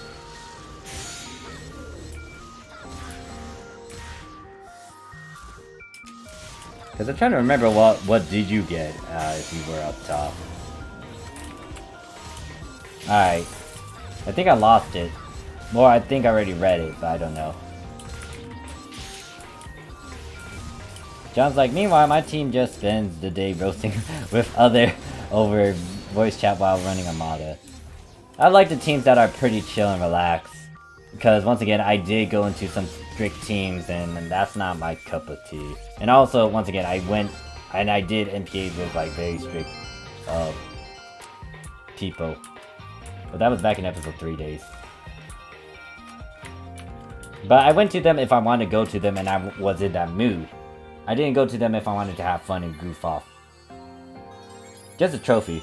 Okay, so the team that I'm in, this is an old team. Their leader sadly got banned and stuff.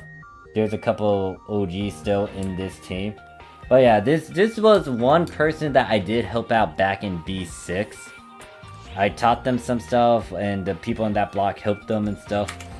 But yeah, this particular team that I'm in, it had a reputation. And they got a lot of trophies.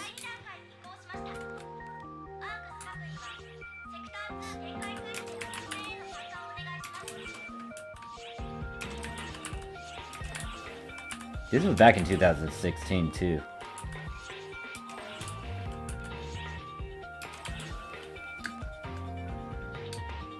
But this was back in 2016. I think it kind of died.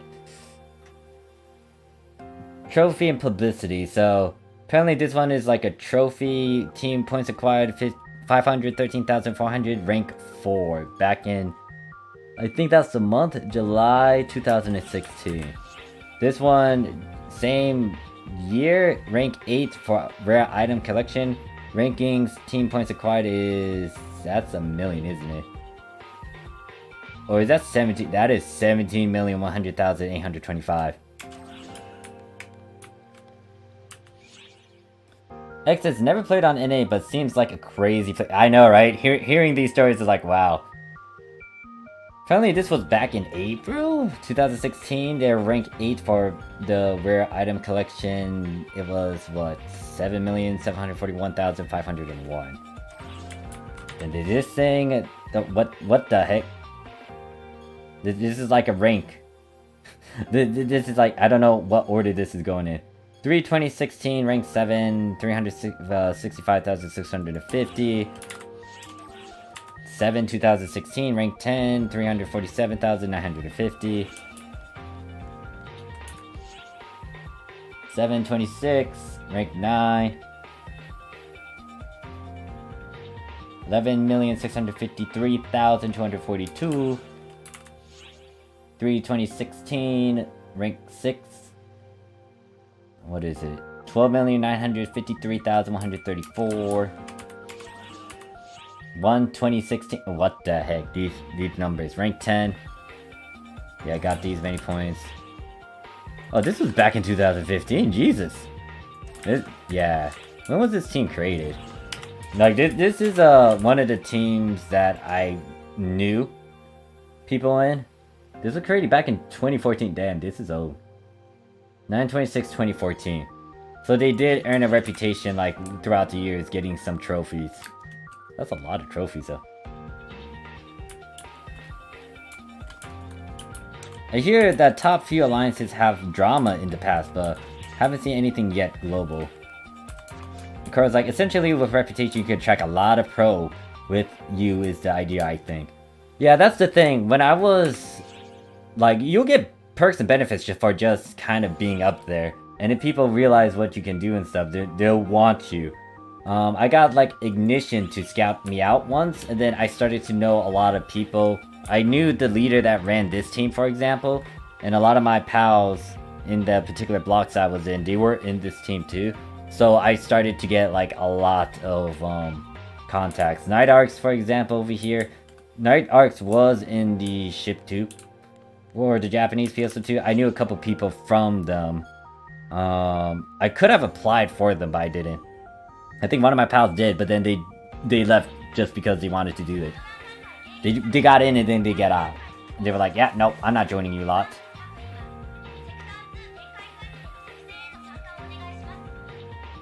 I hear the top few alliances have some drama in the past. Oh, wait. So, Ichi says, to sum up the comment, but the leader of Roomies abused the first game past Ultimate Wars, and it was actually a huge bug. Starts drama with everyone, but claims not to start drama, and will put you to GM for the same thing. Huh.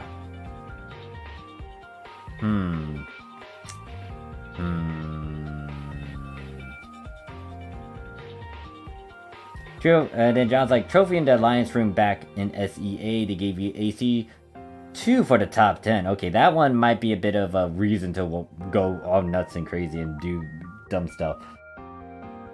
Well, questionable actions, but yeah. Cause like essentially with reputation you can attract a lot of yeah. Like here's the thing of how I did things back then.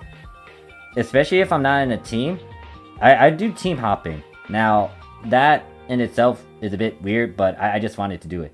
John's like, I mostly hear snippets from members who just join us with their horror stories. Oh gosh. And then he's like, if I get booted, I'ma hit one of you up. Cora's like, we'll do PSO2 NA, we have turf war, civil war, extortion, slavery, poverty, scam, bots, elitism, and everything. Hope you enjoy your stay. I don't know if I want to do that.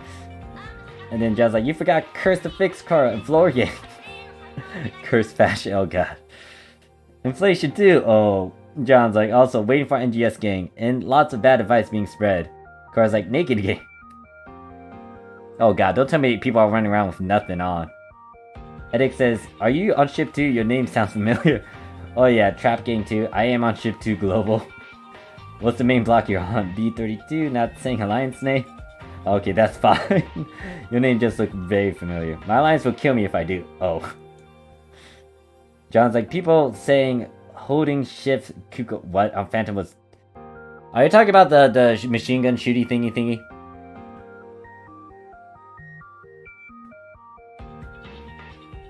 ECU's like, and hey, I don't bug you, I'm just bored. It's all good, ECU, unless you're talking to someone else. But yeah, it's like, back then, here was how I approached the game, because I knew that I had value, especially since I knew how to affix. Now, the other thing that helped me get attention was, well, this was in this unique scenario, I just had a 13-star weapon. That was big in the beginning of episode 3, because you didn't see a lot of people with it, and that grabs people's attention, be like, oh shit, this person is, they got a 13-star, and it looks like they're not in a, you know, it doesn't look like a professional team that they're in, so they come and approach me and bother me and stuff, and then we just talk, I share information, I'd be chill with them, and then they start inviting me and just tried to hang out with me a lot more, or, yeah, we hung out a lot more. But yeah, the other thing is, like, I just start to use those sort of connections to spread out, get to know a couple more people, and just use that to my advantage. By the end of, like, episode 3, a lot of people knew who I was. And some people remember me from back then in episode 2 as well, especially with the particular block I was in.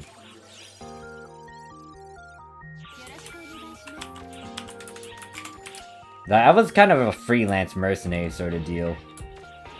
But the problem with that is that, especially if you start to team hop, people will think you're gonna be a spy or something. It's kind of ridiculous. I get their paranoia, but it's like, no, I'm not a spy. I'm just jumping around, seeing these different teams. I'm gonna leave eventually, just FYI, but, you know, I want to see what you guys can offer and what you guys can do. Sadly, hearing your horror stories, guys, I wouldn't even try to do team hopping over there. Unless it's one of you guys. Like, I feel like you guys would be chill about it, but some of these bigger teams, I would most likely avoid them.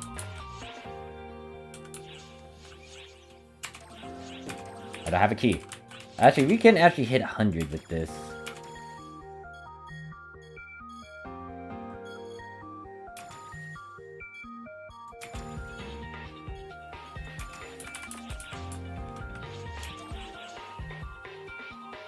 You know what, let's push this by another 30. Laugh loud.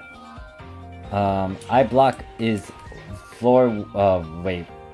Laugh loud, I block is 1 floor above Koro.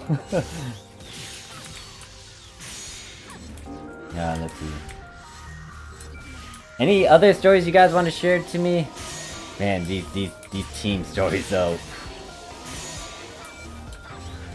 Yeah, most of the teams I was in, they were chill. They didn't use such underhanded method. Well, do I want to say underhanded? Meh. Speaking in the sense of morality and stuff, yeah, but you gotta do what you gotta do if you want to try to get on top. But, you know, like, if you get caught and people think otherwise, just know that there's always a backlash to it, especially with how you guys are sharing me said horror stories.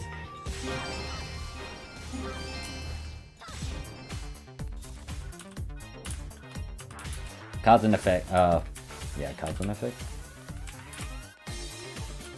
Okay, now I'm saying like a lot. I need to stop saying that. Or at least control like the amount of likes I say. And I think I just said it again.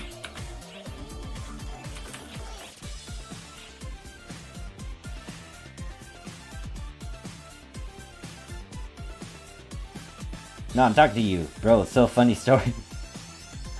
Wait, who are you talking to? Me?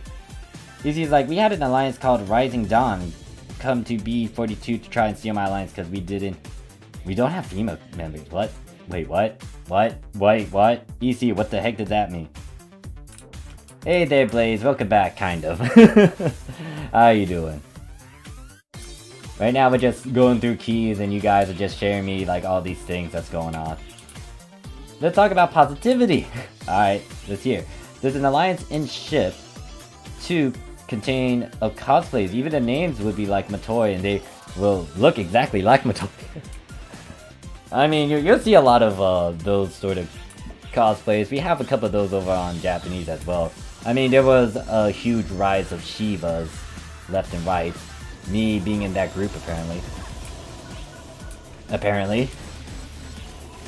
He's like, oh yeah, I saw them quite a bit of random ultimate quests. Or urgent quests. Wait. Is this a legit group of cosplayers like in real life, or is it like in-game? I saw Strato saying Koi... Oh god, how do I pronounce that guy's name? Pretty cool, to be honest. I saw Luke... Oh god. Oh well. You guys are talking about... what is it? Nene? So, pretty much I'll say his name. Luther and Persona. Oh yeah, that alliance was dead, set in cosplaying of all the NPCs. Then there was one alliance with the Macho Marlo. Oh yeah. There is a Macho Marlo.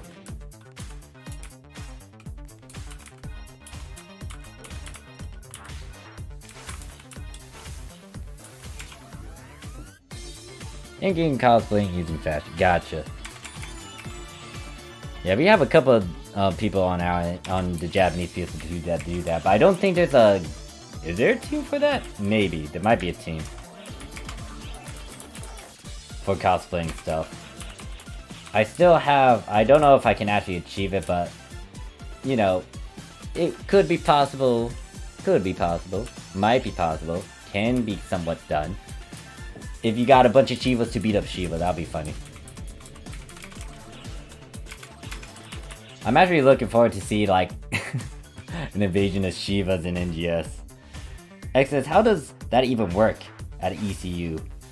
Legit, what it means, we don't have female members, so they tried to yoink my alliance from me. Yeah, I'm confused, like... So, because you don't have any females, they just want to take your entire team? Was the your opposition, like, full of females, and they just want to find a bunch of males, or what? I'm confused with this sort of approach logic. Like, Nani? Why? Pourquoi? Yeah, I'm back. I just woke up and trying to fight the after effects. Ah, I see. I had a good sleep. John's like, the worst part was their only fashion was the speed. I mean, isn't that the default Buff Marlow look with the speedo? And then Sill's like, definitely cosplaying as Shiva in Global whenever I get the chance.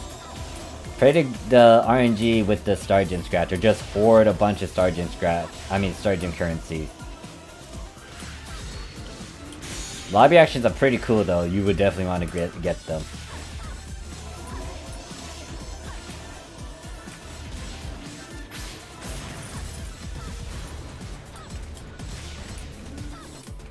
I think I might actually... Okay, so here's my goal.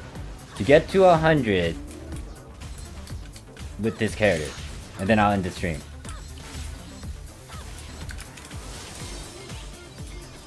Because I think it's possible to actually use whatever silver keys I have to do that. And then I'm gonna stream again tomorrow.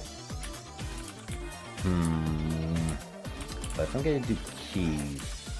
It's gonna be gold keys for tomorrow. Edic says, how many characters have you finished their inventory space? For me?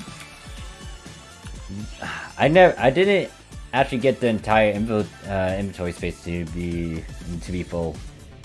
Or I didn't max it out. The only one that's close to it is Sherelle. Everyone else, anyone that is deemed my main character, they would have a bit extra. Zillion and Shadow, two other characters of mine. They have it to 100. I have a couple that goes to 60 or 70, but after that, that's it.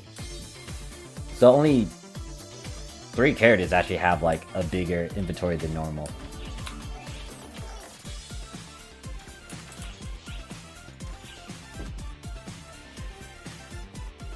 Oh, did you know PSO2 have mod? Oh god. No, I'm familiar with it. I'm familiar with those sort of mods. Why do you gotta bring it up?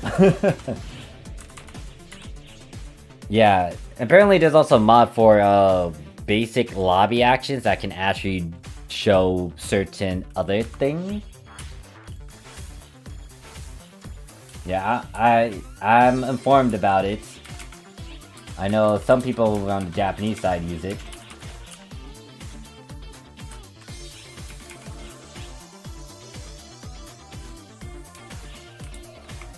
But hey, Morph Shift Kugo is the machine. Okay, yeah. I was kind of using that a bit too much in the past, but I got out of that. Oh wait, hold up. You need 17.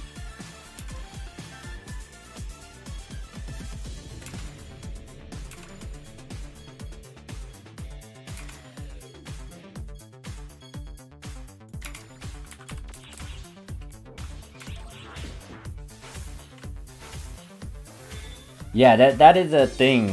What Cora mentioned is that there are mods, and there are specific ones that are quite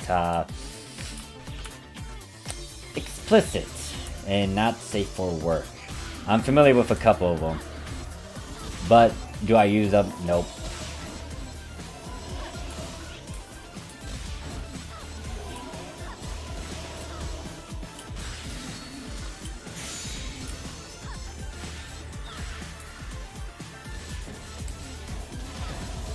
Went wild with his character in it. Oh gosh.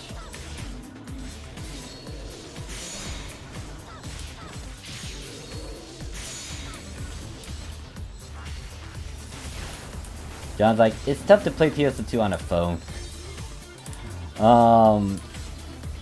Is it? I mean, wait, is someone actually playing it on a phone? Because technically PSO2 ES is PSO2 on a phone. But if someone's actually legitimately playing PSO2 on a phone, I'll be surprised. But then again, people were able to play this on a Vita, so... And then there's also one for Switch as well. Then I guess there are parsers too. Yeah, we have one over here in Japanese PSO2. I think it's... Is it safe to talk about it? I think it's safe to talk about it now, but you gotta be careful with a tiny bit of things. I haven't personally used it, but I know a couple other of my pals use that certain thing.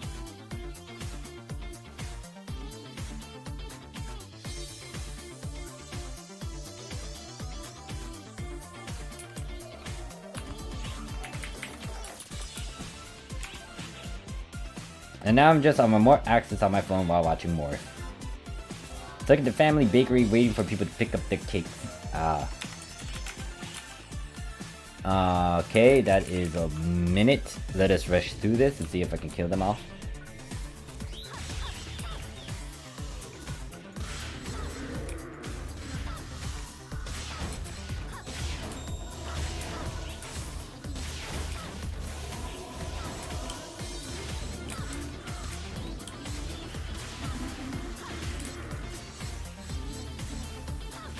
Did I read that? Hell if I know, I was confused as fuck. Okay. Yeah, I'm just trying to understand what was going on in ECU with your situation, but it's in the past now, right? Oh yeah, I guess I could mention that since you brought that up. Like, I don't know why. Is it super... I don't think it's weird now since since it's global, I guess, but I don't know why, but back in the days when people know that you were a girl and you were legitimately a girl, guys would flock to you. Especially if you were a female, like if they know you were a female, they would do whatever in their power to just bother you and just hang out with you like constantly. I wasn't like that.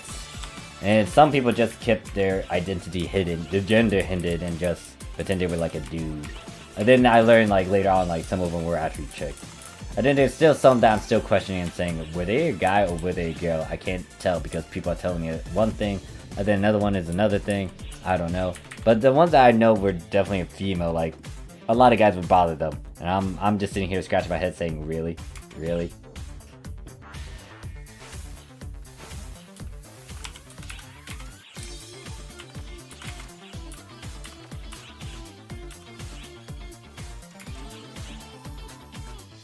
Do you think they will ever manage NA in Japan? Merge NA in Japan? No. Well, it depends on later scenarios. I highly doubt they would do that because there is an IP. Apparently, for global, there's an IP block for those trying to, like, for those in Japan trying to get into global. So with that sort of thing, I don't think it is a thing. So especially since like Sega still owns PSO2, unless Microsoft tries to do something.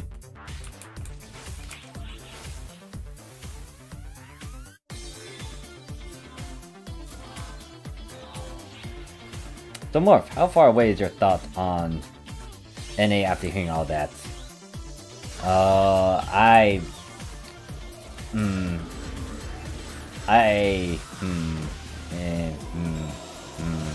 No comment. After you guys already know some of it already, but yeah. Drag Morph to NA ship to Coral. He must experience our crucifixes. I mean, I do have a character over there in ship 2. Like when I went over there to global, they were on ship 2. I'm most likely gonna make my free characters if I do go out of my way to get into global. I will make the other characters into the other ship. Ship 1 for sure.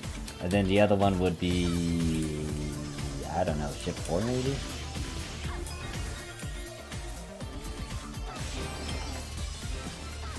Let's do a weird thing. We had an experience with that on our old alliance who went full Creepazoid on one of our female members. How to kick that guy. Yeah, it's like, be chill guys. You don't need to go that, I don't know, obsessed. It bothered me when I noticed it too. Because it's like, are they all really trying to do what I think they're doing? And like, even if they have like a boyfriend too, like they were doing that, I was like,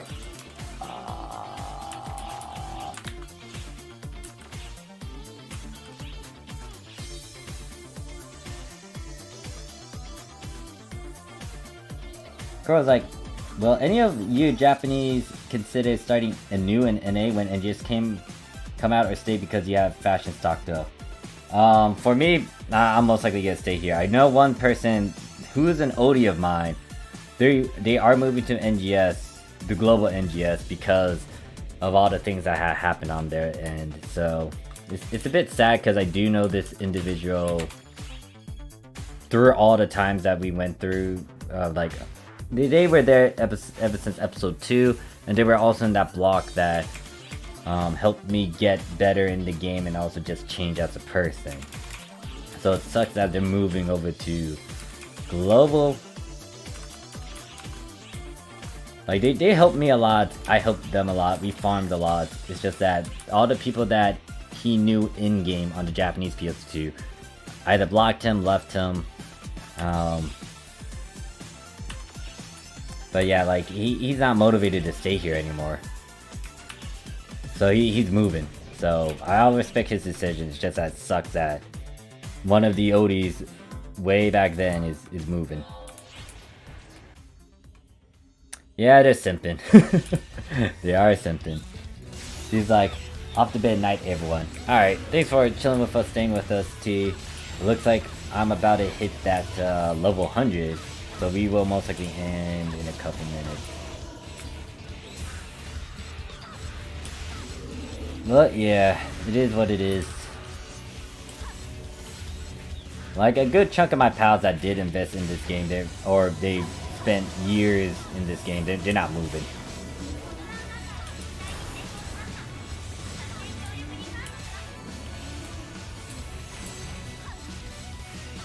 JK, one more lucid, but then bed.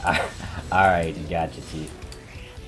John's like, oh yeah, Morph, I forgot to ask this about curse fixes. Do stuff suggested by people via simulator count? I guess.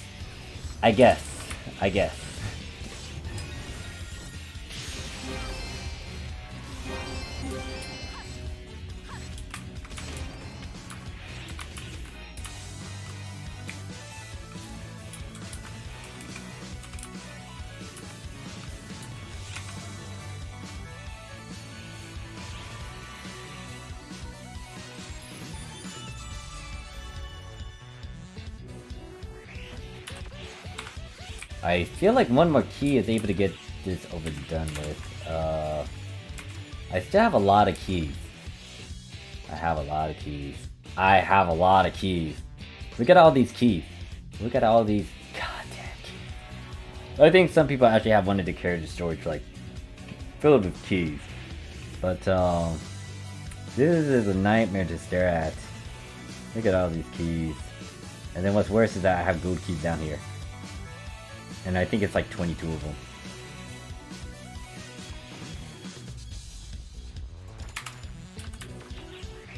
Ugh.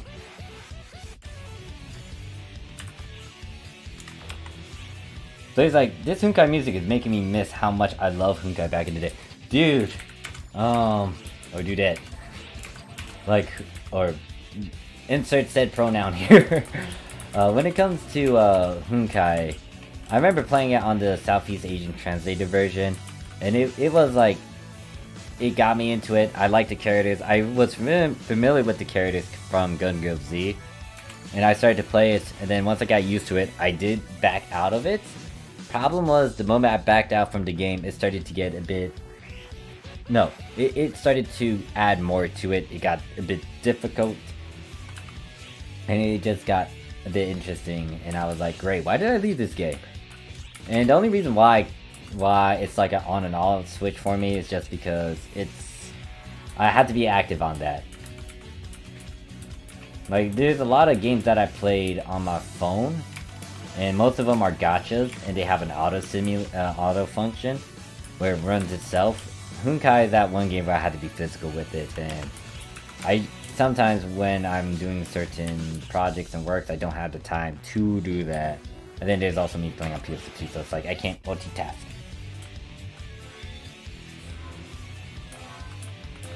But yeah, like Honkai will always have a special place in my heart. And once again, I do like the characters, and I do well in the game because I want to spoil my gals. Or the girls in the game. And then obviously now we got Kenshin. Do you run all your alts for a key every week? No.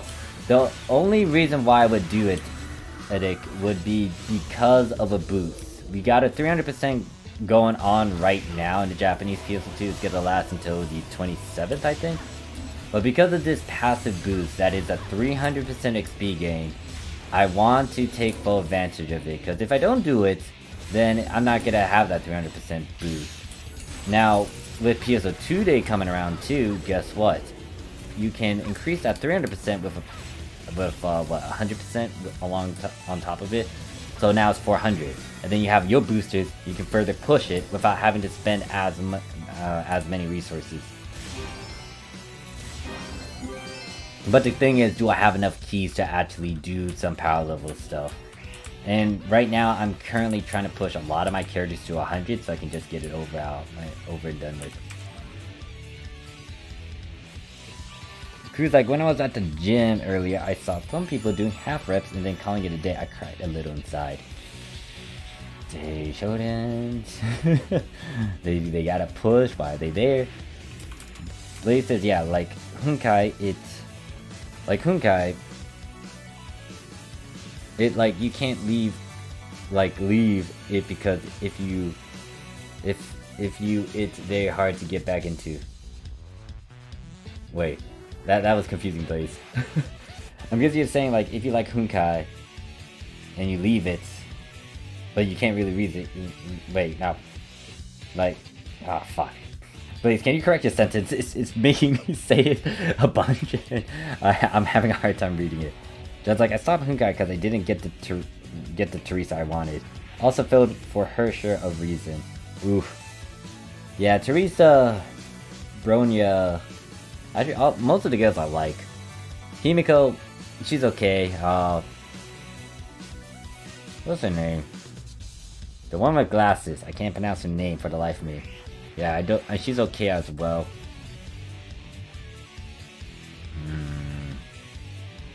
Like, some of their backstory is pretty sad too. Like Bronya's especially. Korra's like no second monitor. No, I do have a second monitor. It's just that I had to physically play the game. And I'm used to auto games and using that. Okay, so I could actually, okay, we're done killing stuff because I can use a ticket to actually get the 216.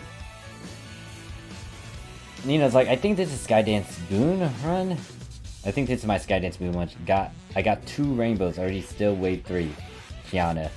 Yeah, like, what is it? Yeah, the 3 main girls are up there.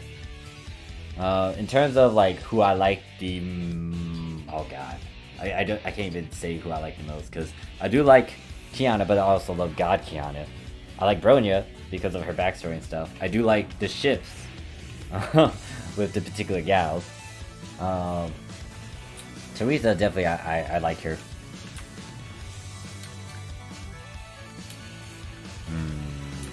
Yeah, like, I need to stop saying like, god damn it.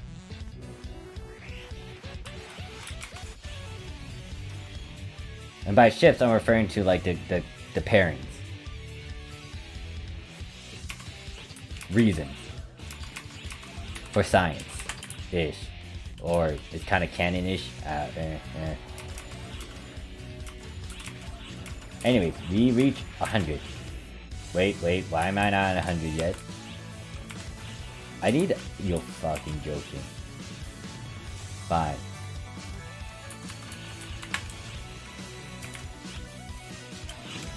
There, we hit 100.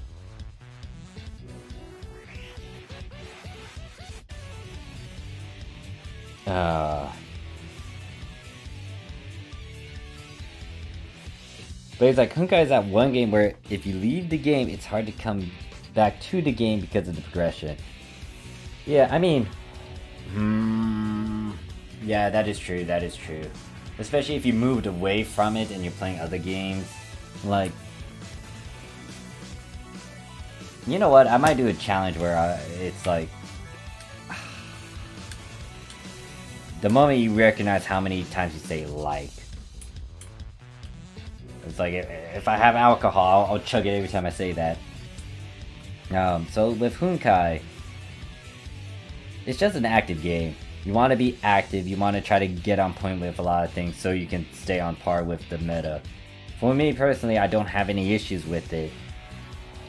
It's just that it's hard for me to kind of do that with all the things that I'm doing, and I still regret leaving it.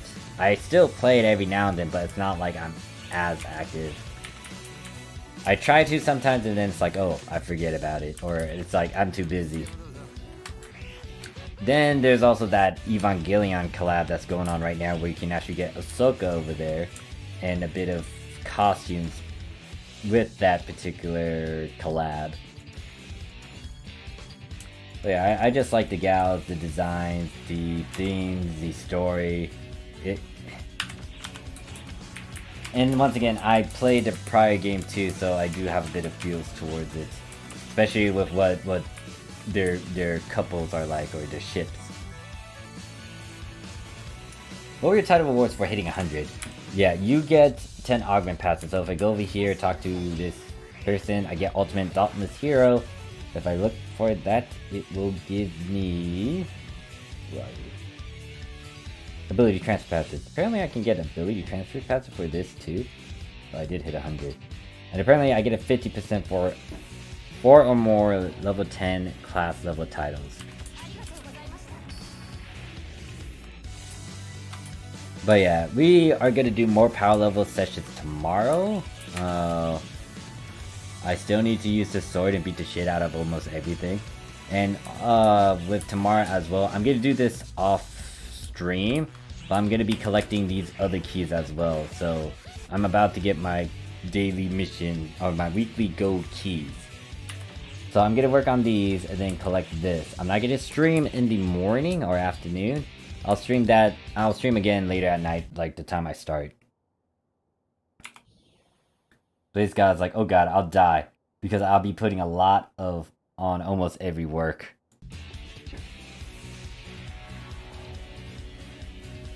Oh god, I'll die. I have died because I'll be putting a lot of... Wait. Okay, no. I think referring to what I was talking about, like drinking every time I say light. Yeah, no. I realize I use that a lot. I need to be a bit cautious with that word. It is a word that you'll use a lot of, don't get me wrong, especially when you're talking, but sometimes you don't want to use a lot of it. Anyways, that is it for this stream. I'm pretty much done for today. I'm gonna go sleep. Thank you guys for chilling with me, watching, chilling with me. Tomorrow I'm going to stream again. It's going to be PSO2 related. It's going to be rough around 7 Eastern Standard Time. I'm going to most likely put a time stream for you guys so you know when I'm doing it. So you can wait and whatnot. It's going to be a lot of power leveling. Because I'll have the keys by then and then we'll try to level up a good chunk of my characters to 100. This character is already done because they hit level 100 on their hero. I still got a lot of other characters that need to hit 100. Alright. Thank you guys. Also, thank you guys for the donations as well. Especially ECU since you're a mad lad. But anyways, that is it. Thank you. Peace.